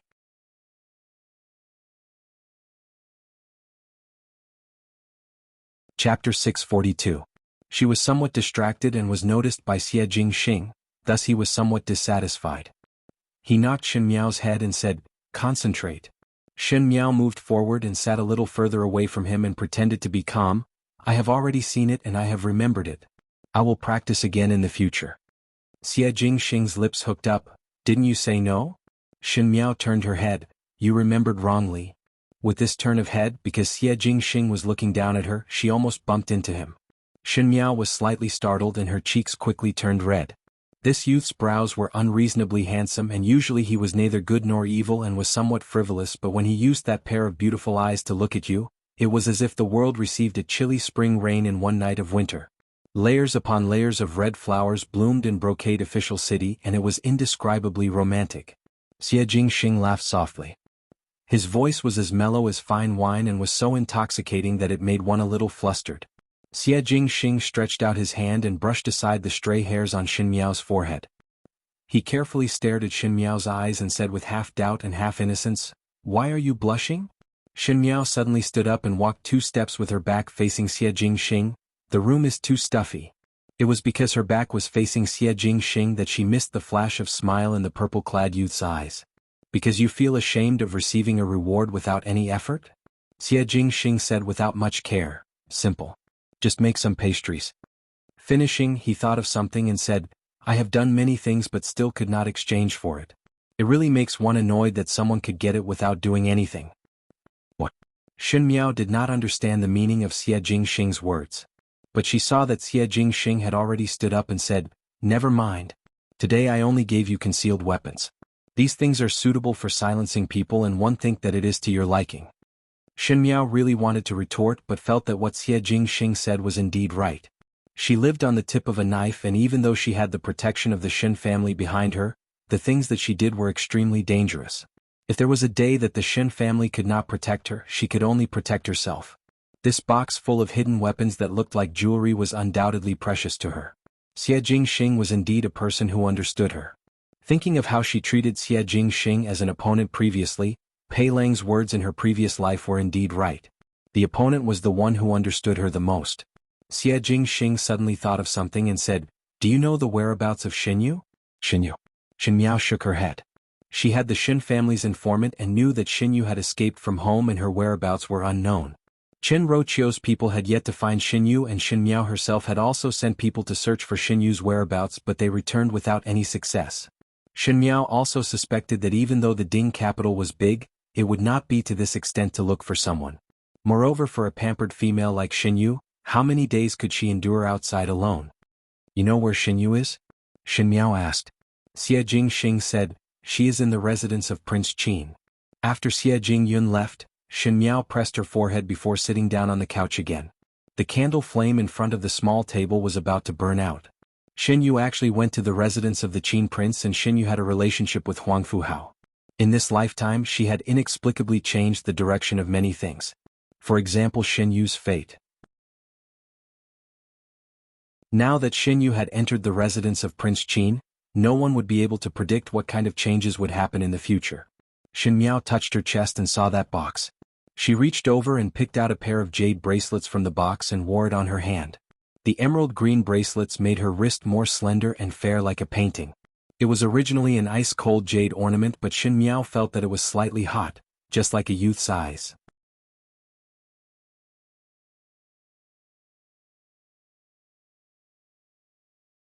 Chapter 643. She rubbed her hair irritably and closed the box, but inadvertently saw that beside the box, there was a jade token lying quietly. Jinyu Private Bank's token. She had obviously returned it to Xie Jingxing but did not know when Xie Jingxing threw it here. It seemed that he did it on purpose. Shen Miao had never seen anyone give such a large amount of money to others, so Shen Miao felt pity for the great Liang's Emperor Yonglu. After keeping the jade token, Shen Miao shook her head and thought that if she were to meet Xie Jingxing in the future, she would have to return this thing to him. In the residence of Prince Qin, deep into the night, there was a female sitting in front of the mirror to dress up. The female sitting in front of the mirror was also at the age of youth and was considered to be dainty and beautiful. Especially with the faint scholarly smell that was emitted from her body, she was considered to be a special beauty. At this moment she was wearing a snow-white inner garment and looking at the mirror. She was clearly a beautiful flower, but her expression was somewhat gloomy. This person was not anyone else but Xinyu, who had been missing for many days in the Shen residence. Xinyu had never thought that one day she would have a relationship with the crown prince of the Qin country. Originally she planned to leave home and head to the residence of Prince Ding. She thought that Fu Xiuyi had a gentle gentleman's temperament, and she was also the daughter of the third household of the Shen family. Fu Xiuyi would not sit idly by and ignore her even if they were colleagues. Moreover, she was born beautiful and had a friendly temperament with unlimited talent in poetry and painting. Even a stone person would not be moved. At that time she only needed to tell of her grievances in front of Prince Ding and obtain Prince Ding's love. She would be able to win over Prince Ding's heart. But she had never left the residence alone before, so how would she know where the residence of Prince Ding was? After asking for the location of others, she was afraid that the servants of the Shen family would chase after her and had no choice but to hide. There were often such females in the Ding capital who either escaped from marriage or committed a crime and escaped from home. A female who was alone was the easiest to be targeted. Xinyu was also targeted by others. The people who targeted her were a group of local ruffians, and before she could find the residence of Prince Ding, something happened in a remote alley. Those ruffians snatched her bag and even wanted to insult her innocence. In a moment of desperation, Xinyu could only shout out that she was the niece of the formidable great general. Although she was not reconciled, Xinyu's heart was clear. His father's name was not as resounding as Shen Wan's name, especially now that Shen Xan had returned to the Ding capital and obtained the heavy responsibility of Emperor Wenhui. Compared to the past, it was better to call out Shen Xian's name as a deterrent. In the end, someone happened to pass by, heard her shout, and saved the examiner. It was only later that Xinyu found out that this person was from the residence of Prince Qin. Then Xinyu saw Huang Fuhao. Xinyu only saw Huang Fuhao once at the tribute banquet, and as the other party had a noble status, she did not dare to do anything out of line. This time she thought that it was Huang Fuhao who helped her conveniently, so Xinyu thanked him properly. Who knew that Huang Fuhao seemed to be very interested in her. To be exact, he was very interested in Shen Miao and actually asked a lot of things about Xinyu. Xinyu felt that Huang Fuhao most likely took a fancy to Shen Miao, and her heart was even more jealous. No matter what, Huang Fuhao was the crown prince of Qin Kingdom, and one day he would become the emperor of Qin Kingdom. If Shen Miao and Huang Fuhao were to be together, Shen Miao would be the crown prince's consort, and in the future she would be the empress of Qin country. Shen Miao would be a Sufei and could also be a Guifei. No matter what, there would be endless glory and wealth. Thus, Xinyu said a lot of Shen Miao's faults. She slowly and faintly revealed that Shen Miao was a scheming and untalented female. Sure enough, after Xinyu finished speaking, she saw that Huang Fu Hao's expression was not good. This made Xin Yu's heart very pleased. Huang Fu Hao planned to send Xin Yu back, but Xin Yu heard that Xin Wan wanted to divorce Qin Roqiu and the fact that Qin Roqiu returned to her maiden family in a fit of anger. The moment Xin Yu heard it, she was unable to restrain her anger and planned to return to the residence to seek justice for her mother. But just as she was about to leave, she thought that if she were to return now, Xin Wan would definitely marry Wang Bai as a pinchi. Now in the Xin residence, Xin Wan and old Xin Foreign were still angry because of the matter of her and Xin Dongling exchanging marriage, so there would not be any good fruit to eat when she returned. Xin Yu could not think of any good ideas and was also not willing to see Qin Roqiu suffer. One had to know that once Qin Roqiu was divorced, even her identity as a daughter would be implicated and in the future she would not have a foothold in the Xin residence. Xin Yu already had a lot of resentment towards Xin Wan and old Xin Foreign, and this time she was even more unreconciled. Until the end she thought of an idea. Huang Fu Hao was the crown prince of Qin country and his power was monstrous. If Huang Fu Hao were to take action, perhaps everything would be much simpler. As for her, she only needed to please Huang Fu Hao. She must stay in the residence of Prince Qin to prevent the Xin family from finding and manipulating her.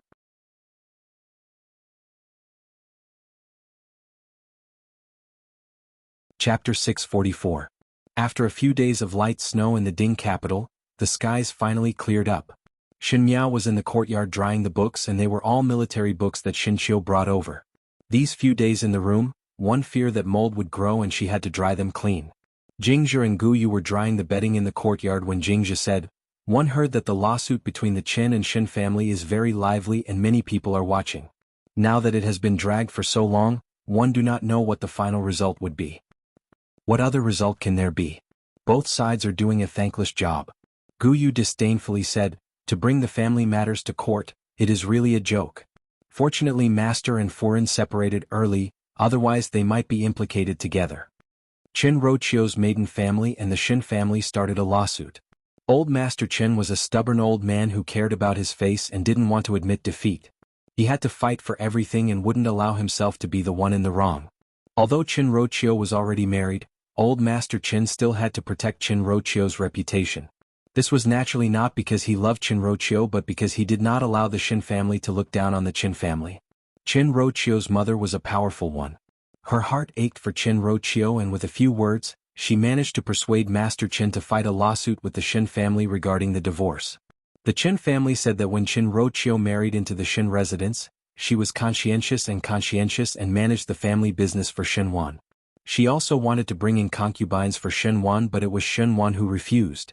Qin Roqiu had married into the Xin residence for many years and everyone outside knew that she was educated and reasonable, gentle and graceful. Now, for the sake of a woman of unknown origin who had come to seek shelter, he had to divorce his wife. This was truly a case of spoiling the concubine to the detriment of the wife. As for the Xin family, they said that even though Qin Roqiu was the mistress, she was unable to give birth to a son and did not want to help her husband to take in a few more concubines. Now that her husband was taking in more people, she even obstructed him, showing that she was very jealous. One said the mother-in-law was unkind, and the other said the daughter-in-law was unfilial. What a big farce. The passers-by in the Ding capital were watching with relish. In the end, the petition was submitted to the Yamen. The Yamen rarely handled such cases. Moreover, this lawsuit wasn't a big deal. The Qin family's master was a prefectural official and Xin Wan's official position wasn't a small official. He couldn't afford to offend either side, so he could only drag it out. Xin Wan and Qin Ruoqiu's fate as husband and wife had come to an end in this lawsuit. Firstly, it was because Xin Wan was after all an official of the court, yet he was involved in a lawsuit because of a family matter. Those imperial censors who were always idling around all day finally found someone who could be of help and naturally would not let him go. Xin Wan's career would be obstructed because of this. Secondly, it was because Chang Ziqing was pregnant. It could be said that Chang Ziqing's body came at the right time. To be pregnant at this juncture, it almost pushed Qin Roqiu out. Even though Xin Wan had doted on Qin Roqiu for so many years, it did not mean that he did not look forward to his son. If Chang Ziqing was pregnant with a son, then he would have someone to carry on the family line in this lifetime. Thus the more one looked at Chang Ziqing, the more one felt that Chang Ziqing was good, while Qin Roqiu had become a piece of cloth that was despised, and one did not even take a look at her. Xin Miao smiled gently, "Do not forget to bribe some money to the Darren in the Yamen." Guyu complied and was somewhat puzzled as she asked, "Is young lady helping third master or third foreign? Which side are these tails of silver going to?" Shin Miao let Guyu take some money to bribe the people in the yamen, but one did not know who Shin Miao was bribing as Shin Miao's letter had not been seen by them. Guyu softly said, "It is better not to get involved in this kind of matter. That family is not a good person." Even though her voice was soft, it was still heard by Shin Miao. Shin Miao said, "Neither side. Fighting a lawsuit was the most expensive thing to burn money. Poor families would fight a lawsuit barehanded, so the case would be concluded very quickly. But those who had a little bit of wealth would mostly persevere for a few more days. It was not because of anything else. The people in the yamen also wanted to fish for money. The longer the lawsuit, the more the yamen would fish."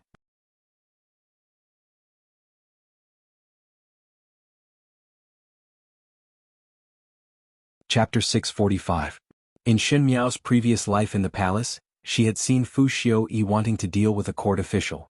That court official was originally Prince Zhou's person and Fu Xiu-yi wanted to deal with him but could not do it openly, so he schemed that court official to be involved in a lawsuit and at the end he lost his entire family's fortune. The yamen and medical centers were the places that required the most money. Shin Miao only had to think that Shin Wan and Shin Roqiu, these two people in their previous lifetime, also did not hold back their efforts in framing the first household of the Shin family. She could not wait to tear up these two hypocritical people. Wouldn't it be the biggest joke in the world if a husband and wife, who were originally refined people, had to go to court? Moreover, Shin Miao had to fork out some money herself to remind the Yamen's people to drag on the case a little longer. Not to mention losing one's family fortune, the Shin and Qin family's vitality would be greatly damaged.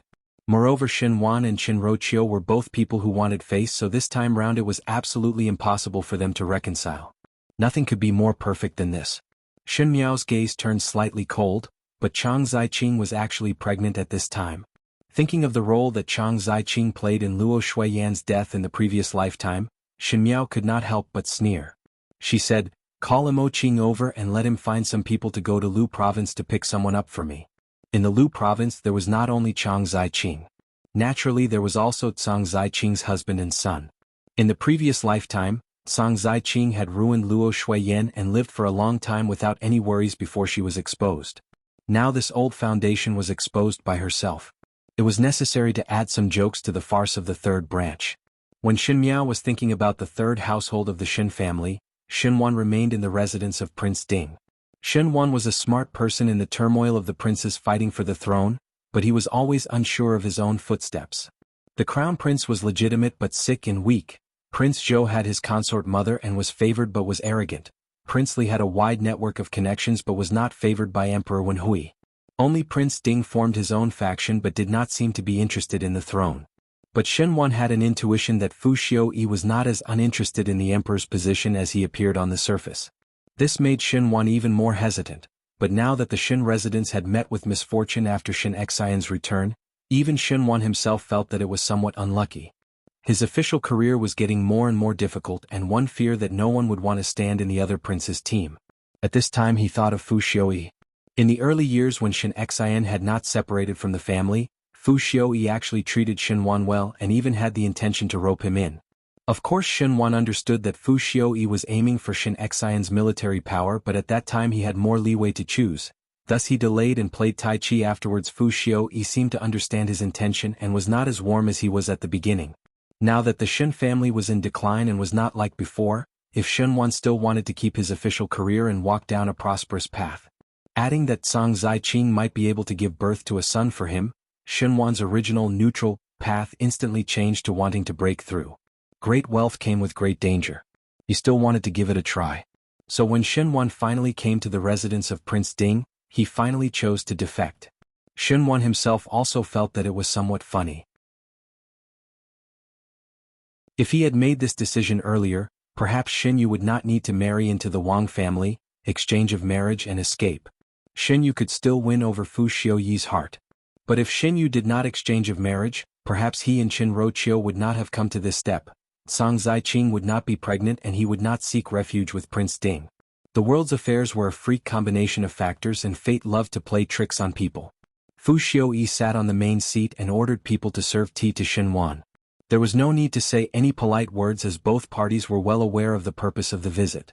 Fu Xiu-yi smiled warmly, Shindarin is busy with family matters today and suddenly visit. What is the matter?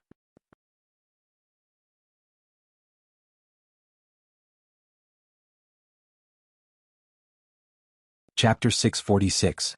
Shenwan's face was filled with shame. Now the matter between him and Qin Roqiu had caused the entire court to be in an uproar, and the colleagues looked at him with an expression of watching a joke.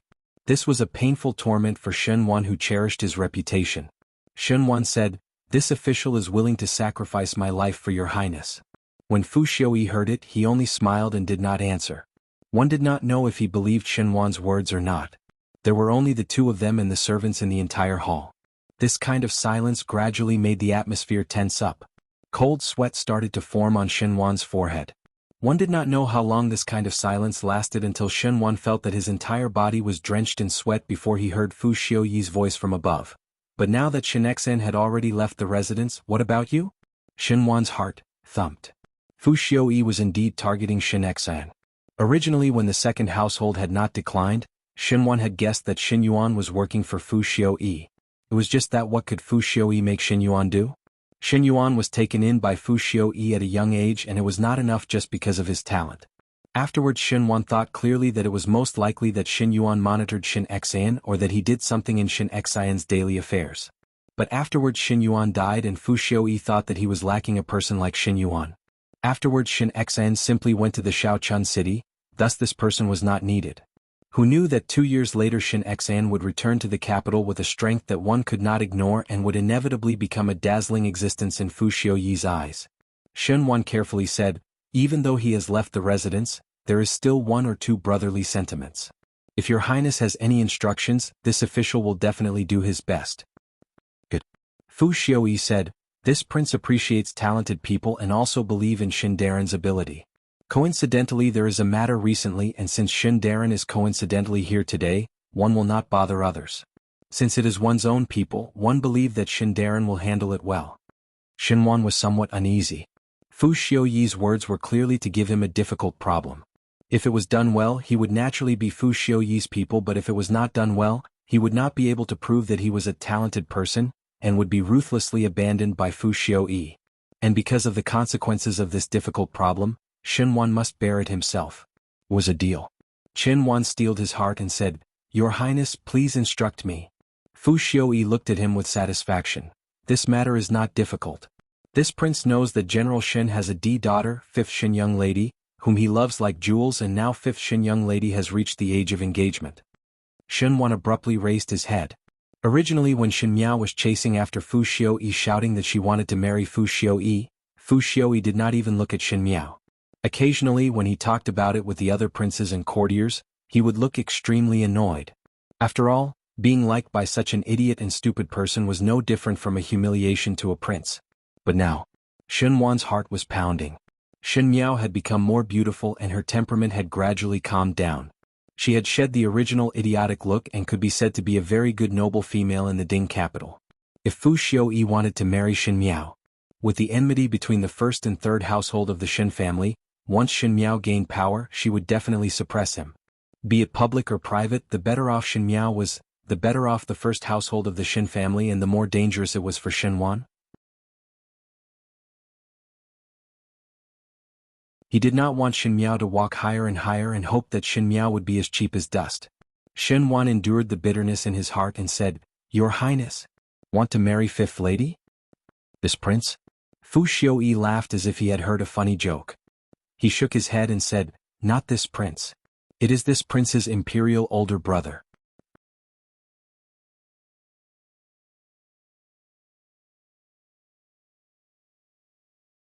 Chapter 647. Shenwan was startled. Fu Xiuyi's voice slowly spread to his ears. "Let 5th Shen young lady marry this prince's 4th older brother, Prince Zhou."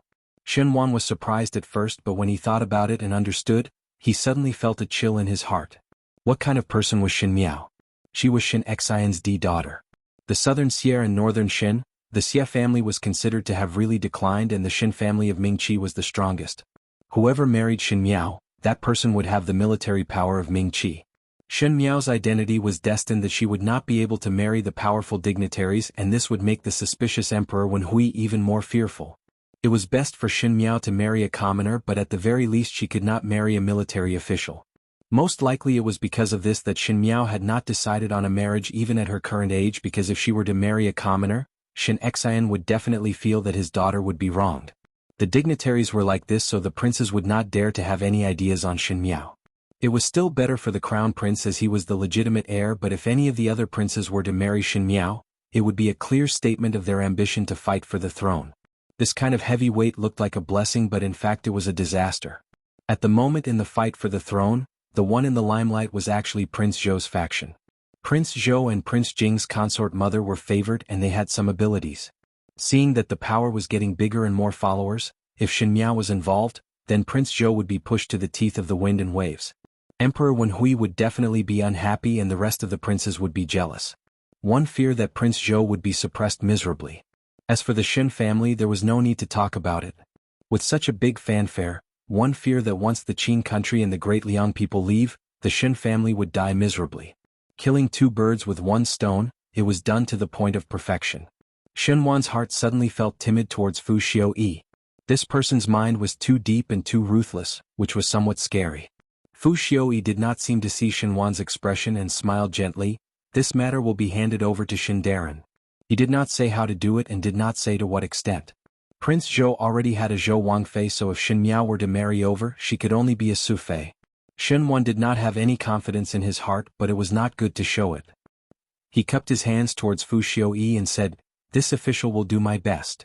Fu Xiuyi's attitude was neither warm nor cold. If it was 2 years ago, Fu Xiuyi's attitude towards Xin Wan would be better, but the present was different from the past.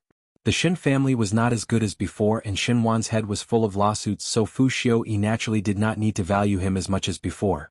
After Xin Wan left the residence of Prince Ding, Pei Lang then walked out from behind the screen. Pei Lang walked to the seat below Fu Xiuyi and looked at the teacup that Xin Wan left behind after drinking the tea. "Your Highness plans to use Xin Wan?" Fu Xiuyi looked at Pei Lang. "What does gentleman think of Xin Wan?" Pei Lang shook his head. Although he has his ways of enduring, he is not ruthless enough. His family is in a mess. If he were to use him, he would inevitably cause trouble in the future. He can be used in small ways but not in big ways. Fu Xiuyi laughed and looked at Pei Lang with eyes full of appreciation. "Gentlemen, and I have the same thoughts." Finishing, he sighed again. "Ever since the Xie brothers died, it is not easy to pass some things to others to do. If the Xie brothers had been raised properly, they would have been useful children, but now they have been completely destroyed. Even though they are not important pawns, they still added trouble." Pei Lang frowned. "Your Highness does not intend to put Xin Wan in an important position." Grass on the wall. Fu Xiuyi's smile was somewhat superficial. In the past he was wavering, but now the situation forced him to seek refuge with me. I do not dare to use this kind of person with an uncertain mind. One only need him to do some small things. Pei Lang said again, "Let Xin Wan think of ways to matchmake the fourth prince and Xin Miao. Does your Highness think it is feasible?"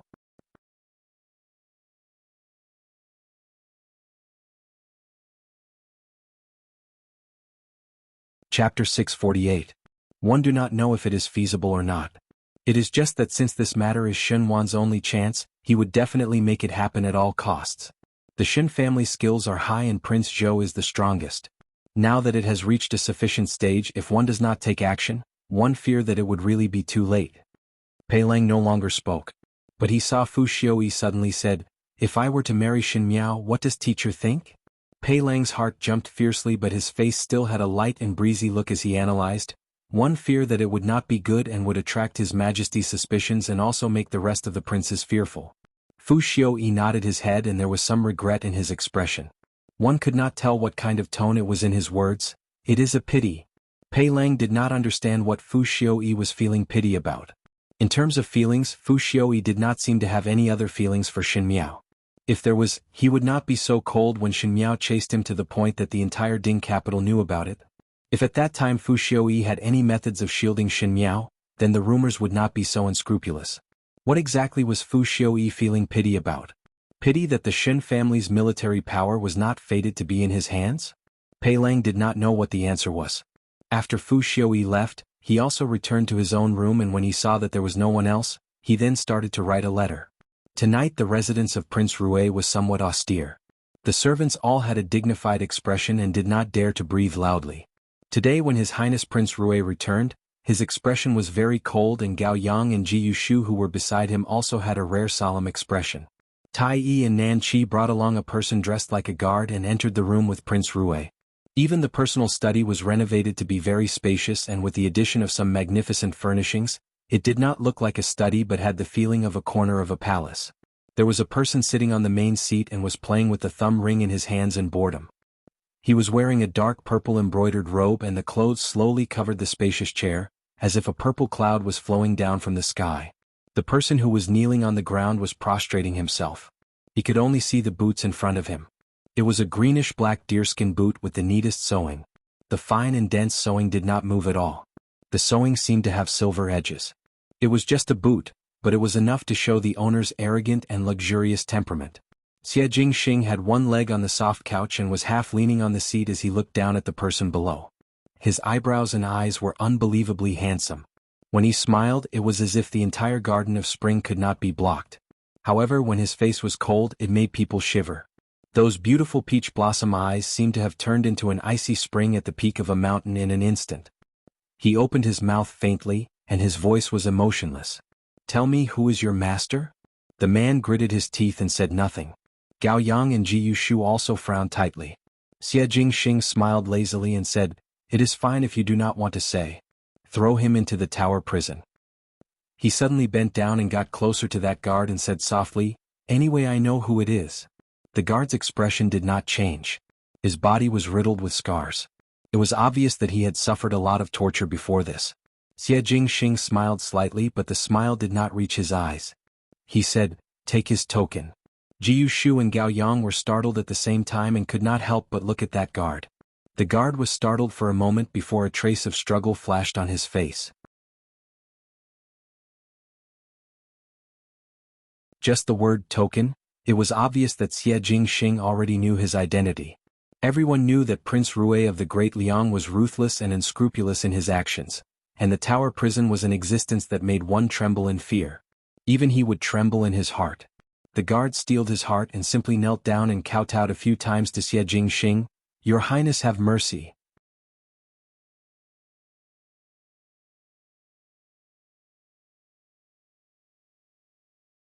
Chapter 649. Xie Jingxing swept a glance at the other person and sneered, "The people that Imperial older brother sent are just like this." His tone had a deep sense of ridicule. One thought that their bones would be hard. Boring. Ji Yushu could not help but speak. "What does His Majesty want you to do to fifth Shin young lady?" This person was caught at the entrance of the Shin mansion. It was also fortunate that Xie Jingxing had sent his own people to keep a close watch on the Shin mansion to prevent any accidents from happening. This person's martial arts were extremely high, and he was also quite vigilant, so Xie Jingxing's people had to wait for a few days before catching him. Now that he thought about it, it was not strange. After all, he was a spy by Emperor Yongli's side. If he did not even have this ability, then the Great Liang imperial family would be in danger. That guard originally wanted to say something, but when he met Xie Jingxing's smiling yet not smiling gaze, he could not help but feel a chill down his spine. One had to know that in the entire imperial family of the Liang dynasty, this lazy and handsome Prince Rui who always had a casual smile on his face was the one that should not be provoked. 2 years ago when he returned to the Great Liang, there were many forces in the imperial court that were secretly playing with each other, but they were all settled by Xie Yuan. Those ministers that were against him were also uprooted, and not even their roots were left. His methods were ruthless and his schemes were deep, but the way he did things made it impossible for others to find fault with him. However, other than fighting in the court, he had also done a number of beautiful things, leaving those conservative old ministers speechless. This was the reason why people loved and hated him.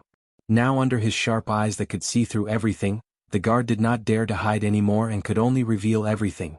His Majesty knew about fifth Shin young lady's matter and feared that your Highness was staying in Mingqi because of fifth Shin young lady, so he sent this subordinate to investigate. This subordinate did not want the subordinate to harm fifth Shin young lady, it was all to investigate. Gao Yang's and Ji Yushu's expressions were not good at the same time. Even though Emperor Yonglu was in the Great Liang, it did not mean that there were no spies in Mingqi's Ding capital. It was hard to say what would happen after discovering the relationship between Xin Miao and Xie Jingxing. But with Emperor Yongli's personality, he would never allow anything outside of his plan to happen. Shen Miao was after all a Ming Qi's person, and this identity would bring about many variables. From Ji Yushu and Gao Yang's point of view, it was not certain that Emperor Yonglu would agree with Xie Jingxing's thoughts. However, the most troublesome thing was that these two brothers were equally stubborn. Once they decided on something, they would never change their minds. If Emperor Yonglu were to obstruct him, how would Xie Jingxing obediently give in?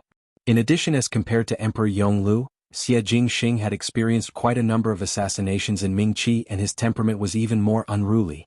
If both brothers were to really fight, one feared that there would be a reign of terror and the sky would turn dark. Sure enough, when Xie Jingxing heard this, he laughed and said, "Oh? Since it is only to investigate, then there is no need to lock you in the tower prison. I will send you back to the Great Liang." The guard was slightly startled, and before he could speak, Xie Jingxing's voice was heard from above. "You know what to say?" The guard hesitated for a moment. Prince Rue and Emperor Yonglu were equally terrifying existences, and his heart was in despair as he probed, "Does your highness and fifth Shin young lady have any relation?" Xie Jingxing looked at him with interest, and his beautiful eyes seemed to have some deep meaning. He slowly said, "How can imperial older brothers people lie?" Gao Yang gripped the fan in his hands tightly, and Ji Yushu swallowed his saliva. "Go back and tell imperial older brother that he is right. This prince stayed behind because of Shin Miao." The youth's lips hooked up into a gentle smile, but his brows were unyielding as he lightly said, "Do not have delusions of changing anything because this prince does not allow it. All right, remember to remind imperial older brother." He yawned, "Do not forget the agreement with this prince." The tranquil night covered up everything. It covered up the undercurrents in the residence of Prince Rue, covered up the schemes in Prince Ding's residence, and also covered up the whispers in the general residence. Qiu Shui Yuan had already been taken over by someone, and the original mistress returned to her maiden family in a fit of anger and even fought a lawsuit with her husband's family. With this kind of incompatible fire and water, everyone knew that Qinro Qiu would not be able to have her former glory. And this new Yinyang had gentle and magnanimous brows and even had a child in her tummy. In the future, one feared that she would ascend to heaven. There were not a few servants who stepped on the low and flattered the high, so they immediately turned around to flatter this new master. Chang Zaiqing sat in the room and touched her tummy with a gentle smile hanging on her face. The western courtyard was after all too far away and was somewhat deserted. Old Shin Furen found someone to calculate and found out that the child in Chang Zaiqing's tummy was a son. She immediately provided for Chang Zaiqing, and Shen Wan even brought Chang Zaiqing to Qiu Shui Yuan so that it would be convenient to take care of her. Chang Zaiqing was already the new female mistress of Qiu Shui Yuan, and she was also very satisfied with the current situation. Even though Qinro Qiu's skills were deep, she was after all old and did not give birth to a son, thus she was at a disadvantage in this battle. Shen Wan entered the room and put down the tonic in his hands before walking over to Chang Zaiqing's side and touched her tummy before smiling. "Very good." Chang Zaiqing responded with a smile but was suddenly startled before saying softly, "Is there something troubling, master?" Shen Wan was startled for a moment before smiling bitterly, "There is really a troublesome matter."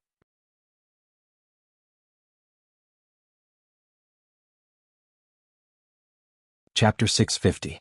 "There is indeed something troubling me," Xinwan answered with a bitter smile. Chang Zaiqing patted Xinwan's hands and smiled. "If master has any troubles, there is no harm in telling me about it. Perhaps I might be able to help." Xinwan looked at Chang Zaiqing's stomach. Even though he could not see anything at the moment, he still said, "Never mind. It is the proper matter for you to recuperate your body in the residence. There's no need to pay attention to these complicated and trifling matters. Moreover, they're all matters of the imperial court." Chang Zaiqing was not discouraged and smiled. "Originally, before entering the door, master treated me as a confidant and would always tell me about troubles. Whether it was the trifling matters of the inner court or the affairs of the court, they had never been as distant as they were now. Why are you not as good as you used to be now that you've entered the sect?" She shook her head and said, "I don't only know how to sew clothes and pick flowers in the backyard.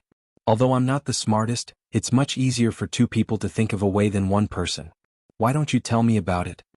Her gentle words struck a chord in Xinwan's heart. Chang Zhaoqing was different from Qinro Qiu. Qinro Qiu was a real, pampered wife, and even though she was gentle and graceful in the past, she would never intervene in Xinwan's career.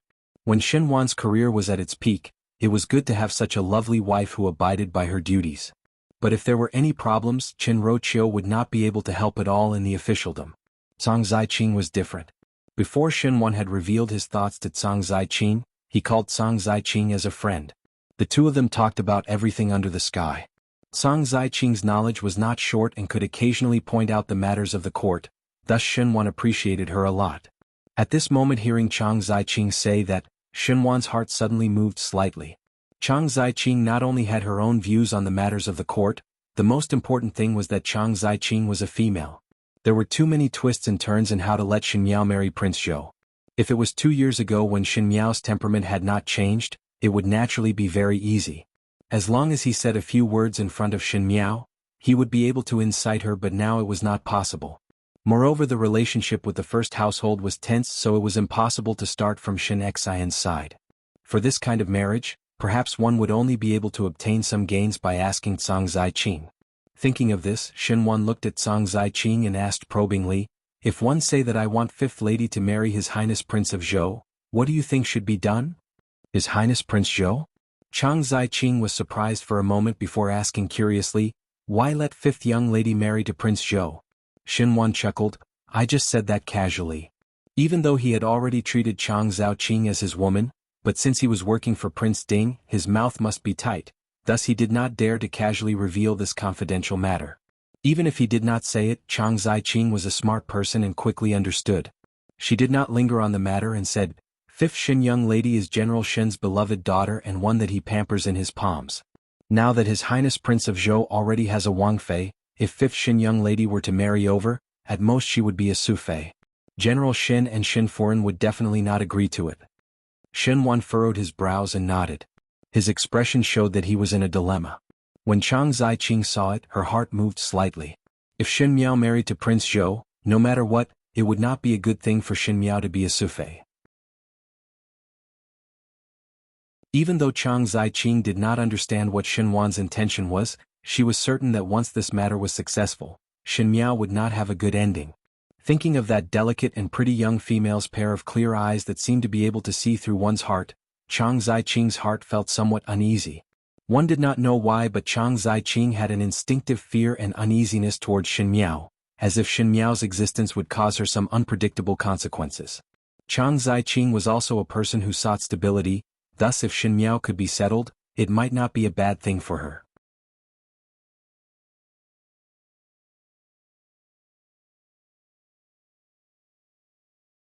Chapter 651. Especially. She looked at her lower abdomen. Now that there was a child in her abdomen, the position of the matriarch of the third household of the Shen family was set in stone. Not only must it be set in stone, it must be done well, thus any person or thing that could be a threat should be removed. But it is not that there is no way at all. Cang Ziqing smiled sweetly. Xinwan's eyes brightened as he asked, "What methods do you have?" "That would depend on what kind of attitude Master wants Prince Zhou to have." Cang Ziqing asked, "Does Prince Zhou want to marry or not?" Xinwan's heart moved. Prince Zhou would definitely not be willing to have this marriage, as the Prince of Mingqi was not a fool. If he were to marry Xin Miao now, it would undoubtedly be setting up a target for himself. Prince Zhou was not willing to have a relationship with Xin Miao, but Fu Xiuyi's aim was to make it seem that Prince Zhou wanted to have this marriage with Xin Miao. He said, Prince Zhou would definitely not be willing, but one must let others think that Prince Zhou is willing. Cang Ziqing thought about it and said, "This is somewhat difficult. But females have always cherished their reputation, and if one's reputation was ruined, one would not have anything to rely on for the rest of one's life. I think that if Master wants to be the matchmaker, there is no harm in starting from Fifth Young Lady." Xinwan saw Cang Ziqing's confident look and asked, "There is no harm in speaking. Shen Furen and General Shen are not willing for Fifth Young Lady to be a side consort. In this world there is no worst and only worse.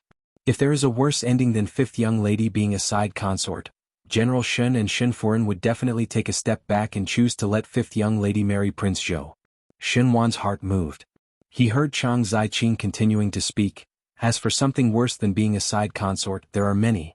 For example, being kidnapped by bandits, being tainted by hooligans, or not knowing who the adulterer is. Under this kind of suppression, one would suddenly get a piece of news. That person might be Prince Zhou. No matter if it is Prince Zhou or not, General Shen and Shen Furen would choose Prince Zhou because this is the best one and also the one that can protect Fifth Xin Young Lady." Cang Ziqing did not say it very clearly, but smart people would only say 70 to 80%. In a blink of an eye, Xinhuan understood 70 to 80% and felt that everything was clear in front. Song Ziqing smiled as she touched her lower abdomen and smiled gently. It is just that these are all sinister methods. If one did not see Master frowning, I would not have said these words. Xinhuan had obtained this wonderful plan, so how would he feel that Song Ziqing's method was sinister? At the moment he felt that he had picked up a treasure. Song Ziqing was able to get a son in one stroke and was smart enough to solve his current problem. He immediately kissed Song Ziqing's cheek and said with a smile, "With such a beauty, how would I dare to frown?" After saying that, he stood up again as if he couldn't wait to do something and said, "I still have some matters to attend to, I'll come see you later." Song Ziqing naturally complied gently. After Xinhuan left, Zhao Mama, who was by Song Ziqing's side, walked over and said with some worry, "Third master is going to deal with fifth Xin young lady?" "Perhaps." Song Ziqing smiled. It is not the first time that the first and third household of the Xin family are at odds. "Miss, are you planning to help third master deal with fifth miss?" Zhao Mama asked. "There is still General Xin above fifth young lady." "Will anything happen to miss doing this? This matter was not done by me, so how can it be counted on me?" Song Ziqing's smile did not change. As long as Xinhuan is not a fool, he would not be easily caught by others. Moreover, if something really happened, the Xin family would be busy dealing with Xin Miao's rumors, so how would they have the mind to care about other things? Zhao Mama was still not assured. Why would young lady help third master deal with fifth young lady?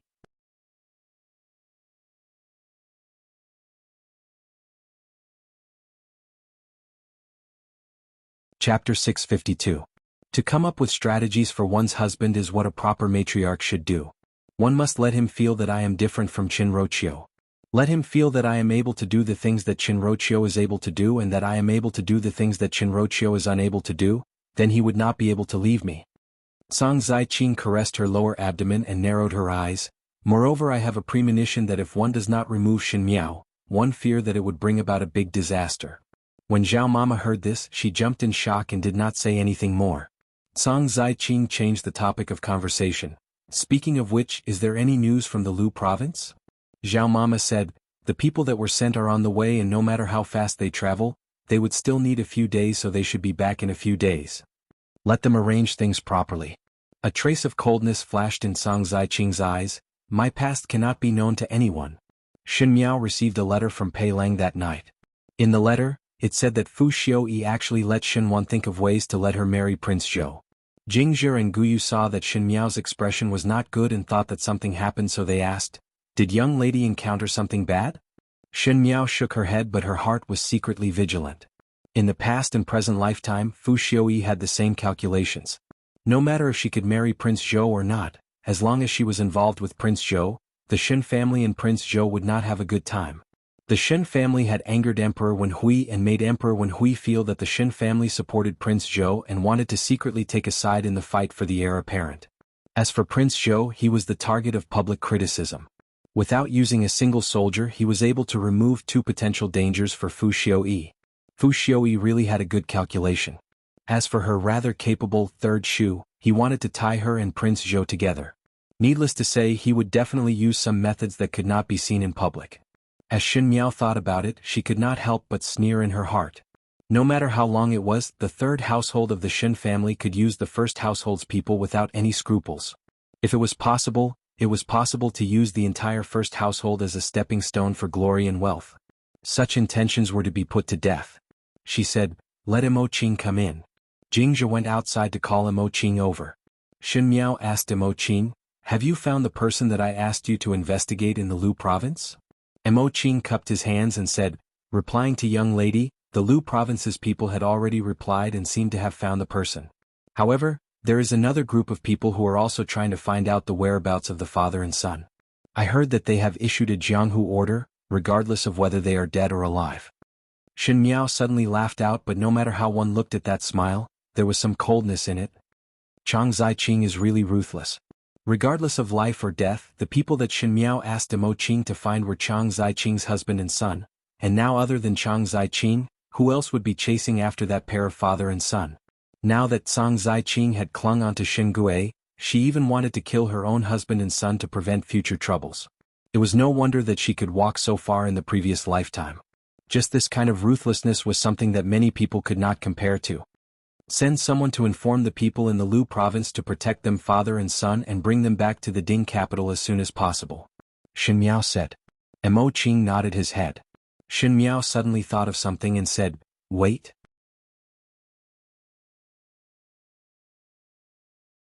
She said, "Help me bring a letter to Manager Ji of Feng Xian Pawn Shop."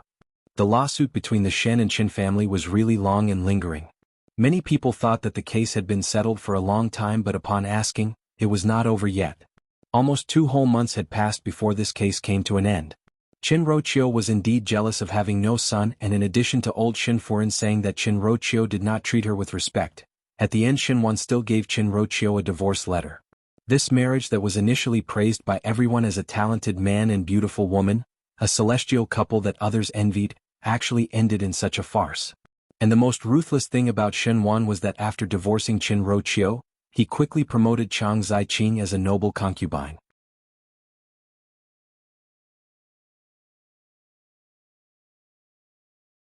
Chapter 653.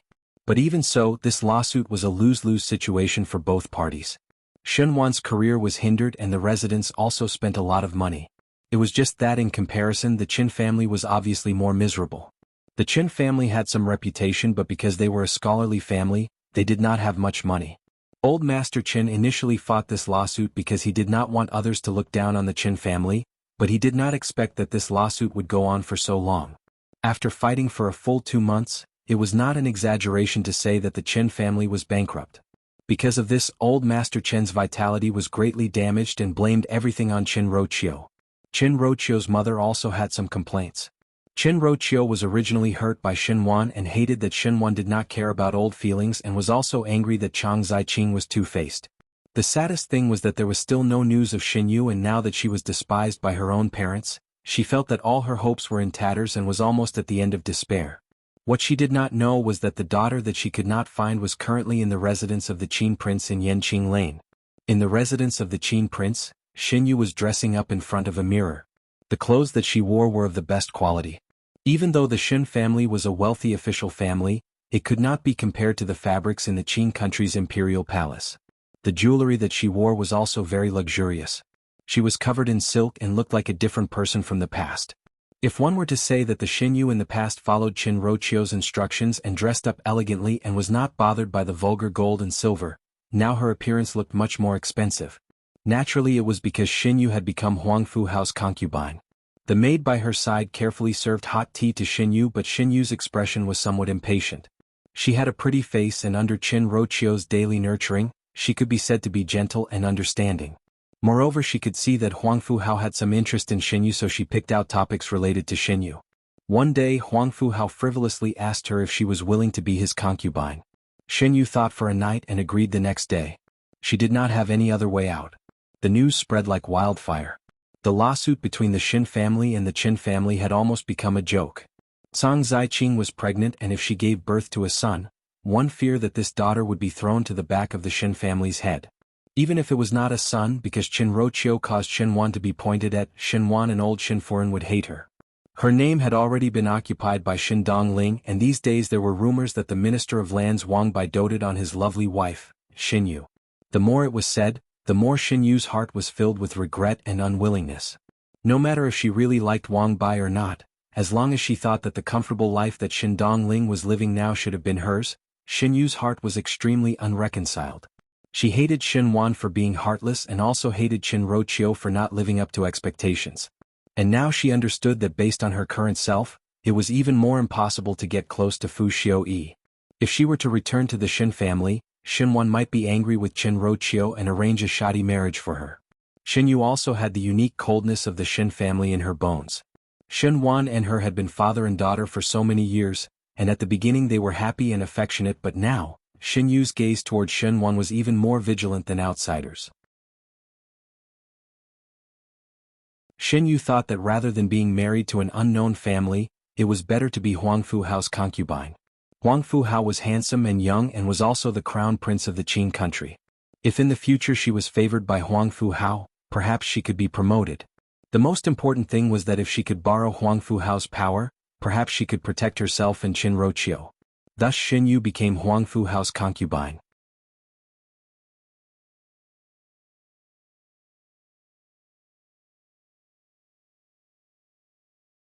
Chapter 654. In all fairness, Huangfu Hao treated Xin Yu well, and naturally Xin Yu deliberately fawned on him. But currently in Ming Qi, Xin Yu was the most favored one among all the concubines that Huangfu Hao brought. Perhaps Huangfu Hao also enjoyed the taste of a daughter of an official being his concubine and was very greedy for novelty. Xin Yu asked the servant beside her, "Has the letter for the Qin family been delivered?" The servant said, "It is already on the way and should be arriving soon." Xin Yu unhappily drank a mouthful of tea. Qin Roqiu received a letter. She did not know who sent this letter to her room. The Qin family's master and foreign did not want to see Qin Roqiu, as Qin Roqiu had hurt the Qin family's strength and the public money had decreased by a lot. Older brother and sister-in-law saw her as a troublemaker. Thus Qin Roqiu's days were not good and she simply stayed in the room all day and did not go out. She looked around but didn't see anyone. Curious, she opened the envelope and a letter fell out. As soon as she opened the letter, she was stunned at first sight. The handwriting on the letter was very clear to Qin Roqiu, as it was Xin Yu's handwriting. Xin Yu's calligraphy was the only copy of the calligraphy master Wang Furen that Qin Roqiu had specially found for her. Xin Yu's strength was soft and she was able to learn most of Wang Furen's handwriting, but she did not have enough strength, so Qin Roqiu could tell with one glance that it was Xin Yu's handwriting. She quickly sized up the surroundings, and when she saw that there was no one else in the room, she then boldly opened it. The top only said to meet her at a somewhat isolated inn in the eastern part of the city, and there was no signature, but Qin Roqiu understood in her heart that it was Xin Yu who secretly arranged to meet her. The stone in Qin Roqiu's heart was put down. Xin Yu could still write a letter to her, and looking at the unhurried handwriting, it was obvious that she was still safe. The original worries were swept away and Qin Roqiu slowly calmed down. These days the blows came one after another and it made her somewhat flustered and unable to socialize, and felt that life was hopeless. But Xin Yu's letter seemed to light up her hope. With a daughter, Qin Roqiu's heart was suddenly filled with fighting spirit. At least she was not alone, so why could a person like Chang Ziqing enter the room and snatch what belonged to her? Chang Ziqing wanted to give birth to a son for Shenwan? She wanted to see if Chang Ziqing had this ability. With a backbone, Qin Roqiu gradually calmed down. In the following day, the servants around discovered that the haggard and irritable Chang Ziqing seemed to be in a better mood, as if she had returned to the gentle and graceful third Qin foreign of the past. Even when the servants collided with her, Qin Roqiu only laughed it off. If an astute person were to look, they would discover that in Qin Roqiu's eyes, there seemed to be a renewed fighting spirit that could not be extinguished. Early in the morning the next day, Qin Roqiu went out. No one from the Qin family stopped her. Madame Qin was a little worried, but she didn't say anything after old Master Qin glared at her. Qin Roqiu's older brother and sister-in-law were even more dismissive. If it was in the past, Qin Roqiu would quarrel with the few sister-in-law, but today she was not in the mood. She was wearing an unassuming brown short skirt. The skirt was of an old style from a few years ago, worn by Madame Chen when she was young. When she came out from the Qin residence, she was not able to get a single cent of silver, and because she was in a fit of pique, she only took the jewelry and did not even bring much clothes out. Afterwards she was busy with the lawsuit and did not have the time to buy it. At the moment, the Qin family could not even afford to buy it. Wearing unfitting and outdated clothes, Qin Roqiu could only suppress the humiliation in her heart. She was wearing a bamboo hat and others could not see her appearance, but even if they were to see it, one feared that they would not be able to link this shabbily dressed and haggard-looking woman with the talented female that everyone in the Ding capital applauded.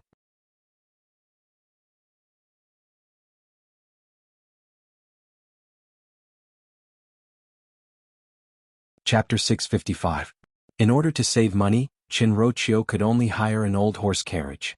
When the horse carriage reached the east of the city, Qin Roqiu paid the money and quickly walked towards the inn that was mentioned in the letter. Upon entering the inn, Qin Roqiu looked around and did not see Xin Yu's figure.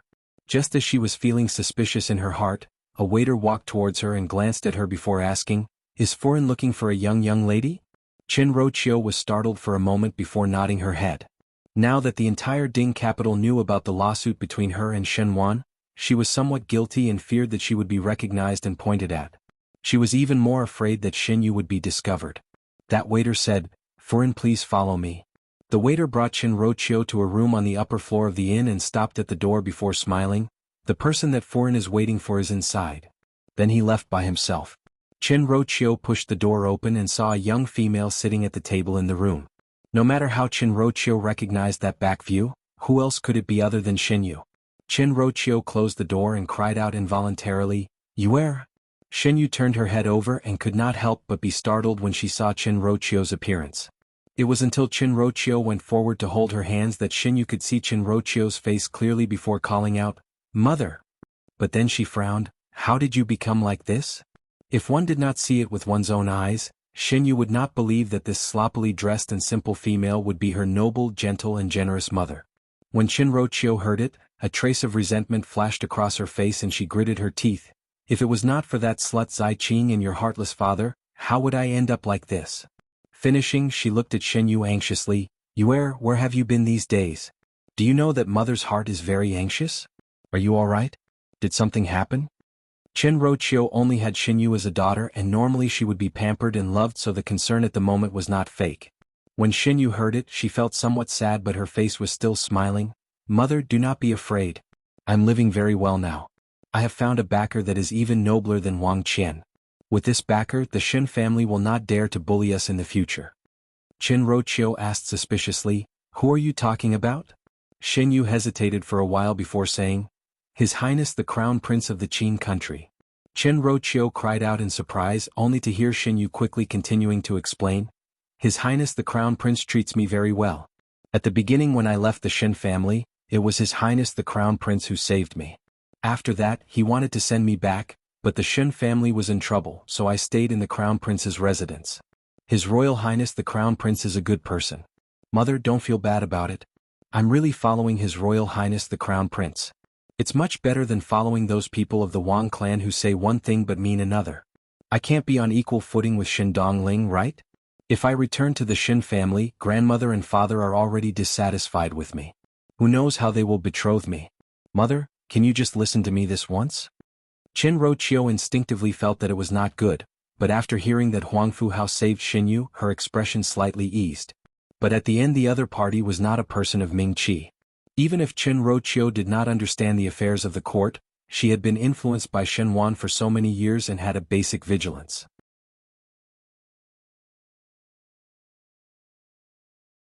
He is after all a person of the Qin country, moreover he is the crown prince. Seeing that Qin Roqiu still did not agree, Xinyu's heart hardened and simply lied. "His Highness the Crown Prince said that in the future when he returns to the Qin country, he will bestow me with a new identity and let me become his sufei. Is this true?" Qin Roqiu was surprised for a moment. If Xinyu were to leave Ming Qi and become the sufei of the Crown Prince's residence in the Qin country, in the future she would be able to enjoy endless glory and splendor. After experiencing Shen Wan's matter, Qin Roqiu's current thinking was different from before. What was the use of feelings? Feelings were too illusory. When the flowers are in bloom and the moon is round, one would be intimate, but in the blink of an eye, one would be treated coldly.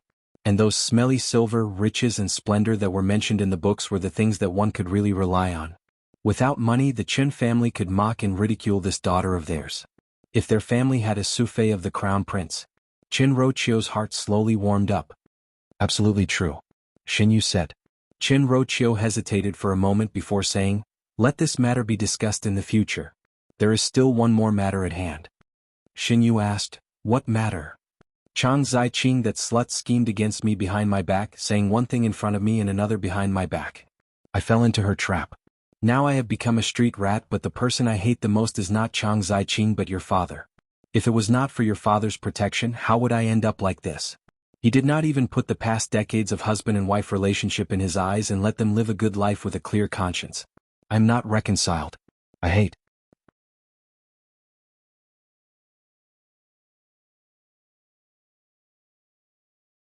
Chapter 656.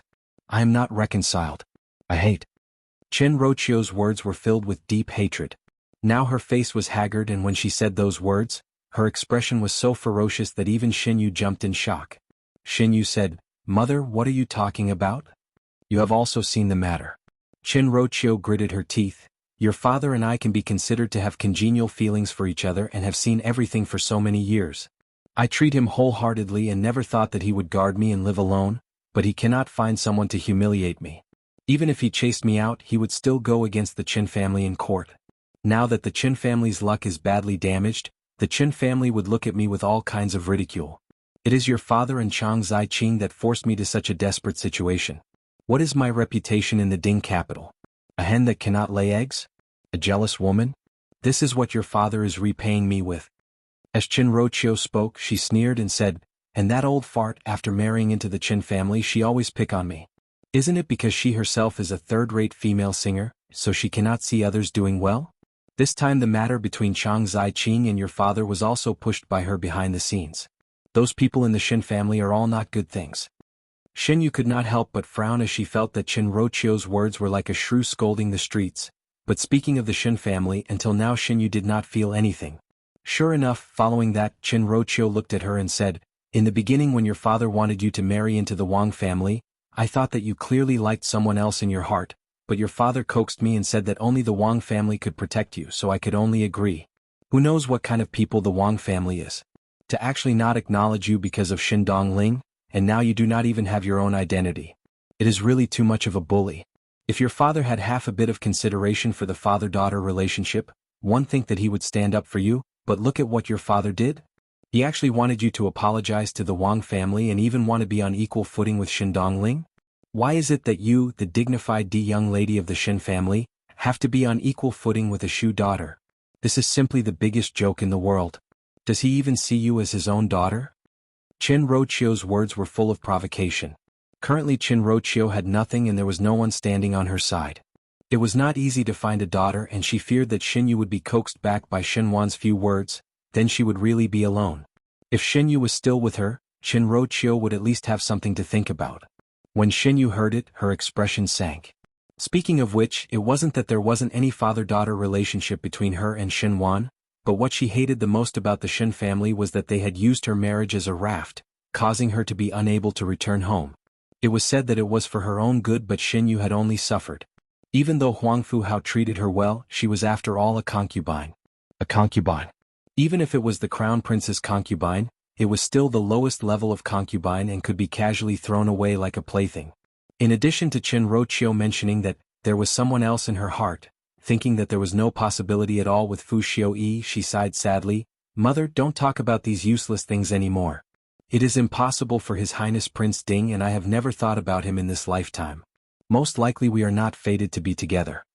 She then smiled bitterly, "Moreover, His Highness the Crown Prince treats me very well and I also like him very much." Qin Roqiu understood her daughter the most, so how could she not see the disappointment in Xin Yu's heart? She was angry and distressed and even hated Fu Xiuyi. Her own daughter was so good, so why could she not obtain the love of her heart? She took a deep breath and said, "The Xin family harmed us mother and daughter to this extent, so it must not be that simple. Do not worry, mother will definitely vent for us mother and daughter. Not a single person from the Xin family will be able to escape. Since I have been divorced and returned to my maiden family, there is no longer any relationship with the Xin family. Even if something happens to the Xin family, they will not be able to find it on my head. Now that you no longer have the identity of Xin Yu, you will definitely be safe."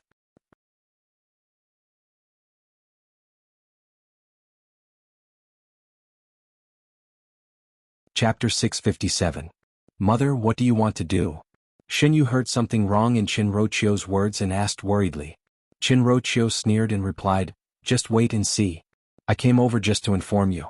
Seeing that you are fine, mother will be at ease." Xin Yu could not ask anything from Qin Roqiu and could only give up helplessly, but she ignored the flash of ruthlessness in Qin Roqiu's eyes. After a few more days, the Ding capital seemed to have calmed down. Nothing new happened. It was just that it was almost the end of the year and the people on the streets were getting busy. Naturally, everyone in the Xin mansion started to buy New Year's goods and Luo Tan was still very happy. It was just that ever since the last incident, Xin Xian did not allow both of them to go out easily. If they were to go out, they would definitely bring along a bunch of guards, which was somewhat boring. Moreover, Feng and Ning was also feeling guilty about the previous incident and after apologizing, one did not know if it was because of once bitten by a snake, twice shy, that she did not ask both of them out anymore. Luo Tan was also very bored in the residence and after that she was so bored that she followed Luo Ling and Xin Qiu to the training grounds to watch the soldiers train. She dressed up as a male and with Xin Xian and Luo Ling by her side, there was no need to be afraid. Xin Miao, on the other hand, quietly stayed in the room. She did not like to be lively and did not like to go shopping. Staying alone was the most reassuring thing. On this day, Mo Qing came back from outside to say that Song Zaiqing's husband and son had been brought to the Ding capital. Because they had to keep it a secret, they didn't dare to casually bring it into the mansion.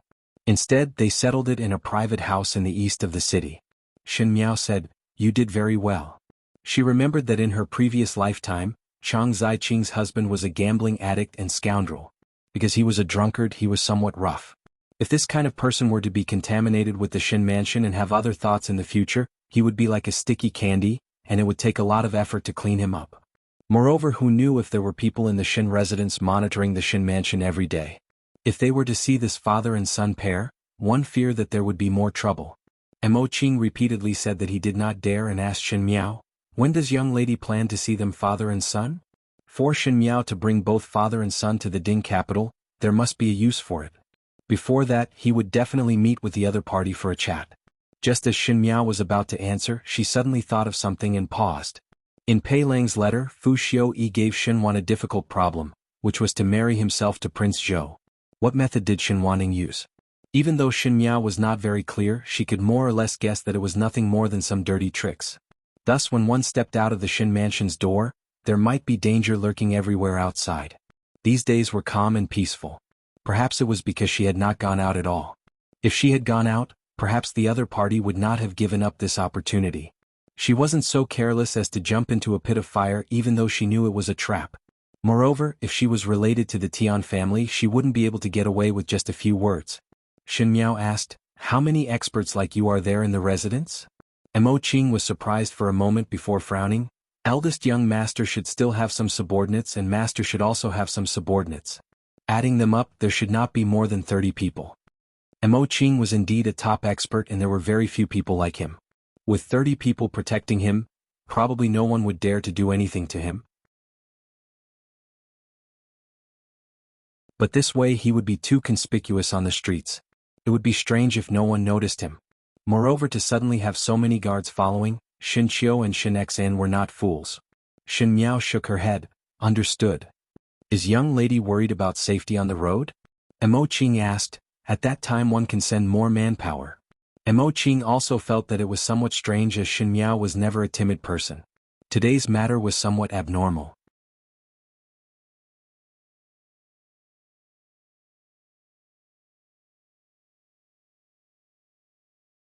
Chapter 658. No need. I know what to do. You go down first. Shen Miao said. Mo Qing no longer spoke and silently retreated. Shen Miao looked around and her eyes landed on the half-open window in the room and her heart suddenly moved. She instructed Guyu, "Open the window even more." Guyu was surprised. "Young lady, it is still windy outside. Be careful not to catch a cold when you open the window." She really felt that it was very strange. When Shen Miao was young, her body was very afraid of the cold, but she did not know why these days she seemed to like to sleep with the windows open at night.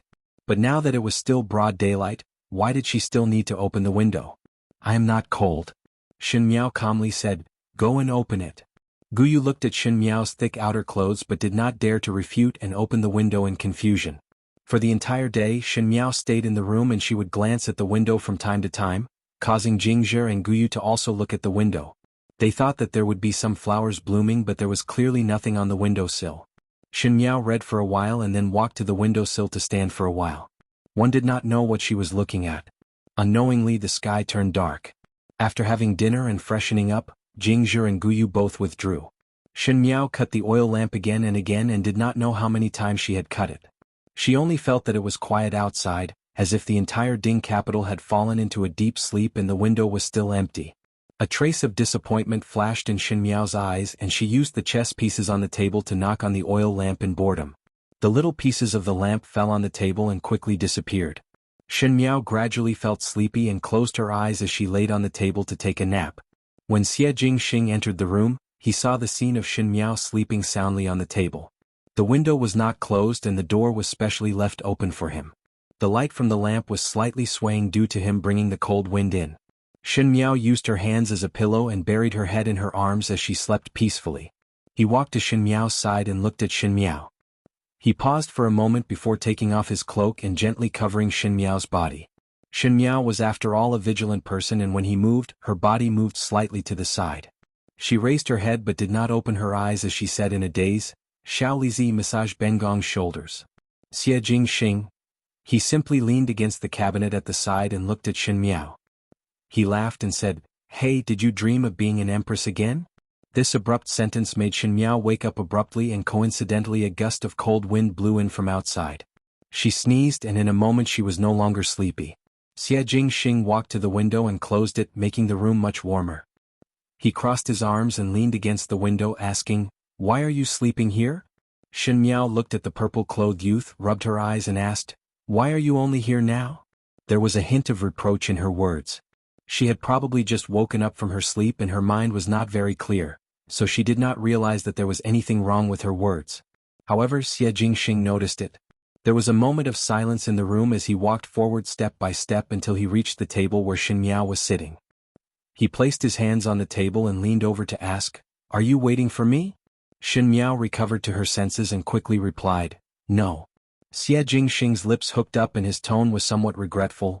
"Oh, heard that you waited for me in front of the window for an entire day. So it was not true. Since there is nothing, then I will leave." Finishing, he made a move to leave. "Wait." Shen Miao called out to him. Xie Jingxing said, "What is it? If you know, then why are you still asking me?" Shen Miao gritted her teeth.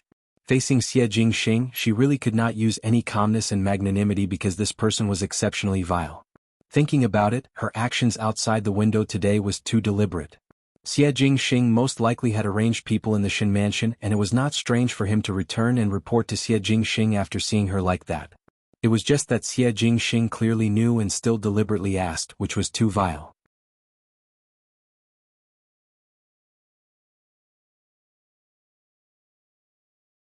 Chapter 659.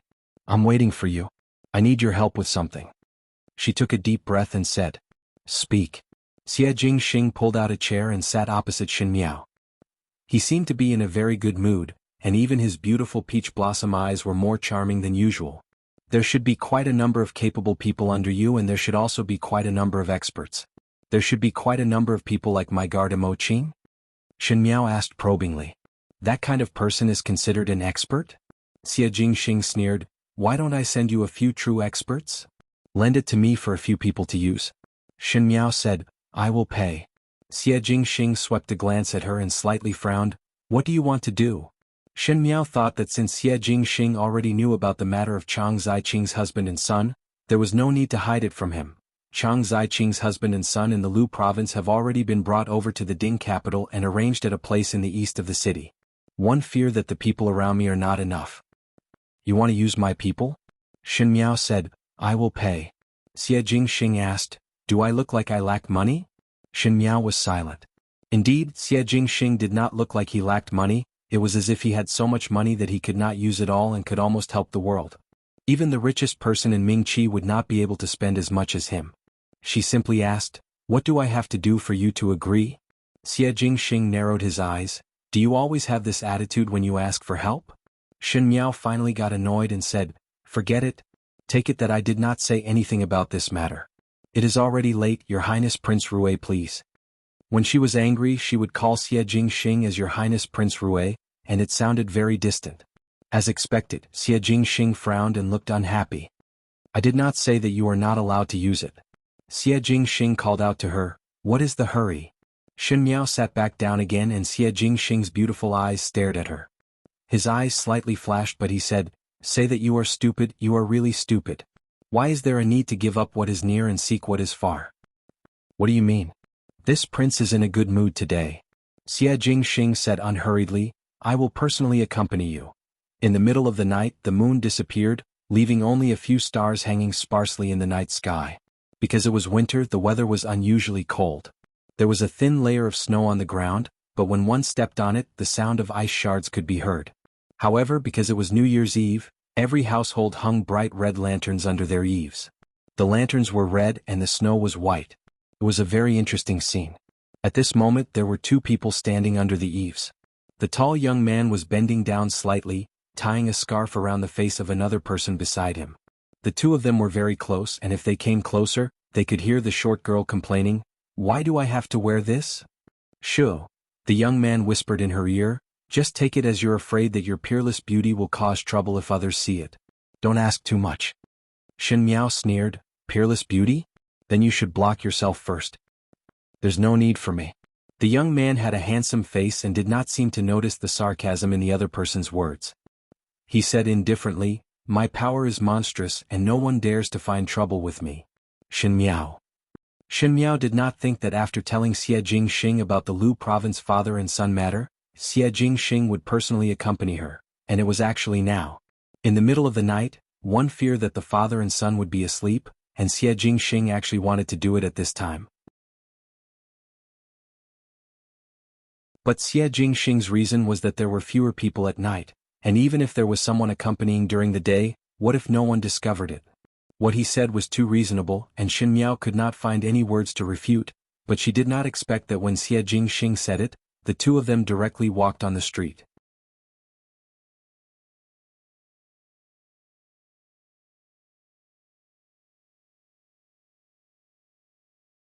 Chapter 660. Although it looked like there was no one on the street, it was hard to avoid feeling uneasy. What's there to be afraid of? My people are following. If there's anything wrong they'll warn you. Xie Jingxing said. In the time that Shen Miao was distracted, Xie Jingxing had already tied the scarf on her face, revealing only a pair of eyes. Her eyes were round and watery, the black and white of her eyes distinct and clear. Under the dim light of the lantern she looked even more adorable.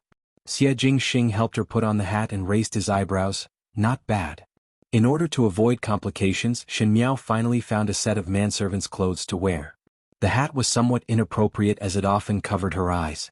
It was just that she had forgotten to bring her cloak when she came out. Xie Jingxing looked at her for a moment before covering Shen Miao with his cloak and said, let's go. Just like that? Shen Miao was extremely surprised. The east of the city is not far. Xie Jingxing disapprovingly said, it is also good to walk around. You have not seen the Ding capital at night, right? Shen Miao was silent. Most of the nights that she had seen were within the square palace walls of Mingqi. Sometimes she would sit in the huge Kuan-Ning palace and think about the annoying matters in the inner palace. Once she sat, it would be the entire night. Sometimes she would go to the imperial garden to stroll and see Fu Xiuyi and different beauties talking and laughing. As the head of the 6 palaces, it seemed that her nights were like one night for 10 years, lonely, unfree, cold, and unnoticed by others. She had also regretted and envied the carefree life outside the palace. Xie Jingxing said, no one here sees you and knows you. Do what you want to do. Shen Miao looked at the other person's handsome brows and suddenly felt some envy in her heart. Speaking of which, Xie Jingxing was able to live till now. He was the little marquis of the residence of the Marquis of Lineage and also the younger brother of the great Liang's Emperor Yonglu Prince Rui. Everyone could only see the glory on the surface, but the things that he carried were definitely not lesser than Shen Miao. However, his prideful and arrogant nature seemed to have never changed. Nothing external could change his strength. It was as if no matter how the sun and moon changed and how the stars moved, he would still stand there in an unshakable manner. One could only look up to him. Shen Miao envied people with strong hearts. She felt that she was not as strong as Xie Jingxing because she would occasionally think of Wan Yu and Fu Ming and the various things in the past lifetime and would feel tired. Xie Jingxing's eyes were sharp as he pinched her chin and asked, what is wrong with you? Shen Miao broke free from his hand and turned her head. Nothing. She did not want others to know the emotions in her heart, so she turned and walked 2 steps, but she was not used to wearing a man's boots and the ground was slippery because of the ice, so she almost fell down. Luckily Xie Jingxing grabbed her arm and frowned as he reprimanded, be careful. But the hand in his sleeve slid down and grabbed Shen Miao's hand. His hand was slender and cold, but it was just nice to wrap Shen Miao's hand in his palm. Shen Miao's heart moved and subconsciously wanted to break free, but she did not expect that Xie Jingxing's grip was so tight that she was unable to break free. Xie Jingxing said faintly, I will hold you so that you will not slip. I will be careful and not slip. Shen Miao said. Then I'm afraid I'll slip. You hold my hand, he continued without even frowning. Shen Miao. Heavy snow covered the entire street and it was as if the street was silvery white and the lanterns reflected the lovely rain and snow. Shen Miao would look up at the sky from time to time. The sky was very good and very spacious, much better looking than the squarish sky.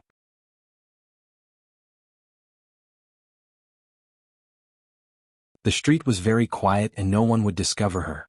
Some wishes that were not fulfilled in her previous lifetime were fulfilled at this moment. Her palm, which was held by the young man beside her, was slightly damp, but a smile gradually appeared on her face.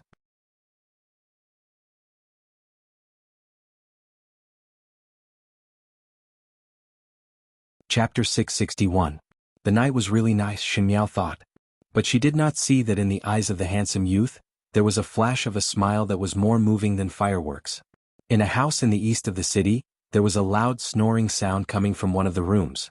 The entire room was filled with the strong smell of alcohol that was pungent to the nose. There were several jars of wine lying on the floor, and the man on the bed was sleeping soundly. In the room next door there was an 8 or 9-year-old child lying on the bed. This room was obviously much narrower than the room next door. After lying down for a while he sat up. As if disturbed by the snoring next door, he stood up and walked to the small courtyard surrounded by bamboo fences with a blanket draped over him. The child had gone to the latrine and was about to return to his room when he caught a glimpse of 2 people standing in the courtyard. He was so startled that he was about to cry out, but he saw the taller person flicking a stone at him. In an instant the child was rooted to the spot, unable to speak. The 2 people then walked towards him. Under the dim light of the lanterns outside, the faces of the 2 people could be seen clearly. One of them was petite and wore the clothes of a manservant, but it could still be seen that she was a woman. She wore a cloak that was so large that it almost didn't fit her body. She also wore a scarf that covered her face. Except for her eyes, everything below her nose was covered. But it made her eyes even more clear, making one think that if the veil was removed she would also be a beauty. As for the person next to this petite figure, the boy was almost dumbfounded. This person was extremely tall and straight, and wore a beautiful purple robe embroidered with golden cloud patterns. This robe was a little loose and the belt was black, which made his robe flutter even more. His appearance was even more handsome and beautiful, and when his peach blossom eyes looked over in the night, it felt as if the snow in winter had also bloomed into spring flowers. Could it be that he was an immortal that came down from the heavens? Otherwise, why would his every move be so elegant and beautiful that one could not take their eyes off him? The petite person rolled her eyes at the purple-robed man, and then asked softly, "What is your name?" The child felt his throat loosen, coughed twice, and suddenly found that he could speak again. The person's voice was that of a woman, very gentle, and the child's mood gradually became less fearful. He nervously said, "I am Huai Sheng." "Huai Sheng?" The female asked, "Is your mother's name Chang Zai-Qing?" Huai Sheng was stunned and then his eyes turned red. He carefully looked at the woman and asked, "Do you know my mother? Do you know where my mother is? I haven't seen her for a long time. They said she wouldn't come back. Someone brought us here saying that we could see mother, but mother is not here." Shen Miao sighed in her heart. This child was about the same age as Su Ming Lang 2 years ago, but at that time Su Ming Lang was a naive glutinous rice ball and this child was much more pitiful. When Chang Zhaoqing abandoned her husband and son, it was because her husband drank and gambled all day and could no longer live. But before she left, she did not think about how hard it would be for her young son to live with such an irresponsible father. Thus Chang Zai-Qing was not worthy of sympathy nor was she worthy of forgiveness, because a mother who was this cruel was not worthy to be called a mother. "Do not be afraid." Shen Miao took out a handkerchief and wiped the child's tears. Huai Sheng was somewhat overwhelmed by the favor. This female's eyes were very beautiful and one thought that her looks were not bad. Even though she was wearing a manservant's clothes, her pair of hands were fair and tender. Huai Sheng knew that this kind of hands were different from their hands that were full of calluses. One look and one could tell that she came from a wealthy family. This female must be very wealthy and for such a noble person to wipe the tears of a lowly commoner like him. Even his own mother did not treat him so gently. Huai Sheng was somewhat in a daze looking at it. A light cough sounded and it was the purple-robed male who was standing beside Shen Miao. He glanced at Huai Sheng and coldly said, "Go in." Huai Sheng's entire body turned cold from that glance. He did not know why, but this extremely beautiful male did not do anything and just gave him a faint glance, but it would also make one feel scared. He regained his senses with a quiver and saw the female in front taking back her handkerchief with a gentle gaze. Shen Miao was only thinking of her own Fu Ming and Wan Yu. Fu Ming and Wan Yu had a father like Fu Xiuyi, so how was it not hard? Even though she did not escape, she was also powerless to change the ending of her children, and was no better than Chang Zai-Qing. Suppressing the complex emotions in her heart, she said, "Huai Sheng, bring us to see your father."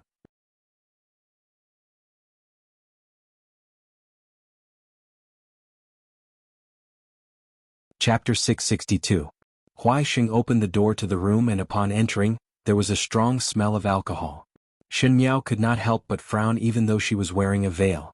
Seeing Shen Miao frowning, Huai Xing seemed to be somewhat embarrassed. He jogged over and took out a diesel lamp from the other side and found a match to light it up. The light flickered as it lit up and lit up the room a little brighter. One saw a middle-aged man lying on the bed. This man was very thin and weak and even his skin was waxy yellow. At the moment he was snoring. Huai Xing looked anxiously at the two people in front of him and the female said, "Wake him up." Huai Xing nodded his head and walked to the man's side before gently shaking the man's arm and softly said, "Father, father, someone is coming." That man did not have any reaction at first and seemed to be annoyed by Huai Xing's shaking. He subconsciously gave a slap and scolded, "Why are you howling in the middle of the night?" Huai Xing instinctively closed his eyes, but before that slap landed, he carefully opened his eyes and saw his father's fearful gaze. He followed his father's gaze and looked over. That beautiful youth who had been looking coldly and indifferently had unknowingly arrived in front of him and his slender hand was strangling the man's throat. Immortal, immortal. Huai Xing panicked and was both afraid and worried, but at the end he resisted the fear and said, "My father did not mean to offend you. I beg you to spare his life." Shen Miao swept a glance at the man who was so scared that he instantly lost all his sleepiness before speaking calmly, "Let him go." Xie Jingxing then released his hand. Huai Xing was somewhat afraid. His father knelt on the ground and looked at the two people in front of him. His body could not stop trembling and most likely he instinctively felt the dangerous atmosphere of the other party, especially that beautiful-looking man. Shen Miao opened her mouth, "You are Tianli?" Tianli nodded his head and said, "This one is." Shen Miao swept a glance at Tianli. It was rumored that in the Lu province, Tianli was also a handsome scholar and overflowing with talent. Thus he was able to capture Cang Ziqing's heart and the two of them became husband and wife. It was just that after failing in the imperial examinations, she gradually developed a sense of self-loathing and simply loitered around the gambling dens and restaurants, drinking and gambling. Cang Ziqing hated these kind of days, thus she left home. Looking at Tianli's appearance, one could slightly understand why Cang Ziqing would leave home. Tianli no longer had any of the elegant demeanor he once had. The person in front of him was clearly a frustrated and downtrodden man. "Cang Ziqing is your wife?" Shen Miao asked. Hearing that, Tianli's body trembled and he raised his head to look at Shen Miao. Even if he tried his best to conceal it, Shen Miao could still see the anger and humiliation in his eyes. "No need to worry. I am not Cang Ziqing's friend, so if you have any thoughts just say it," Shen Miao said. Tianli looked at Shen Miao seriously, as if he was confirming if what Shen Miao said was true or not. Shen Miao looked face to face with him and after a long while, Tianli then spat on the ground, "That cheap woman ran away with my money. Shameless." Huai Xing shrank a little and there was some sadness in his eyes. Shen Miao's gaze landed on Huai Xing and said, "Huai Xing, go to the courtyard. I have some words to speak with your father." Huai Xing looked at Shen Miao and then looked at Tianli. In the end, he did not say anything and silently took a blanket and went out. After Huai Xing went out, Shen Miao then let Tianli clearly explain the ins and outs of the matter. It was similar to what the people that Shen Miao sent to inquire about. Cang Ziqing's husband was originally Tianli. When Tianli and Cang Ziqing got married, it was considered a much-told story. Cang Ziqing was a talented female in the Lu province and Tianli was also a talented scholar. Tianli's family also had a few shops and even though it was not considered as a wealthy family, it could be considered as a small wealthy family.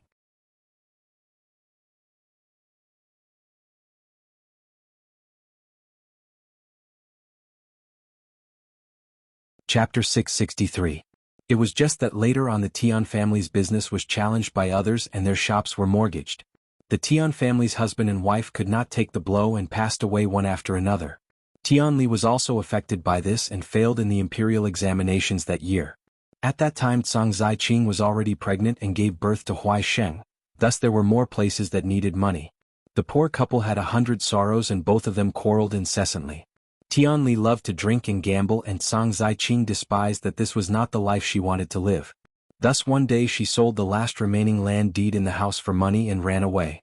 Tianli also let people search but no one could find Cang Ziqing's whereabouts. Thinking about it, Tianli did not know about the friendship between Chang Hu and old General Shen, thus he did not know that Cang Ziqing came to the Ding capital.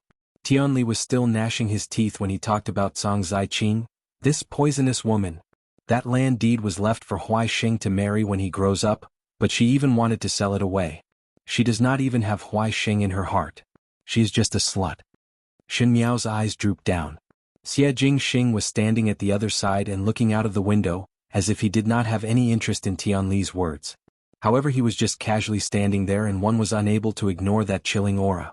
At the end, Tianli asked, "Someone said that by bringing both of us here, one would be able to see that woman. This young lady, the person who brought us to the Ding capital. Is it you?" Tianli could tell with one glance that the identity of these two people in front of him was not ordinary, especially that male. How would an ordinary person have such an attitude? Moreover, to break into a private residence in the middle of the night and be so arrogant, ordinary people would not have this kind of guts. "It is me," Shen Miao said. "I know where Cang Ziqing is." Tianli was startled for a moment, and when he opened his mouth again, his voice was somewhat trembling as he asked, "She? Where is she?" Shen Miao frowned slightly. In Tianli's voice, other than anger, there was a trace of longing. Perhaps it was because Cang Ziqing had been a married couple with him for many years, or perhaps it was because Cang Ziqing was after all Huai Xing's mother, but this Tianli was not as powerful as what he said and had a little softness towards Cang Ziqing. This was not something that Shen Miao was happy to see. She said, "Cang Ziqing is currently in the formidable Great General Shen residence in the Ding capital and has become the concubine of the third master of the Shen residence, Shen Wan. Now she is pregnant and Shen Wan treats her very well and dotes on her. One think that not long later she will give birth to Shen Wan's son. There are no other children in Shen Wan residence, and once the child is born, perhaps Cang Ziqing will be promoted to the official position. Even if she is not, that child will live a life of luxury and glory." Tianli's expression became extremely interesting. It was like the anger of being cuckolded, humiliation and unwillingness, all mixed together in a complicated mess. That little bit of softness in his heart also vanished after Shen Miao's words. The children that Cang Ziqing gave birth to would be able to live a life of luxury, but looking at Huai Xing, even the title deed for his future wife was sold and nothing was left. Many years later, the two children that crawled out from Cang Ziqing's womb would have thousands of different lives, like clouds and mud. What people were most afraid of was comparison, and Tianli's heart would not be reconciled no matter what. Shen Miao smiled gently. Not only that, Third Master Shen even divorced his wife for Cang Ziqing and went against his wife in court. One think that he really dotes on Cang Ziqing. Now the original third Shen foreign has become a rat that everyone wants to beat up. It is really pitiful. Tianli sneered. This third master Shen also has no brains. Towards Shen Wan, Tianli did not have any good impression, as the hatred of stealing one's wife was absolutely irreconcilable. Moreover, as a poor person, one would always have enmity towards the rich and powerful. Especially when Cang Ziqing often showed that she yearned for wealth in front of Tianli, Tianli was even more resentful towards Shen Wan.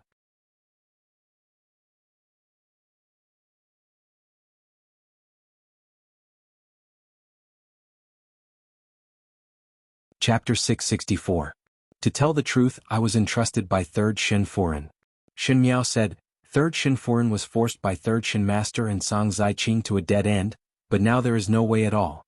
Third Shen Foreign is planning to put up a life and death struggle, and to make Third Shen Master and Cang Ziqing uncomfortable, thus she found you. Meh. Tianli looked at Shen Miao and gradually realized something in his heart. Noble person's meaning is, explain to Third Shen Master at an appropriate time that Cang Ziqing is your wife. Let Third Shen Master end this mistake as soon as possible. Tianli said, "I." Shen Miao did not give Tianli any time to hesitate and said, "Could it be that you are willing to see your wife grow old together with others? You still have feelings for her and want to let her live? Did she even consider half a bit for you? If she still has a conscience in her heart, not to mention yourself, she would be reluctant to part with Huai Xing. But the truth is that she would even take away the last bit of savings that she left for Huai Xing. Cang Ziqing only has herself in her heart, and she never put you father and son in her heart? Encountering such injustice and still want to repay evil with good. Tianli, could it be that your Tian family are all disciples of Bodhisattva and are all merciful and indiscriminate?" These words were very impolite, and the corner of Xie Jingxing's lips rose slightly when he heard it, and he looked at Shen Miao meaningfully. Tianli's face flushed red when he heard it, but he did not dare and could not refute Shen Miao's words. The most important thing is, why should Huai Xing live in such hardships and hardship, but Cang Ziqing and Shen Wan's son can be free and unfettered. If one day Huai Xing met this younger brother of a different father, at that time the younger brother would be a person and Huai Xing would only be able to serve him like a servant. Song Zaiqing would only recognize the younger brother and not him, so what would Huai Xing think? Tianli, think about it carefully. Are you really willing? Shen Miao's words always carried a hint of bewitchment, making one unconsciously think along with her words. And what she said was obviously what Tianli was most concerned about.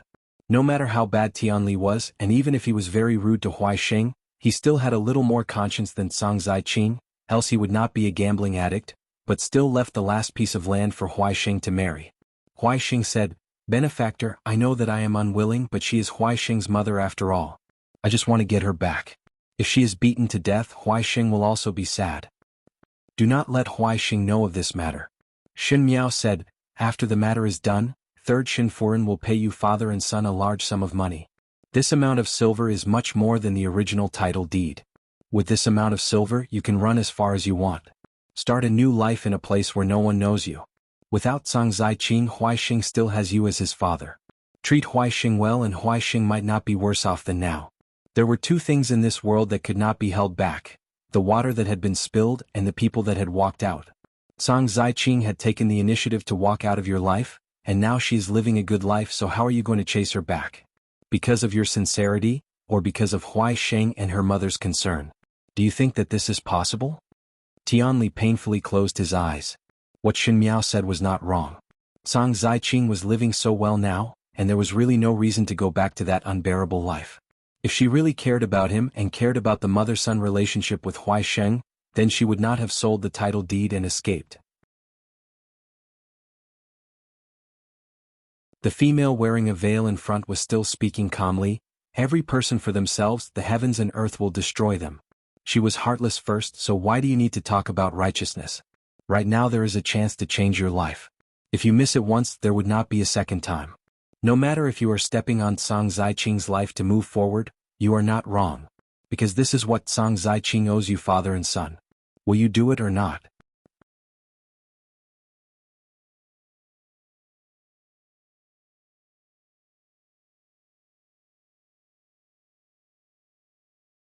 Chapter 665. Following Shen Miao's words, many things flashed past Tianli's eyes.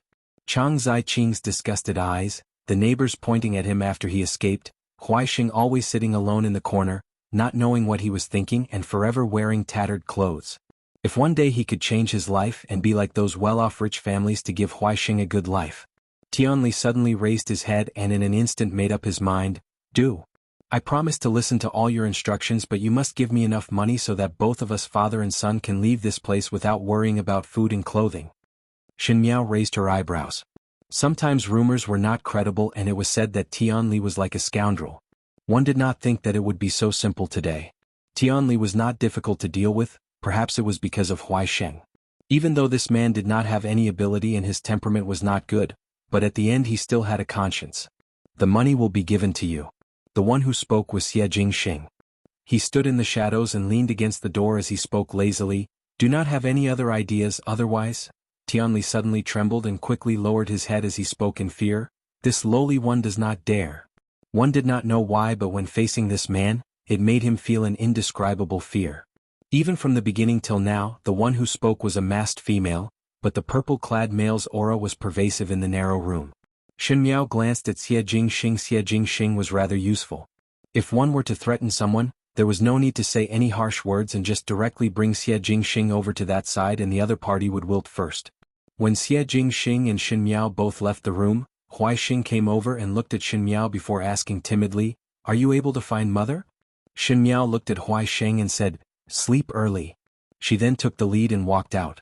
Her steps were after all a little hurried and Xie Jingxing followed. After leaving the alley in the east of the city, they reached the streets outside. Xie Jingxing glanced at Shen Miao's expression and said, "You feel sorry for that child? One must continue to do apologies."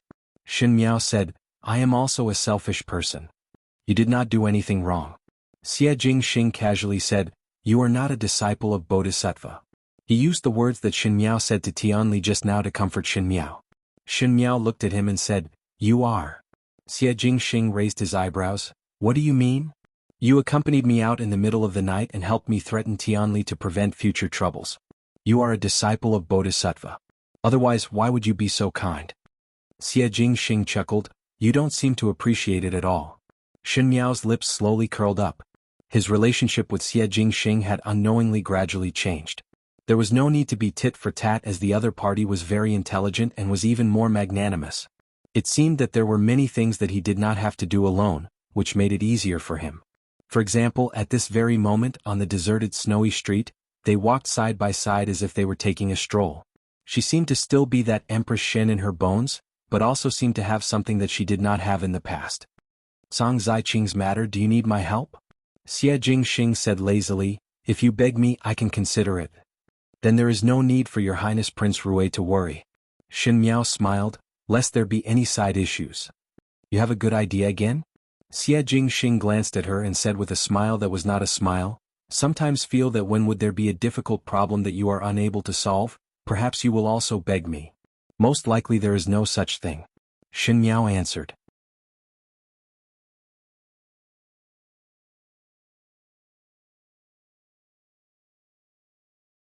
Chapter 666. Regret. Xie Jingxing's words were filled with regret. Shen Miao smiled.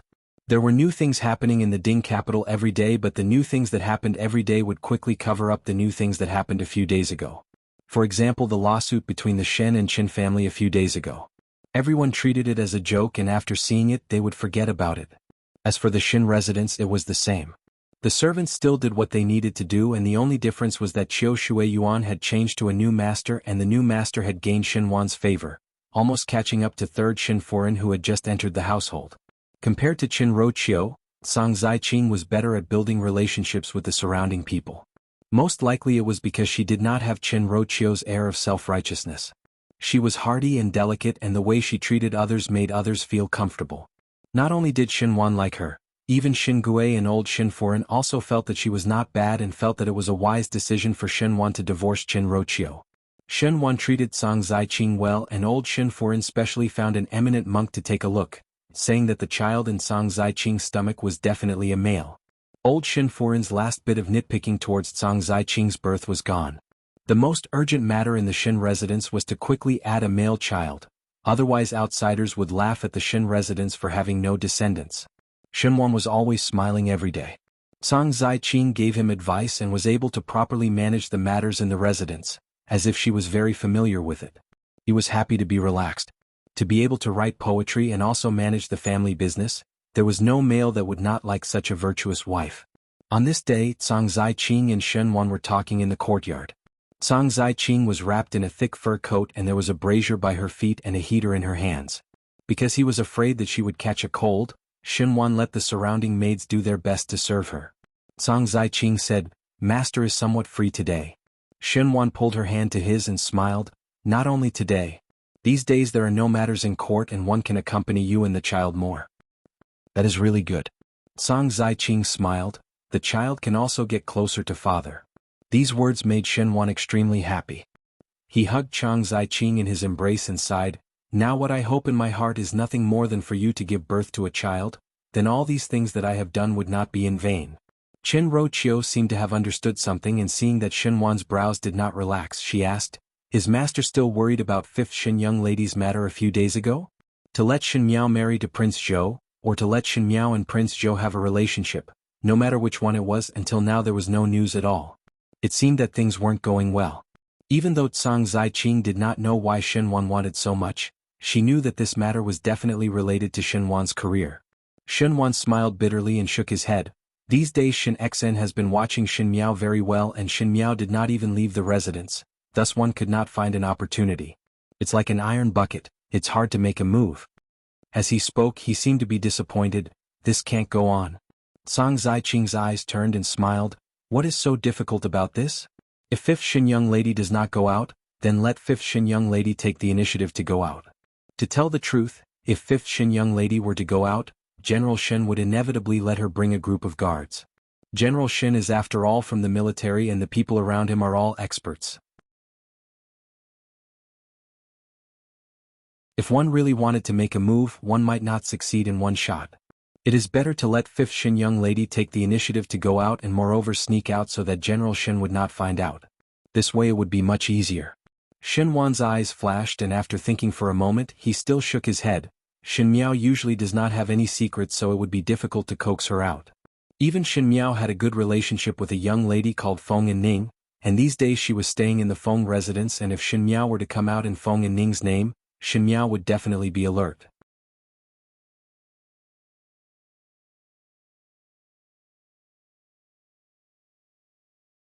Chapter 667.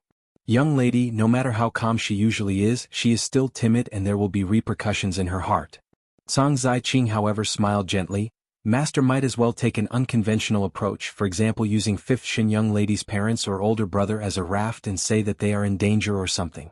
One would be flustered, and no matter how calm 5th Shin young lady usually is, when it concerns one's own blood relatives, one think that one would panic. Master might as well make use of this opportunity. When Xinhuan heard that, he first thought about it carefully before holding Song Zaiqing's hands tightly. Even though there are some loopholes, it is still a good idea. Once it is perfected in detail, perhaps it could really be put to use.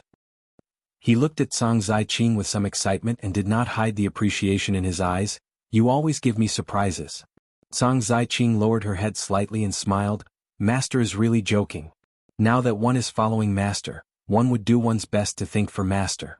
Even though this matter is not open and above board, but Zaiqing also know that there is no father and son in court, and Zaiqing would put Master first. Actually, the matter of scheming against Xin Miao was considered a vicious plan if it was set out. Even though Xinhuan was very appreciative of Song Zaiqing's ingenious plan for him, but in the future when he thought about it, he would inevitably feel that Song Zaiqing was ruthless. Song Zaiqing took the lead to say it out herself. First she said that there was no father and son in court, and then she put Xinhuan first in everything. Not only did it not make Xinhuan feel bad, it made Xinhuan appreciate Song Zaiqing even more. He felt that she was broad-minded, and it was rare for her to think of him wholeheartedly. She was a rare female. Therefore Xinhuan looked at Song Zaiqing affectionately. With such a beauty, what more can one ask for? Song Zaiqing also meekly said, It is Zaiqing's fortune to meet Master. Zaiqing dare not forget Master's good treatment of Zaiqing. The lower she sat, the more Xinhuan doted on her, but did not see the flash of pride in Song Zaiqing's eyes. In Song Zaiqing's eyes, any man or any feelings were just passing clouds. Only those who had truly experienced poverty would know the value of wealth. She wanted to hold on to Xinhuan tightly, not because of Xinhuan himself, but because Xinhuan could bring her a life without worrying about food and clothing. Chang Zhaoqing was different from Qin Roqiu. Qin Roqiu still loved Xinhuan in her heart, so Qin Roqiu would lose her mind because of Xinhuan's actions. What Song Zaiqing loved was the wealth of the Xin residence and the identity of an official's foreign. Thus she was more clear-headed about what she had to do. For a man like Xinhuan and a person like Qin Roqiu who was an exquisite person, it was inevitable that they would end up like this. Song Zaiqing knew in her heart that just by relying on poetry and songs, it was not enough to capture this man's heart. She had to display her talents and make Xinhuan feel that she was useful to him. Only then would Xinhuan never give up on her. Song Zaiqing did very well. Xinhuan accompanied Chang Zhaoqing for a while before he got up and left. He still had some official business to attend to, so he seriously instructed Chang Zhaoqing's servants before leaving with his servants. When he returned to his study, his personal manservant slowly walked over with a letter and said, Master, the gatekeeper said that someone handed a letter to you, but I don't know who sent it. Xinhuan took the letter and saw that the top of the envelope was also empty.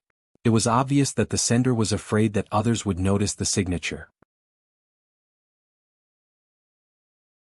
As officials in court, they would occasionally have some confidential letters. Thus Xinhuan did not dare to delay and quickly opened the letter. The first line of words that opened the letter made Xinhuan's entire person freeze on the spot. That line of words said, Third Xin Master, do you know that your favorite concubine is a used shoe? Xinhuan almost lost his balance. He supported himself with one hand on the table and calmed himself down. Only then did he quickly continue to read the letter. The letter was written very simply, but the contents of the letter were not simple at all. That letter said that Song Zaiqing had already married before in the Lu province and had a son. Now that she was in the Xin residence and had become Xinhuan's concubine, the most important thing was that at this time, Song Zaiqing had not separated from her original husband. If it was more serious, Xinhuan could even say that he had seized another's wife and could be sued in court. Xinhuan originally did not believe it and looked at the letter with some disdain. He even thought that this letter would be the evidence of Qin Roqiu's provocation. But when he saw the last line of words, his body trembled and he suddenly froze. Zhang Ziqing's private place had a small red mole. This was an ironclad fact.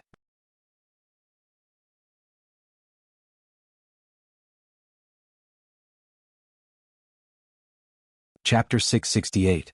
A normal person would not be able to see the little red mole on Zhang Ziqing's private parts.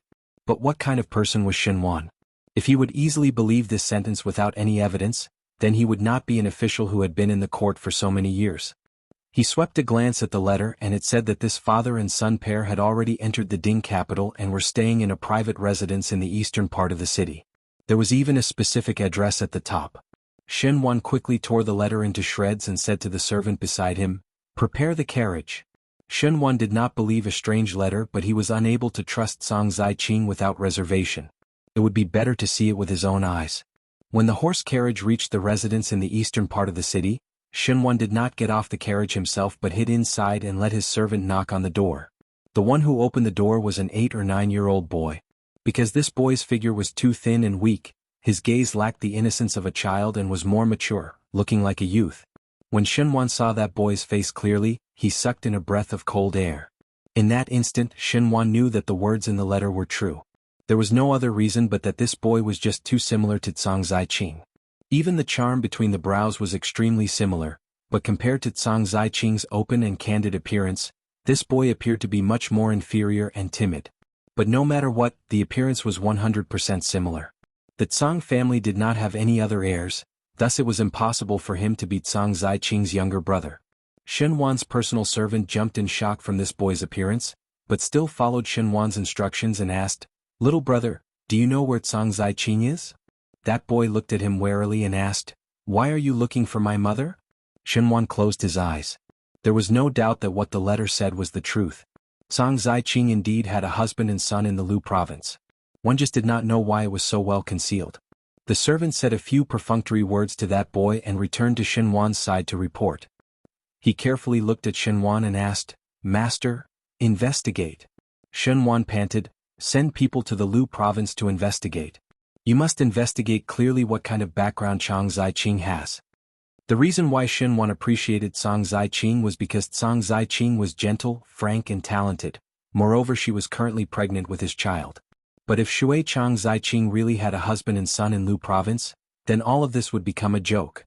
He was still complacent about raising other people's wife, but since Zhang Ziqing had abandoned her husband and son, she was definitely not as gentle as she looked on the surface. Xinhuan was also very picky in certain aspects. On one hand, he hoped that his wife could take care of worldly affairs in an orderly manner. On the other hand, he hoped that she could maintain the aura of an otherworldly fairy.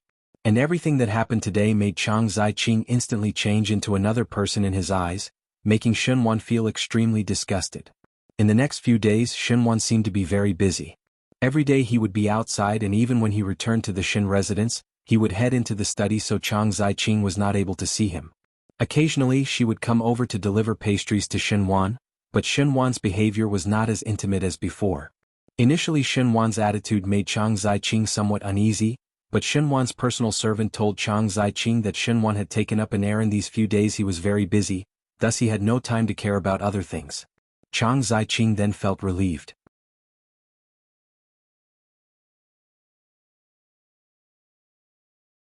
However, the truth was that Xinhuan finally received a letter from the Lu province. In the letter that was sent back from the Lu province, it was indeed no different from the letter that was sent by the stranger. Zhang Ziqing originally had a husband, and it was considered a story of a generation in the Lu province. After Xinhuan finished reading the letter, he was so angry that he almost flipped the table. He had taken in a noble concubine and it was someone else's wife, and now that the other party's husband and son had found their way to the Ding capital, once it was discovered, one feared that he would become a joke in the entire Ding capital. Moreover, those imperial censors would not let go of this opportunity to censure him.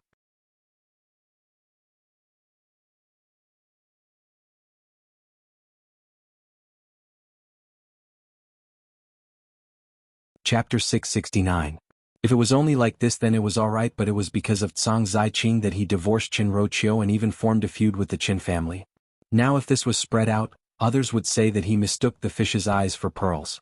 Xinhuan's heart was already faintly regretting it. Cang Ziqing's belly had his child, but he was afraid that his career would be ruined because of Cang Ziqing. In terms of feelings and power, he still had to value power. Not to mention that the woman who was sleeping beside him was someone else's wife. Xinhuan was unable to let it go. His eyes were deep in thought for a while, and just as he was about to give instructions, he saw one of his attendants rushing in and shouting, "Master, something has happened. Not good." Xinhuan frowned and said angrily, "What is the propriety of being so flustered?" That attendant was trembling as he handed a letter to Xinhuan. One did not know why, but his eyes were somewhat evasive. Xinhuan looked suspiciously at the attendant. This attendant was the person who followed him and usually followed him to pass messages to his colleagues. After looking at 2 lines, Xinhuan's face suddenly turned green, and if one looked carefully, one would be able to detect some fear. In the imperial study, Emperor Wenhui was in a rage. Emperor Wenhui sneered as he threw the memorial in his hands onto the ground. The eunuchs beside him did not dare to breathe loudly. When the emperor was angry, there would be millions of corpses. Especially at this moment, one dared not touch Emperor Wenhui's bad luck. The first item on the memorial was a list of things that Xinhuan had done from a few years ago until now. It didn't seem to be a big deal. But Emperor Wenhui was after all a person who had walked out of the bloody storm that his brothers fought for power.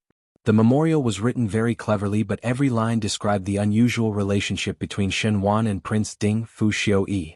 Among the 9 sons of Emperor Wenhui, the one he was most assured about was the Crown Prince and Prince Ding.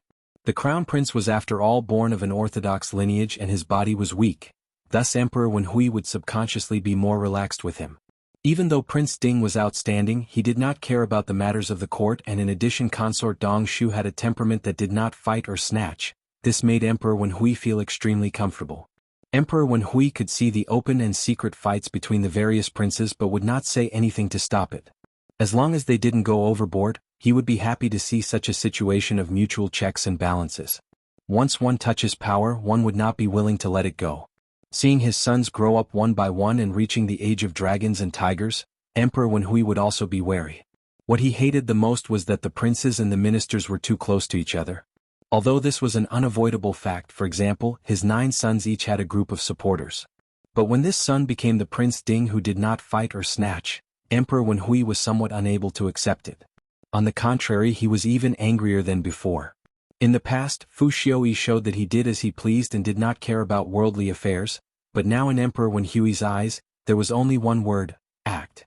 Kill the chicken to warn the monkey. Emperor Wenhui's face was gloomy. Each and every one of them think that Zhen is easy to fool. Since it is like this, Zhen will fulfill their wish. The matters of the imperial court had always changed in an instant. There were many who went to the emperor's hall in the morning and became a farmer in the evening. If they committed a crime and became Tian Shireng, then their luck was pretty good. Most of them ended up in prison, and a knife slit their throats, implicating their entire family. Xinhuan was such a person.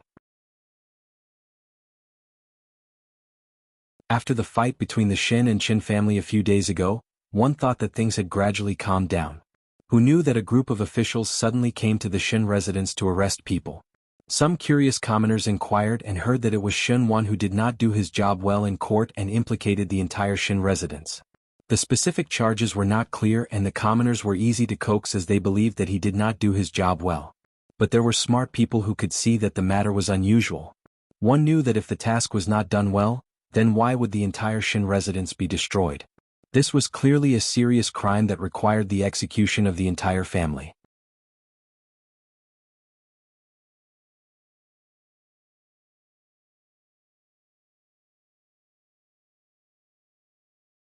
Chapter 670. The commoners who were passing by looked at the Xin residence that was no longer the same as before and started to point fingers. As they spoke, they started to talk about the formidable great general Xin Xian. They said that 2 years ago the Xin family wanted to separate from the family when Xin Xian was in dire straits, and afterwards Xin Xian's name was removed from the Xin family. One did not think that Xin Xian was able to obtain a blessing in disguise and escape a calamity. When these words reached Xin Miao's ears in the Xin mansion, Xin Miao only smiled without a care. Luo Tan clenched her fists and had an angry expression. This is called retribution, but the time has not yet arrived. In the beginning they humiliated eldest Bo and auntie, and if they knew that only you all are fine, one fear that they would be angry. Luo Ling pondered for a moment before shaking his head. What crime did third Xin master commit that there would be such fanfare? Xin Miao said, Since His Majesty is so angry, one must have done something to behave atrociously on the Tai Sui's head. These matters have nothing to do with us. Luo Tan nodded her head. Indeed. Then let us wait and watch the show. Shen Qiu looked at Shen Miao with a worried expression and hesitated to speak. After Luo Ling and Luo Tan left, Shen Qiu did not leave and pulled Shen Miao into the room. After seeing that the door was locked, he then asked Shen Miao, "Younger sister, was it you who did the Shen family's matters?" Shen Miao did not know whether to laugh or cry. "Eldest brother, why do you push everything onto my head? If His Majesty wants to punish those who did not do their job well, I do not have the ability to intervene in Third Shu's matters." Shen Qiu pressed his forehead with some headache and said, "Younger sister, eldest brother knows that there are some things that you are not willing to say to outsiders. But the matters of the court are not as simple as you think. Sometimes it seems that you have one, but perhaps in the future there would be variables and one would be implicated." He rambled on for a while and Shen Miao was helpless. "Eldest brother, to tell you the truth, this matter indeed has nothing to do with me. Shen Wan was imprisoned because Qin Roqiu stabbed him in the back. At that time Qin Roqiu and Shen Wan quarreled to the death. Do you think that Qin Roqiu would leave it at that?" This time it was Shen Qiu's turn to be surprised. Qin Roqiu? After all, Qin Roqiu had lived with Shen Wan for so many years and knew Shen Miao's matters like the palm of her hand. If you really want to stab someone in the back, it's much easier than ordinary people. Shen Miao said, "Shen Wan was harmed by the person next to him and implicated the entire residence. What does it have to do with me?" When Shen Qiu heard it, he first thought about it carefully before looking suspiciously at Shen Miao. "How do you know about these matters so clearly? I always look forward to them being unlucky, so naturally I sent people to monitor their every move." Shen Miao and Xie Jingxing had mingled together for a long time, so there was a sense of fearlessness in her words. Shen Qiu usually saw Shen Miao with a dignified and imposing manner, and this was the first time he saw her in such a manner. He did not know why, but he felt that it was somewhat familiar. Then, he shook his head and interrupted the wild thoughts in his mind. "Even if it's surveillance, it's too much of a coincidence." He widened his eyes and looked a little comical. "Sister, could it be that you're adding fuel to the fire behind the scenes?" Shen Miao smiled. "Eldest brother, feel that it is how it is. Anyhow, these matters are not related to me at all." Shen Qiu's face collapsed as he said, "How can you have such guts? If this pierced the heavens," Shen Miao interrupted his nagging, "how did eldest brother become so long-winded? It is only a small matter and the Shen family only have themselves to blame for falling to such a state. If Shen Wan did not do things badly, how would he be caught by others? If he was in harmony with Qin Roqiu, how would he be provoked successfully? One should first think about what one did wrong before saying that others are wrong." Shen Miao's words made Shen Qiu dumbfounded, and it was only until Shen Miao's maid sent him out of the courtyard that Shen Qiu reacted and slapped his head to regain his senses. Shen Miao was obviously using sophistry to pester endlessly, and one did not know where did she learn this from. It was clearly a bold move that even the emperor and the court officials were playing in the palm of her hands, but she made it sound so innocent.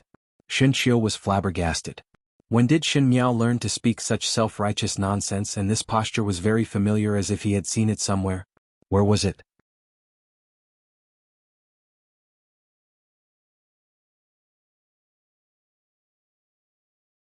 Chapter 671. In the room, Shen Miao sent Shen Qiu off and sat at the table with a sigh of relief. It was just the beginning, and Emperor Wen Hui had a swift and decisive temperament. Most likely he could not tolerate the princes and the courtiers getting too close, not to mention all these matters started a few years ago. From the very beginning she must not forget who she wanted to deal with. Since her rebirth, many things had gradually faded away. For example, the people of the Shen family. Even if she did not do anything, she could still court her own death. But Fu Xiuyi was different. Fu Xiuyi was like the most vicious snake that was hidden in the dark. He looked harmless but would suddenly jump out and bite people. Just like the last time he asked Shen Wan to matchmake him and Prince Zhou. Even if Shen Miao tried to hide it in front of Fu Xiuyi still stared at her. It was no longer appropriate for him to endure and continue planning. He might as well tear apart the cloth covering him and start an evenly matched game of chess right now. What Fu Xiuyi was most afraid of was that his ambition would be exposed.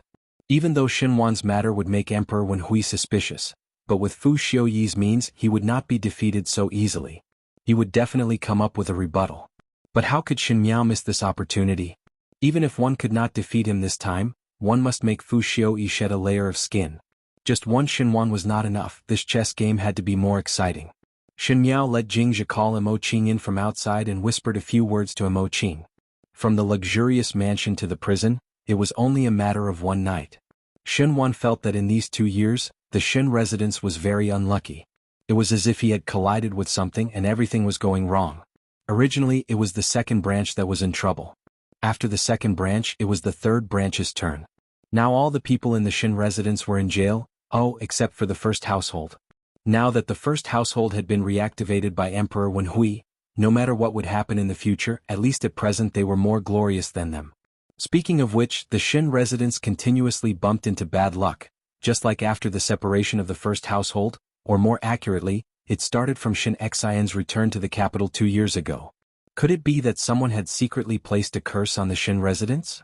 In the cell next door, the Xin family's womenfolk were locked up, and old Xin Furen and Chang Ziqing were locked together.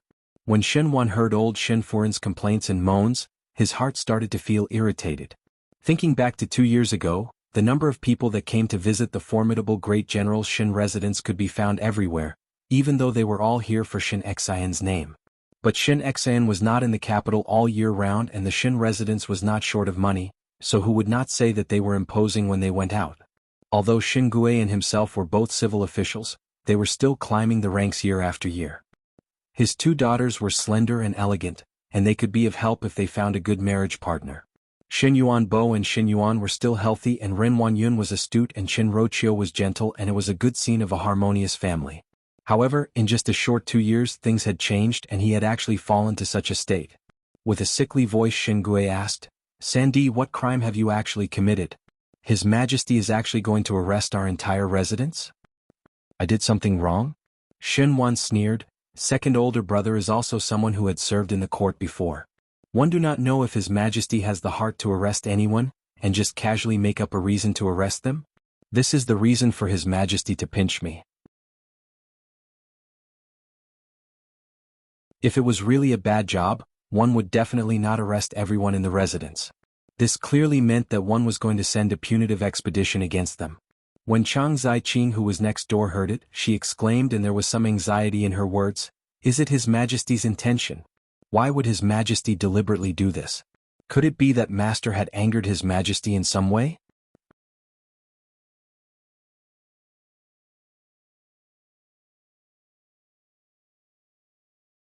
Chapter 672. If it was normal times, Xinhuan would definitely comfort Chang Ziqing with a few words. But when she thought of the news that she received from the Lu province that Chang Ziqing actually had a husband and son, she felt disgusted. Now seeing Chang Ziqing's interaction, one did not know what kind of mentality it came from, but Xinhuan's heart was somewhat pleased. Chang Ziqing had been wholeheartedly rushing towards a future of riches and honor, so she had concealed her true appearance. But now that all her riches and honor were gone, it was probably too late for regrets. He waved his hand and said impatiently, "I don't know." In his heart, however, he was thinking about the letter that his follower had given him. The letter that the long attendant gave was written by an official who had a close personal relationship with him. That official did not know where did he get the news that Xinhuan's sworn enemy had sent a memorial, and this memorial was not written on anything else but the evidence of Xinhuan and Fu Xiuyi's relationship in these few years. Even though Xinhuan did not really work for Fu Xiuyi these few years, but in the early years he was indecisive and did not want to give up the chess piece of Prince Ding, thus his attitude was somewhat ambiguous. In the eyes of others, it seemed that he and Prince Ding had long formed an alliance. And when these evidence were seen by Emperor Wenhui, one could imagine how furious Emperor Wenhui was. One feared that it would be difficult for this matter to be resolved peacefully. As for why his nemesis would suddenly have that evidence, Xinhuan actually had a vague guess in his heart. Qin Roqiu and him had been husband and wife for so many years, and because Qin Roqiu herself did not understand the court affairs, Xinhuan did not deliberately guard against Qin Roqiu. Some things were very private. If it was Qin Ruoqiu who stabbed him in the back, everything could be explained.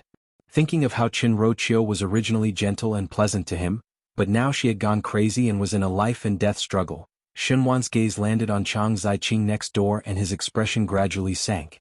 If there was no Chang Ziqing, he and Qin Roqiu would not be estranged from each other and there would not be this situation now.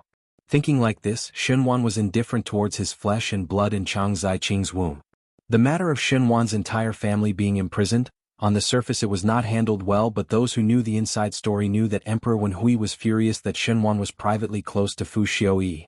This matter implicated the entire Shen residence, and of course Prince Ding Fu Xiuyi would not be able to avoid it. Fu Xiuyi had a lot of hidden eyes in the palace and very quickly knew the whole story. Fu Xiuyi did not think that Shenwan and Qin Roqiu's family matters would actually involve him. Now was the crucial time, and one must not let Emperor Wenhui be suspicious of oneself at this time. At the same time, Fu Xiuyi was also very puzzled. This year Emperor Wenhui's health was not as good as before, so he was more sensitive to the relationship between the princes and the courtiers. At such a sensitive time, there were rumors that he and Shenwan were close. This timing seemed too coincidental. Although Shenwan was the one who had cheated him, in reality, his losses were no less than Shenwan's. The more he thought, the more stuffy he felt. Fu Xiuyi coldly said, unable to accomplish anything and more than enough to spoil things. Pei Lang pondered, Your Highness, it would be best for you to distance yourself from this matter as soon as possible. No matter what, I have to prove my innocence. Naturally I know. Fu Xiuyi said, what does teacher think? The evidence is irrefutable. Trying to deny it would be more deliberate. Your Highness might as well admit it and push the matter to Shenwan alone. Even though it is taboo for His Majesty for a prince to form a clique, if Shenwan were to take the initiative to seek shelter, Your Highness would be annoyed and perhaps Your Majesty's heart would be more broad-minded. Fu Xiuyi nodded his head. Teacher's thoughts are exactly the same as mine. Shenwan's chess move could only be a sacrifice. But this kind of useless person, keeping him would cause more trouble, and it would be better to get rid of him earlier. These words meant that Shenwan was going to be sacrificed. The matters in the memorials could not be denied, as there was evidence for everything, and anyone who had the heart to investigate would be able to find it. But if this was Shenwan's idea alone, and it was Shenwan who wanted to climb up to Fu Xiuyi but Fu Xiuyi was unmoved, then all these would be excusable and Fu Xiuyi would be the one who was implicated.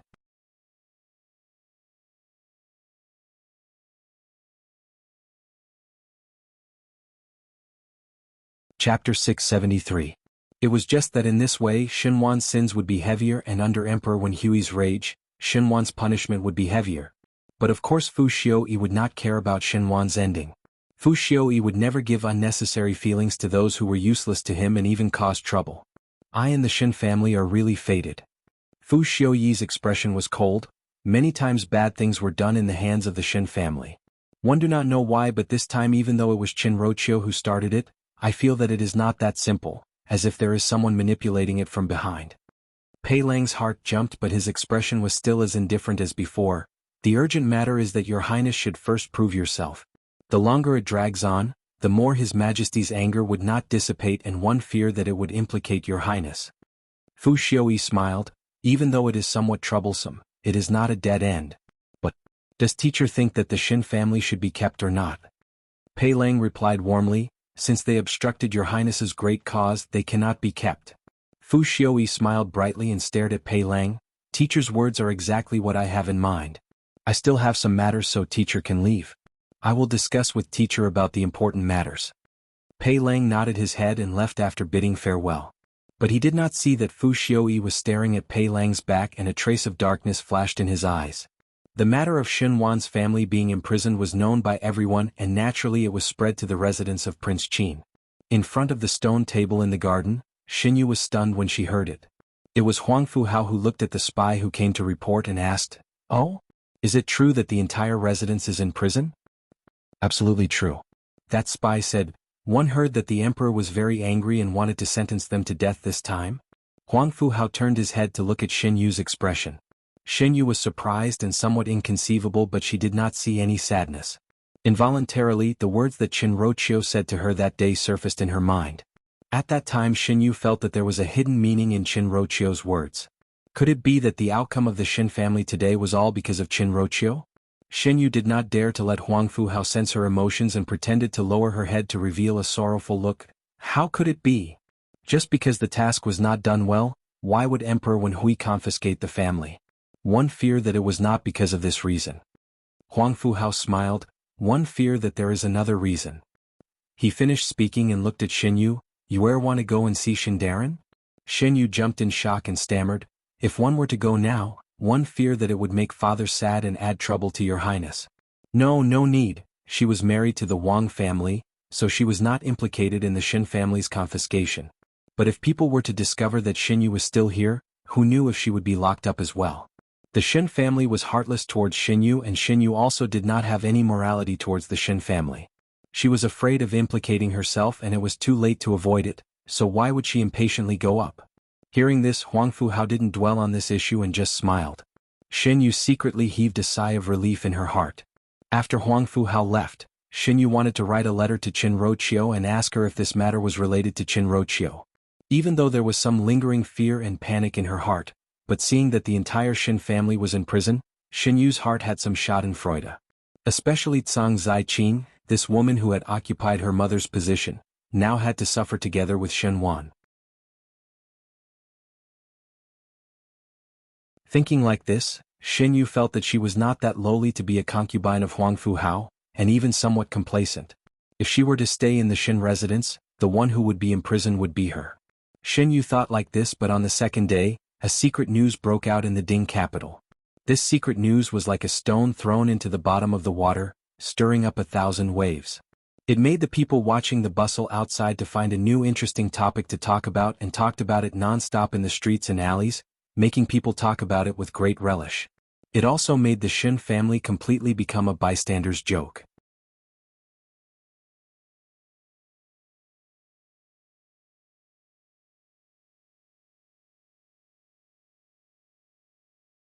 Chapter 674.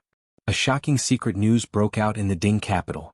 First, in the early morning before the sky brightened, there was a middle-aged man kneeling in front of the yamen and beating the drum to cry out for injustice, saying that the third master of the Shin residence, Shen Wan, had forcibly abducted a woman and made her a concubine, which was not tolerated by heaven and earth. Although the man looked like a third-rate lowly person, it was unknown where he had inherited a good tongue. It could almost be said that his tongue was like a lotus flower.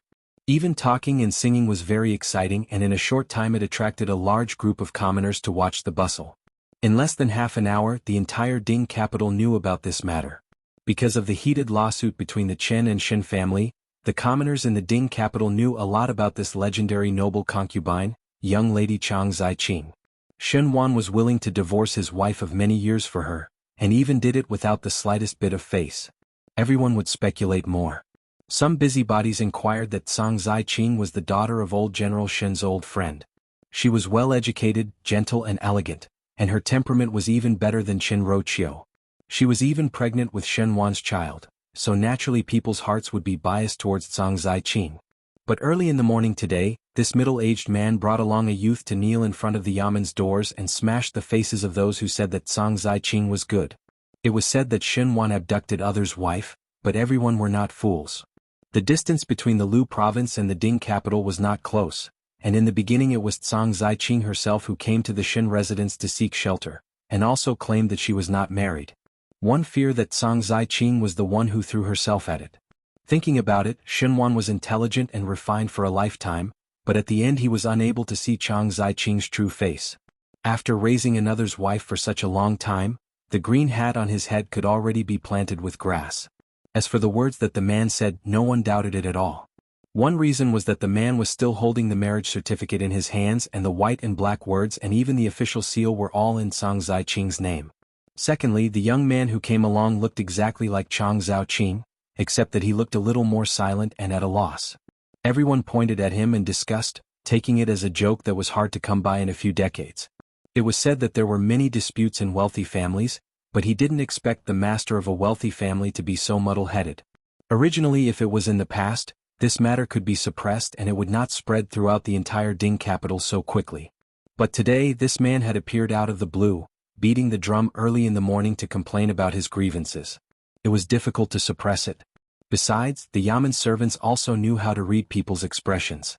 Now that Shen Wan's entire family was locked up in prison, who would care about Shen Wan's reputation? They joined the crowd in watching the joke. In the Qin residence, in a remote courtyard, Qin Roqiu was convulsing with laughter when she heard the news that Shiqing had inquired from outside. She had become more and more mischievous, and she had become even more slovenly. The more he behaved like this, the more he was disliked in the Qin family. But she did not care much about it, as the meaning of living was to pull down the Qin family, and there was no doubt that Qin Roqiu had done it. Qin Roqiu did it. After being Shenwan's wife for so many years, she knew something about Shenwan's life. Adding up bits and pieces, and also bribing a servant under Shenwan to send this evidence to the hands of Shenwan's nemesis. She waited uneasily for the news, and finally the good news came. The more Qinruoqiu loved Shenwan, the more she hated him. It was Shenwan who made her turn into such a sorry state, so she must not let Chang Zhaoqing and Shenwan live well. When she knew that the entire Shen family was in prison, Qinruoqiu was happy, but she did not expect that on the second day, it was actually revealed that Chang Zhaoqing had a husband and son. She did not expect that she, who had been astute for a lifetime, would actually lose to a female who abandoned her husband and son. Qinruoqiu was originally laughing crazily, but as she laughed, she felt that there was some bitterness at the corner of her mouth. If she was calmer in the beginning and not so anxious, and sent people to the Lu province to investigate, perhaps the result would not be like this. Shenwan was a person who could not tolerate sand in his eyes and knew of Chang Zhaoqing's identity. Without Qinruoqiu saying it, he would hate Chang Zhaoqing even more. You're tuning in to the Han Li's Wuxia Adventures YouTube channel. We're so grateful for your support, and don't forget to subscribe to join us on this incredible journey through captivating stories. Your generosity through donations truly makes a world of difference, as it's the primary source of revenue that allows me to expand and enhance this channel for you. Thank you from the bottom of my heart for being a part of this adventure.